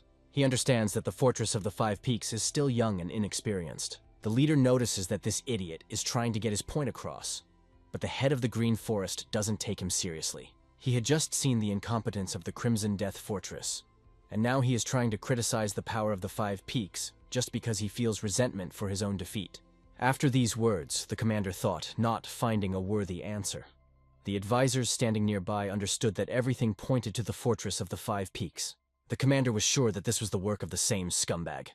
It was one of the 12 demonic generals, the Mad Cat Lord, the same bastard who doesn't care about any respect. He is not interested in the hierarchy of the Green Forest. He does not recognize either seniors or juniors. This is exactly the bastard that he remembered the most, Yan Yoha. Just thinking about him made me want to destroy him. The leader of the Green Forest glanced at one of his advisors, whose hands were still shaking. He ordered the head of the Crimson Death Fortress to leave, and he meekly accepted. Shaking with fear before the leader of the Green Forest, the man confirmed everything that was said. He realized his mistake and immediately left the hall. The leader then turned to the demonic cat lord who came with a sword and belonged to the Five Peaks Fortress. He remembered that this impudent young man was quite young. The demon lord confirmed that he was not yet 20. This cheeky kid. The leader of the Green Forest heard this and was indignant. So the disciple of the heaven-shattering demon lord was defeated by some boy while he was drunk? His companions began to mock him, implying that he had not drunk that much. Furious, the leader of the Green Forest slammed the table as he made his final decision. This gesture attracted the attention of everyone present. If this boy shows up at the gathering of the Green Forest, then this will be a great opportunity for the demonic Lord Ingheim to join him in battle and demonstrate his strength. If he claims that he lost only because of drunkenness, then let him prove himself in action. If he was defeated by this child again, it would be a great shame for the Green Forest disciple. If defeated, he would leave his post as Demon General and return to his studies for another 10 years. Ilheim understood. 10 years is an eternity, a real hell. This humiliation and horror, which he did not want to experience again. The leader of the Green Forest noticed the fear in his eyes, the fear of losing to this slut again. If he disobeys his teacher, the consequences will be dire. Ilheim, clenching his fists, declared that he would not lose this time. He bowed to his teacher, affirming that he would fulfill his every wish. But in his thoughts, he realized that everything was bad. If he had to fight that guy again, defeat was inevitable. We urgently need to come up with a cunning plan. Some time passed, and in the palace, Pun Yancho greets the pride of the Green Forest, the Mad Cat Lord, who has appeared before them. They ask him what brought him here. He had heard that the warriors of the Five Peaks were supposed to be here, but he couldn't find them anywhere. If they called me, I would come without hesitation, he replied. Pun Yongcho invited him to the table. Come in, brother. We haven't seen each other for a long time. The young warrior felt the familiar aura of the Cat Lord he had met once upon a time. The Cat Lord looked at this bastard with contempt. If not for that mistake, he would never have sat at the same table with him. Mubec greeted him with a warm smile. She was happy to see him with her friend. He'd grown older since they last met. The cat lord was embarrassed by the compliment. Was she implying that he had gotten fat? But the girls quickly explain, you became the brother of 10 heroes, and therefore our brother too. Everyone knew what happened that night.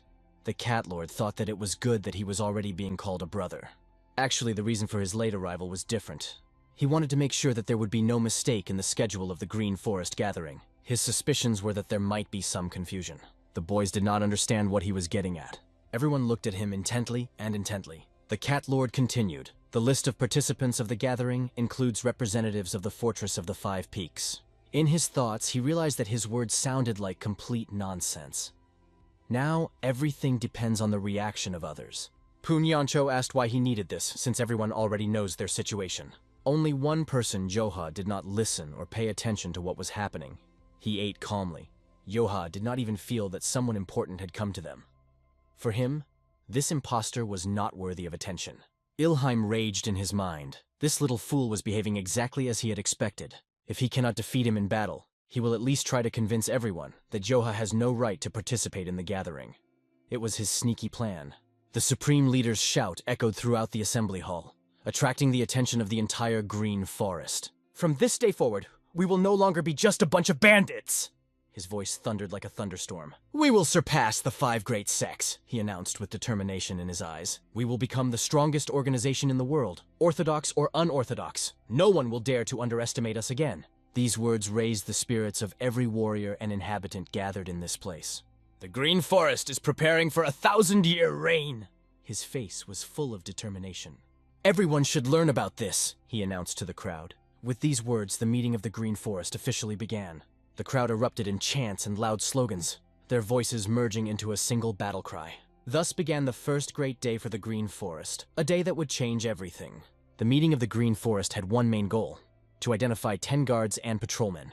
They had to become a new force that would protect order in their lands. A flag flew over the castle, symbolizing the start of the competition. People carrying flags went through trials that remained secret. Suddenly, groups of warriors started jostling and shouting, "What are you idiots doing?"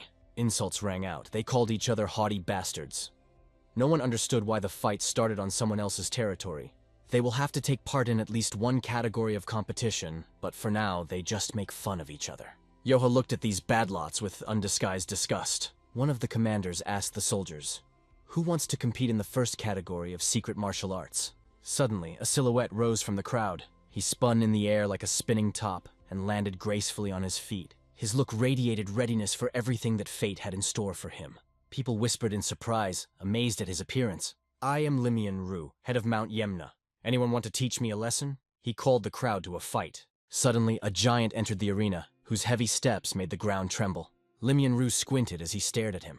It was Yamak, the head of Mount Bebon, ready to teach this self-righteous brat.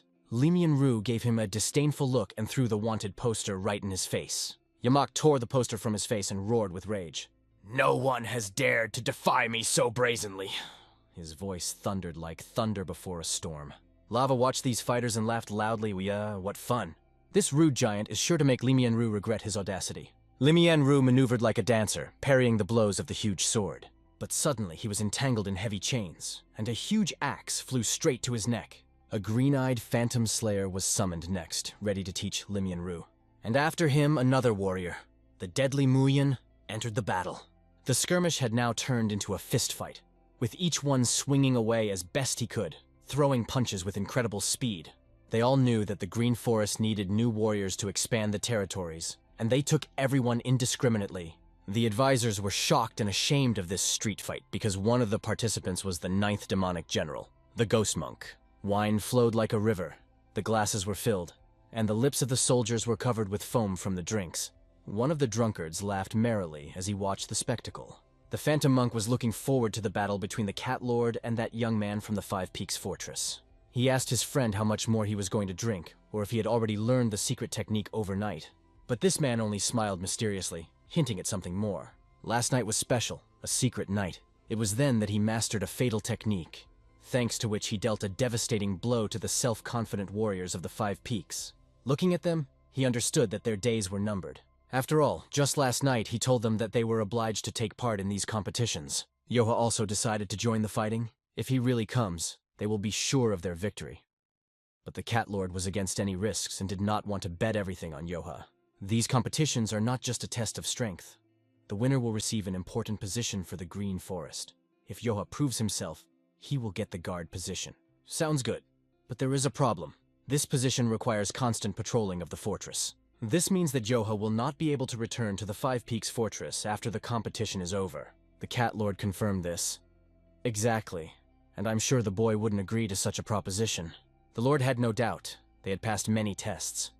But who knew how long Yoaf would be forced to be absent? Without him and 10 heroes, the fortress may not hold. This means that his brothers will have to return while he fulfills his new duties.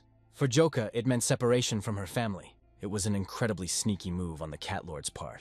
Everyone understood that this cunning man hit the most painful point. His goal was clear, to come here and intimidate the strongest among them. Pun Yongcho understood that this could lead to irreparable consequences. But he also knew that what was said was not entirely true. Yoha sharply hit the table with his chopsticks. Everyone paid attention to him. "If you want me to jump into the flames, I will," Yoha said firmly. But finally he found what he was looking for so long. He found a real family to take care of. If he becomes a guardian, he will have to part with them. It was a real trap, a lie that upset them all. Pun Yancho didn't understand. Yoha hadn't even become a guard yet, and everyone was already acting so cocky. This made Yoha think and change his point of view. The monk realized that their leader really took the matter seriously. All these Selyuks from the Five Peaks dreamed of becoming guards and patrolmen.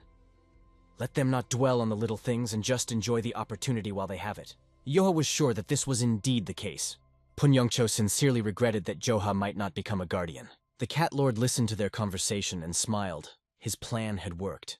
His cunning tactics pierced their hearts, sowing doubt and fear. He continued to drink and laugh, convinced of his victory over everyone. The main leader looked reproachfully at the Cat Lord, who was acting too carelessly. But behind this frivolity, there was an insidious thought. His gaze fell on the Five Peaks' young Yeon Joha, and he was clearly up to something. The duel of one of the strongest warriors who demonstrated the Iron Head technique began.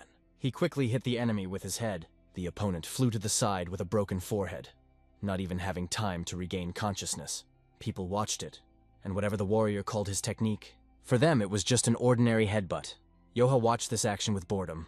He began to fumble, clutching the hilt of his sword as he prepared to leave, but the contest still continued. He tried to watch until the end, as his friend asked. However, the urge to relieve oneself became unbearable. At that moment, he left the competition area. But why did he take the sword with him? This question left his friends in awe. The old man understood that this was a refusal. And most likely, Yoha went to the forest to chop trees. To the monster who had defeated Sage Chanja, these contests seemed like child's play. Yoha was in no mood to watch them. Young Hak once called Yoha a monster, and they saw his power. When he used the fire dragons, the eerie energy emanating from him was truly like the power of a monster.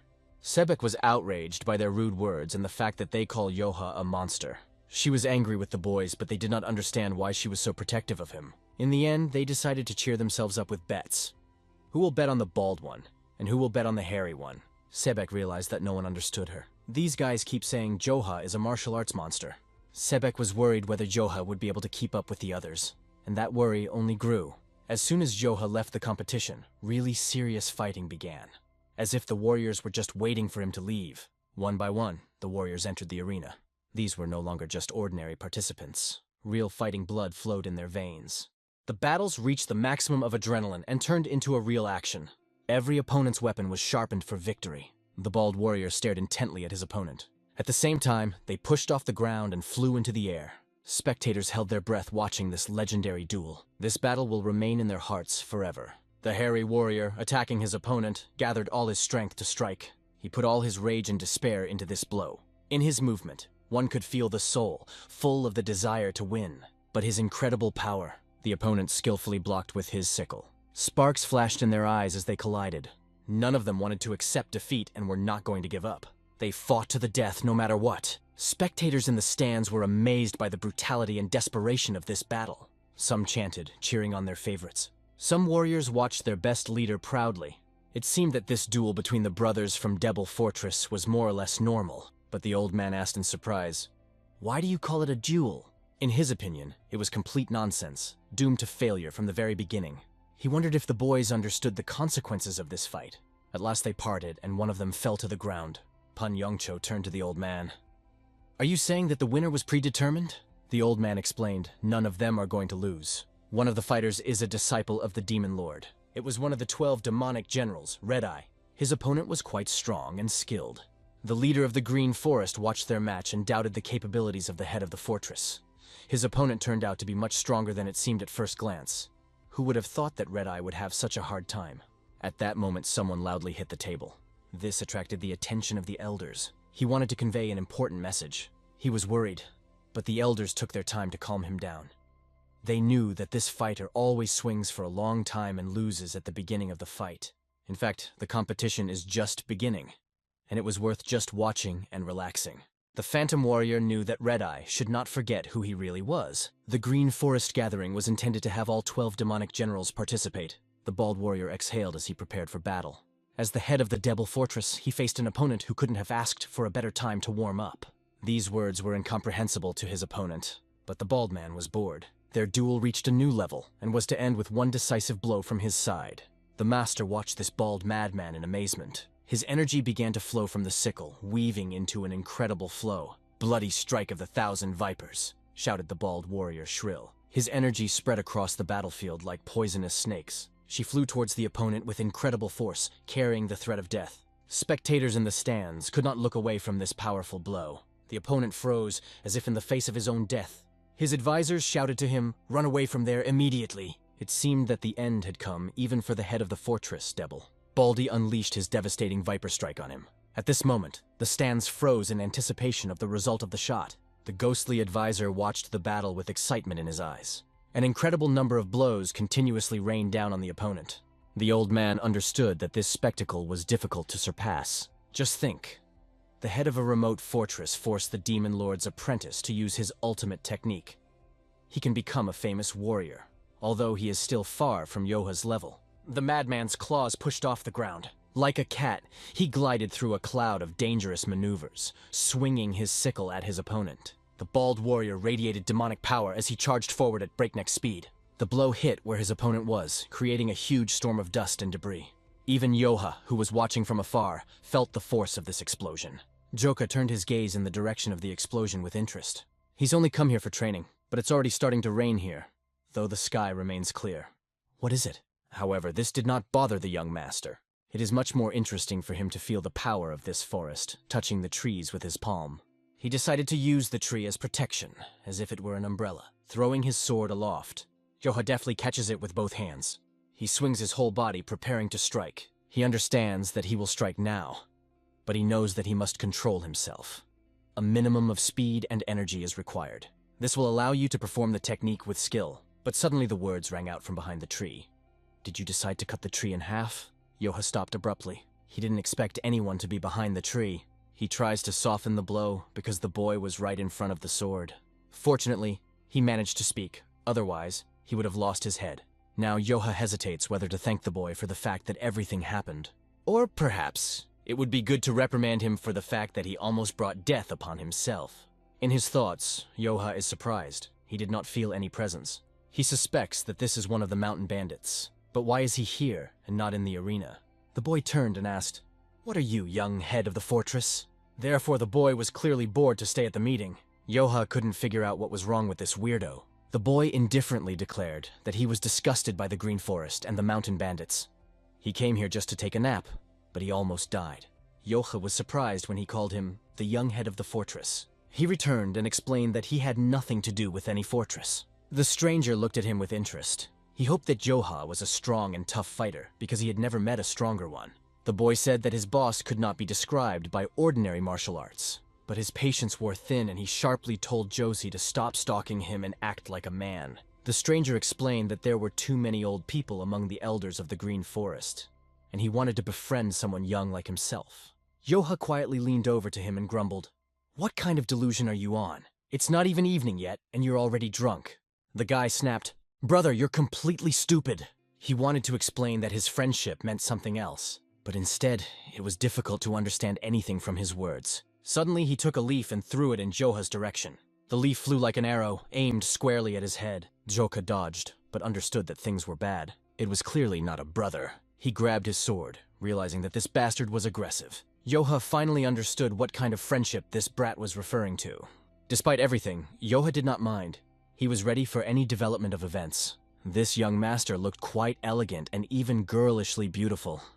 But so far in this manga, he positions himself as a guy. I'm sorry, I don't understand if it's a boy or a girl. Perhaps we will find out already in the next chapter. The young man looked at Choka with excitement, his eyes shining with the anticipation of battle. If only so, then I don't mind, he said defiantly. Then he added that he was a little disappointed. But even so, Choka's power seemed quite exotic and unusual to him. It's great to meet someone who can repel an attack with a normal leaf. The young man said that Yoha was delusional. He was sleeping under the tree, not Yoha. Waving his hand at such conversations, he added, with such abilities, you should appeal to the elders of the 5 great orthodox sects. He leapt forward sharply, aiming his attack at Yoha. With a swing, he raised a whirlwind of leaves that swirled around. The elders will definitely not be disappointed with you, he said with a smile. The young man readied himself for his black heavenly flower strike and launched it at Yoha. He was glad to meet someone capable of accepting this challenge. Yoha jumped forward, ready to block the attack. His sword cut through the opponent's technique, shattering its strength into smithereens. The boy watched in horror, not understanding how Yoha had destroyed his flower flow. Like a shuriken, Yoha destroyed the enemy's equipment, making him doubt his own strength. Now Yoka's blow flew straight at the young man. With a cold gaze and a shining sword in his hand, Yoha confidently charged forward.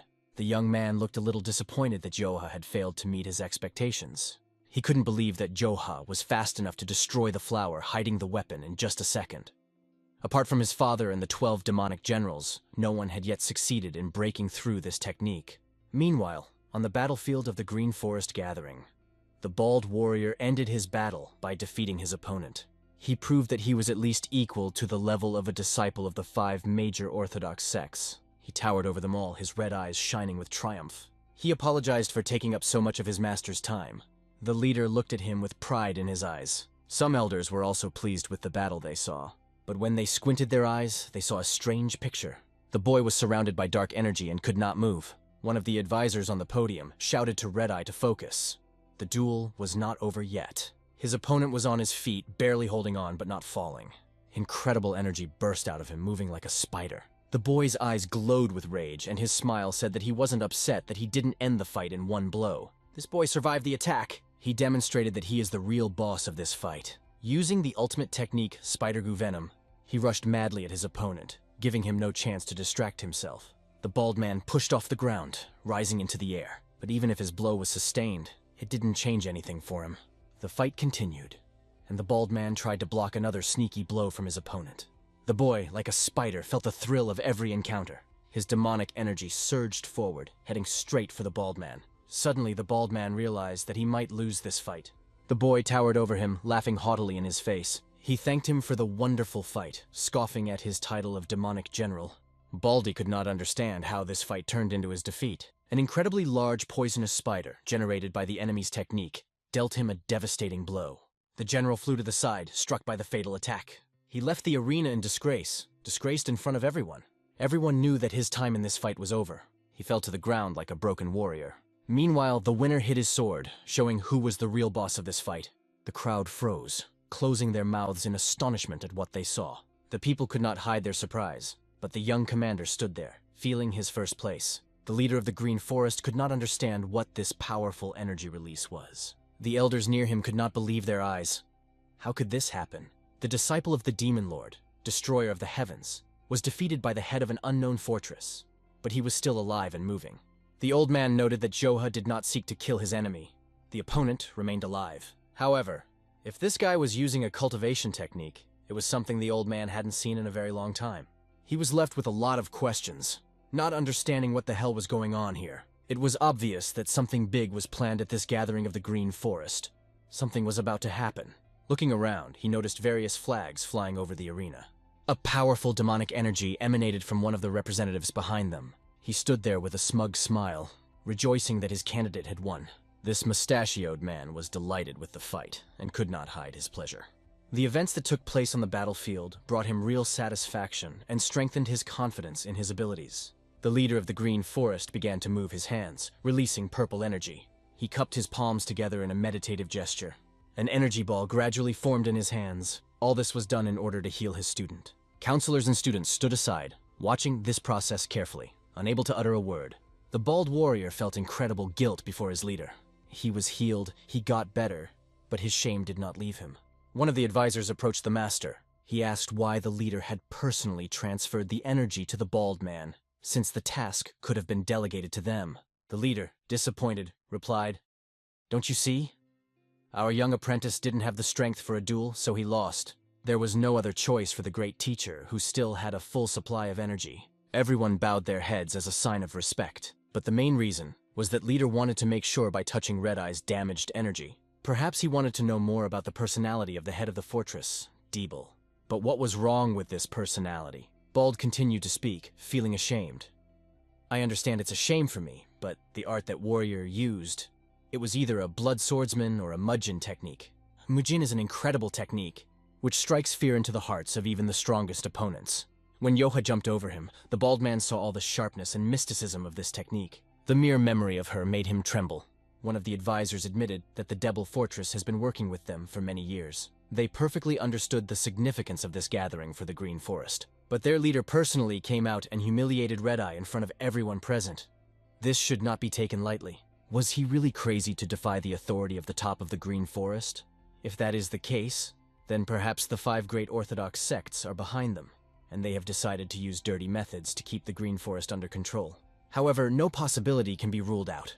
Maybe it's just a coincidence and they didn't use combat to achieve their goals. The head of the Green Forest decided not to think further. He created a purple ball of energy in his hands, in the center of which a spider symbol appeared, attracting the attention of all the warriors. They couldn't tell what it was. Was it a poisonous spider? The leader removed the remaining energy from the ward's body for analysis.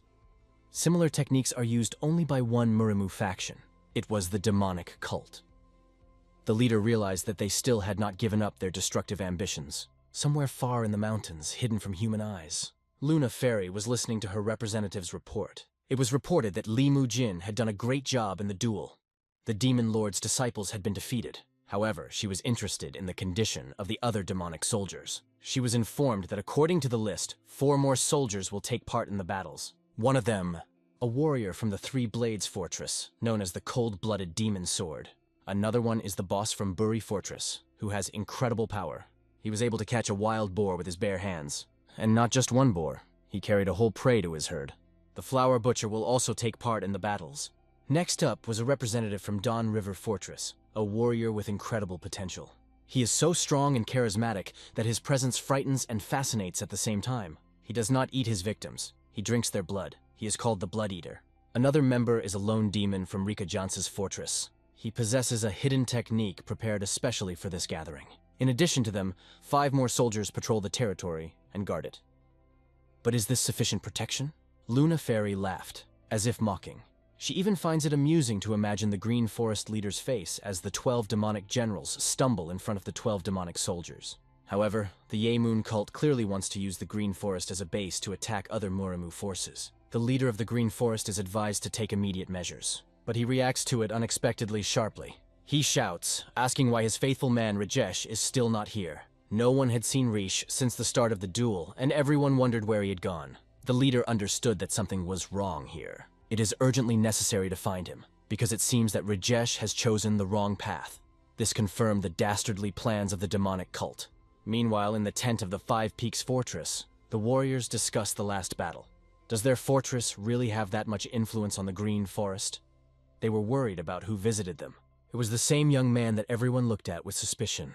Joha couldn't understand why this guy was following him, but he just looked at him mysteriously and smiling. This boy behaved mysteriously, not letting his true intentions be known. Joha was amazed at his audacity. The boy approached their squad's hidden supplies. After looking at them, he suspected that someone might get poisoned and die. Joha did not understand where this thought came from, but the boy seemed to be hinting at something. After a good fight, guys only need 2 things. The first is to keep fighting to the death. These words caused alarm in the squad. Everyone was eagerly waiting to see what would happen next, because his silence only fueled the intrigue. Punyancho turned to Joha. "You must have guessed that I'm going to ask you?" Joha just smiled. "What's the second thing?" he asked. Hearing this, the cunning boy instantly poked his finger at Joha, interested in his reaction. Then he took him a little aside, as if keeping a secret. Of course, he was interested. His gaze was alert. He did not stop looking at Yoha. Without saying a word, he reached for the large jug of wine. Picking it up, the boy began to drink in a gulp. It was impressive and a little rude of him. The second thing he had in mind was to share stories over a glass of wine and become brothers in spirit.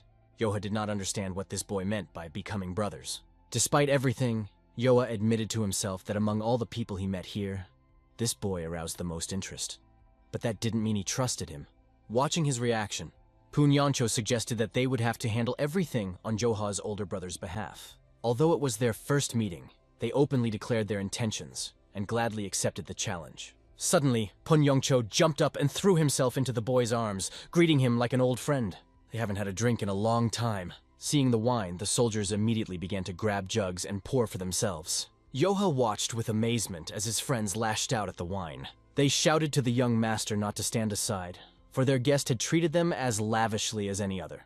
They wanted to sit more comfortably and drink to their heart's content. Yoha eventually agreed to join them. Then the boy found out that his name was Yoka, and asked about the names of his other brothers. His playful flirtation did not stop.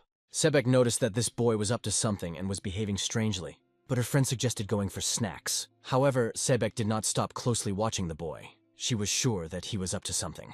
Meanwhile, the wine poured in a river from all sides. The soldiers got drunk to the point of madness, clinked glasses and cheered loudly. They praised the wine, saying it was simply incredible. Its aroma captivated and lifted their spirits. But the old man suddenly felt something strange in the aftertaste. This expensive and fragrant wine was too suspicious. But the warriors began to break away in full, because the wine turned out to be incredibly tasty and refined. There was plenty of it, and this boy took care of everything. He urged the soldiers to drink all night without a break. However, the old man could not get rid of his suspicions. The boy looked younger than 20, but he could afford to bring so much expensive wine. Pouring wine into his glass, the old man pondered. What was he up to? However, as he drank, he could not deny that the wine was indeed excellent. Since there were no duels tomorrow, they decided to drink to the bottom. Meanwhile, deep in the mountains, the warriors were running away in panic from something unknown. They ran up the slopes, but an obstacle suddenly appeared in their path. The leader of the Green Forest watched these losers with disdain. Riesh's whereabouts were still unknown, and he was getting nervous. The counselors apologized for not being able to find him. They searched every tent, but there were no results. And suddenly, a person appeared on the horizon and reported the find. It was the Cat Lord Ingheim. He had done a thorough search and found just the right person. Ingheim explained that Riesch needed wine. The father, hearing about a special wine that his son was interested in, wanted to know where he was taken. The common soldier who transported the wine confirmed that it was delivered to the Fortress of 5 Peaks. The leader of the Green Forest was alarmed after hearing the words. He understood that the Fortress of the 5 Peaks was the abode of the same Yoha, about whom there were many rumors. Why was the wine delivered there? This made him even more interested. The Lord was tired of hearing only the name of this fortress since the arrival of these scoundrels. One of the ghost advisors realized that their teacher was getting angry. He speculated that if the spies of the demonic cult infiltrated the Green Forest, does it not seem to the Lord that the Fortress of the 5 Peaks is the most suspicious? Their behavior, strength, and even their charms were all too unusual. These words made the Lord even more angry. The 5 Peaks Fortress has been haunting him ever since their arrival. After listening to the advice of his disciples, the Lord of the Green Forest realized that his only daughter was now under the control of demonic cultists. Sensing a surge of his energy, the students became very worried. They begged him not to worry, explaining that all the chapters were present at the meeting and no one would dare to act rashly. Then what do you propose to do? Volodar asked coldly. Since there is a lack of information, they decide to rely on Riesch and continue the observation. If word got out that one of the 12 demonic generals had infighting at a large gathering, it would damage their reputation. Their main goal is to increase the reputation of the Green Forest. If they make a mistake, everything will go to waste. The owner admitted that such a possibility exists. One of the owners, deep in his thoughts, could not understand what was happening. What are these guys up to? He remembered the moment when he was among them. As Joha calmly watched everything that was happening, he remembered their faces and mannerisms. In his mind, these guys simply couldn't be demonic spies. He did not believe in it, and categorically disagreed with the suspicions. The energy these young men radiated was more like that of an orthodox sect rather than a demonic cult. Due to the Ghost Monarch's hasty accusations, wrong conclusions were drawn. However, Volodar understood that he could not simply state his position. Any misunderstanding could cause problems. Suddenly he decided to turn to Ingheim. He wanted to hear his opinion because he had met these guys before. It was a turning point for Ingheim. "Teacher, we agree with the words of the elders. I think there is a point in what they said Ingheim. In his thoughts, he hoped to deal with these stabs without too much effort. The Lord of the Green Forest wondered why Ingheim had come to such a conclusion. But Ingheim remembered an important detail. Red Eyes mentioned the head of the fortress, Double. Then he felt a mystical energy rising like yeast in wine. He well remembered the energy emanating from young Yoon Joha that day. If the Mad Cat Lord was right, then they needed to deal with these people immediately. The Lord bowed his head considering the situation. Others supported this position. If there is even the slightest suspicion that these people are spies, it is necessary to save Riche as soon as possible. Everyone began to fuss. The situation escalated, and it seemed that there was no way out. But the Lord could not come to terms with these assumptions, because no one could guarantee that it was true. Small suspicions crept into him. The Phantom Monarch's words ignited something that should not have been touched. It was anger. Not the anger of the Demon Lord, the destroyer of the heavens, but the anger of a father worried about his child. The Demon Lord was known throughout the world for his unwavering fortitude and excellence, but when it came to his only daughter, he was turning into an infinitely loving father. For him, the safety of Sokrai's daughter was above all else. It was more valuable than all his achievements and victories. At that moment, the place where the wine was being drunk was chaos. And if it is necessary to cut all Muram with his own hands to protect his daughter, he is ready to plunge the Green Forest into a whirlpool of problems. Riche was a sufficient reason for such a decision. She was already drunk and lying down without strength. Sebek did not even suspect that it was her. She thought that the boy simply did not know how to drink. Sebek didn't understand why the sight of him made her so angry, so she tried to lift her up and offered her another drink. Soon, a feeling of a strange atmosphere appeared on the street. The young master came out to see what was going on. From far away, from the mountains, a powerful demonic energy emanated. It was incredibly strong and covered a huge space.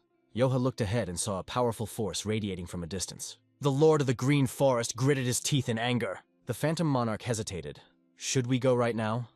As soon as there is an order, he is ready to destroy them. But the leader was seething with hatred and wondered if they really wanted him to join them right now. The Phantom Monarch apologized for his short-sightedness. He just wanted to make sure his daughter was safe. If all goes well, then they'll leave her alone. After all, if it turns out that she was not harmed, and he attacks his own, it will be a shame for the Green Forest. He tried to keep his sanity. He asked his disciples, "Why don't you understand? I don't care what fortress they are from, or whether there is a conspiracy. They were all only trying to disrupt the Green Forest Grand Gathering. It is expected that their actions will become more and more provocative. They will begin to openly use demonic techniques and will no longer hold back their powers. If they manage to destroy one of the 12 demonic generals, the reputation of the Green Forest will be pulverized. If they attack their own without reason, terrible rumors will spread. Will other fortresses continue to trust them? Because of their reckless actions, they may lose authority, and the unity of the Green Forest will fall apart. Enemies are already plotting, and they also allow themselves to think foolishly. The demonic advisors were still hesitant about what to do next, but they understood that they needed to go all out to raise the reputation of the Green Forest. Now you can't make any mistakes, you can't lose. It's unacceptable. They must win all their next matches. And it doesn't matter exactly how they do it, because those who win will be on top. And inexplicable silhouettes appear on the horizon. Some elders began to worry about important points. What will happen if the Fortress of the Five Peaks does not participate in the duels? Suddenly the Lord, feeling that he had said something wrong, realized that they probably would not participate in the competition, although he had already tried to adjust them to sports, but he did not want to share these doubts with his colleagues. One of the elders felt that this was only his assumption about the attitude of the boys from the Five Peaks Fortress, because it was just entertainment for them. They don't care who wins or loses in duels. Those who called them, with all their might, sought to fight for the title. At that time, the Fortress of the Five Peaks watched the competition until their hosts arrived. Come to think of it, who can they partner with? I have a guess, but I'm sure that if they don't participate in battles, it will be difficult to prove if they are practicing demonic arts. Cat Lord realizes that even if they enter the competition, neither of them will use demonic arts. And when he planned his plan, he didn't think about this. If it turned out that they didn't have a single drop of demonic energy, he would immediately be suspected of lying. The Phantom Monarch asked why these suspicious people would not participate and what they could do. The Cat Lord kept thinking that he could handle them without any problems. But as a result, the situation has become much worse. And now he does not know how to get out of this situation. Meanwhile, at the same time, in the Five Peaks camp, the boys enjoyed the taste of the wine that their master had mysteriously brought. This wine was first class and a real pleasure to drink. Pun Yongcho had never tasted such an expensive wine in his life, and for him this gathering of the green forest was a real big celebration. But what is the purpose of this guy treating them to such expensive wine? Suddenly, silhouettes appeared from behind the bushes, watching them. They were the boys from the mountains who suspected Pun Yoncho and his team to be spies for the demonic cult. They resort to such tricks, and if their plan succeeds, they will spring into action right now, coming out of the bushes to enact their revenge plan when no one expects it. And now there is an incident that will force Yoa to make an important decision. Looking around, Pun Yongcho didn't notice anything suspicious at first, but something invisible hung in the air, and he didn't immediately realize that someone was preparing to attack him. Suddenly, the dirty hands of the attackers threw a handful of fine sand directly into his face, blinding and confusing him. The young owner did not even have time to blink, as he lost the chance to find out who these mysterious scumbags were who suddenly attacked him. Meanwhile, Choa, sipping the tart wine, suddenly felt that his boss was shouting loudly from outside, as if calling for help or warning someone. At this moment, Risha, barely able to stay on her feet from the hops, stubbornly insists that she is not drunk at all and can easily continue drinking, denying the obvious. Joha assures himself that it must not be anything out of the ordinary, and for nothing he worries about Pun Yoncho, thinking that it's all just his idle suspicions. But in the meantime, a strange, unknown conflict is growing on the street, in which disorder and danger are intertwined in a mysterious tank of death. Pun Yoncho, meanwhile, backs away from the nasty attackers, trying to escape their sudden aggression, which leaves him confused.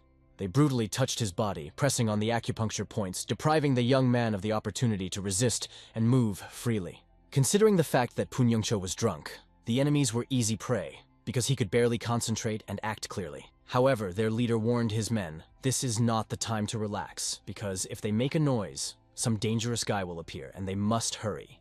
The leader of the 9 mountains had already raised his heavy axe over Pun Yongcho, preparing to send the helpless boy to a place where no one would hear his screams. In the next moment, the blunt blow of the axe seems to tear apart the space, creating an inevitable turn of events that will leave its bloody mark. That's when Yoha comes outside, looking around intently, trying to figure out where his friend has gone and what the hell is going on. He doesn't understand where Pun Yoncho has disappeared to, and why there is a tense uneasiness in the air, as if something sinister is lurking around the corner. Time passes. The events are transferred to the harsh mountains, where the cold wind howls over the steep rocks, hiding dark affairs. Near the transparent river, the leader of the 9 mountains sighs with satisfaction, confident that they have traveled far enough to act without unnecessary witnesses. They bathe Pun Yoncho in cold water, hoping that he won't die before their long-planned cruel game begins. If he died now, they would be extremely bored, because they need entertainment, and his torment must be long and painful. One of the attackers plunges Pun Yongcho's head underwater, trying to deprive the prisoner of breath, as if drowning the miserable creature. But as soon as the young man emerges, he greedily swallows air, like a drowning man who hasn't seen the light and hasn't heard the sound of his own breathing for too long. One of the scum mockingly compares Pun Yongcho to a rat helplessly waiting in the water, not understanding what's going on around him. Surprised and annoyed, Pun Yoncho cannot figure out who these people are, why they are helping him to sober up, and they are also pressing on strange points. But then the thought dawned on him that this brotherhood was from the Crimson Group, infamous for its harsh methods and lack of honor. Suddenly, one of them, wearing a mask, raises his leg and mocks, "How can you call them brothers when they humiliated his boss?" Furious to the brim, Pun Yoncho clenches his fists, ready to strike back at these scumbags for daring to meddle so shamelessly in his life. He slashes one of the Crimson soldiers in the back with one lightning movement, putting all his indignation and fury into this blow. The leader of the attackers feels a panic fear arise in him, because the strength of the enemy has turned out to be unpredictable. After all, he threw away their fighter with one blow, demonstrating superhuman strength and the ability to deliver devastating blows. An angry Pun Yoncho seethes with hatred, because these scum got him into a ridiculous situation and deprived him of peace. If the owner of this fortress planned such a trap, then he must be preparing to receive a good blow on the head from Yoha when everything becomes clear. And the leader of the Crimson Death now seems confused, because his victim turned out to be much less drunk and weak than he expected. In the hierarchy of the Green Forest, their fortress had recently entered the system, and they did not know who now stood at the very pinnacle of power. Pun Yoncho doesn't understand how this worthless bastard dared to treat him like that, but now he doesn't care. He has to act. If he wants to fight, let him fight the one who caused all this. because Pung Yoncho was brought to him instead of Yoha, and now there will be payback. However, the leader reminds that Pung Yoncho is the head of the fortress, so he is also responsible for what he has done, and cannot avoid punishment. They must have been afraid of Yoka, and chose an easier target for their attack, hoping to overcome it without much difficulty. These words sting the leader like a poisoned arrow, and anger rises in his soul, as if he had encountered unjust insolence. In the end, they came here for him because they thought Pung Yoncho was an easy prey, able to give them victory without tension. After these statements, the leader of the Crimson Forest falls silent, and the confidence that burned in him begins to fade. Just a moment ago, he was tauntingly mocking, calling the Crimson Fortress a pitiful den of losers. Now he sees that real power can appear where it is not expected, breaking old ideas.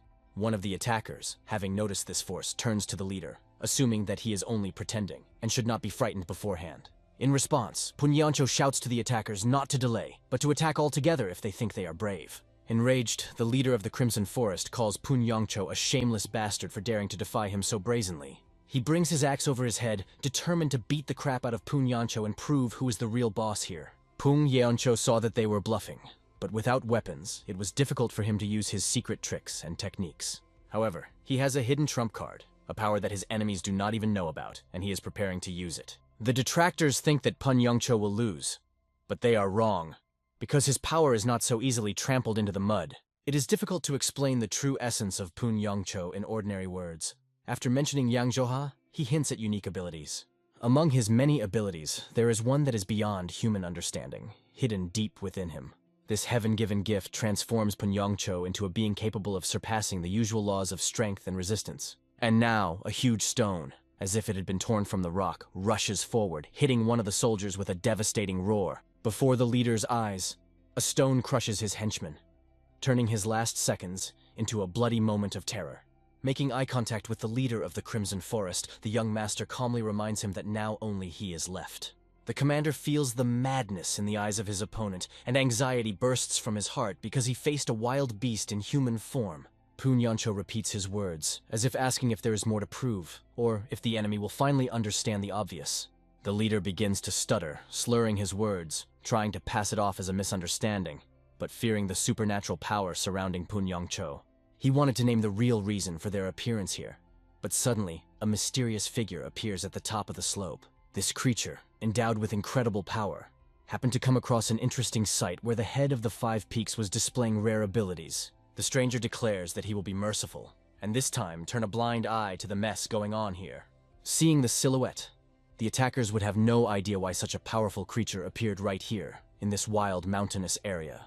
He is one of the 12 demonic generals of the Lord of the Phantom Heavens, known as the Phantom Monk, whose glory frightens even the bravest. He turns to Pung Yoncho, wondering where he got his superhuman strength and what secrets lie behind this burst of power.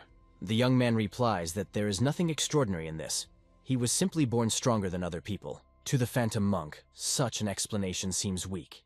He does not believe in the simplicity of the origin of such power. He cannot close his eyes to the dark energy visible only to his inner sense, and ignore the danger. Pung Yoncho notices the Phantom Monk charging at him at breakneck speed, ready to test his strength. Swinging his sword, he cuts through the air and releases a powerful wave of force aimed at the unarmed youth. With a powerful, brutal blow, the monk covers everything around with blood, trying to deal a fatal blow to Pung Yoncho.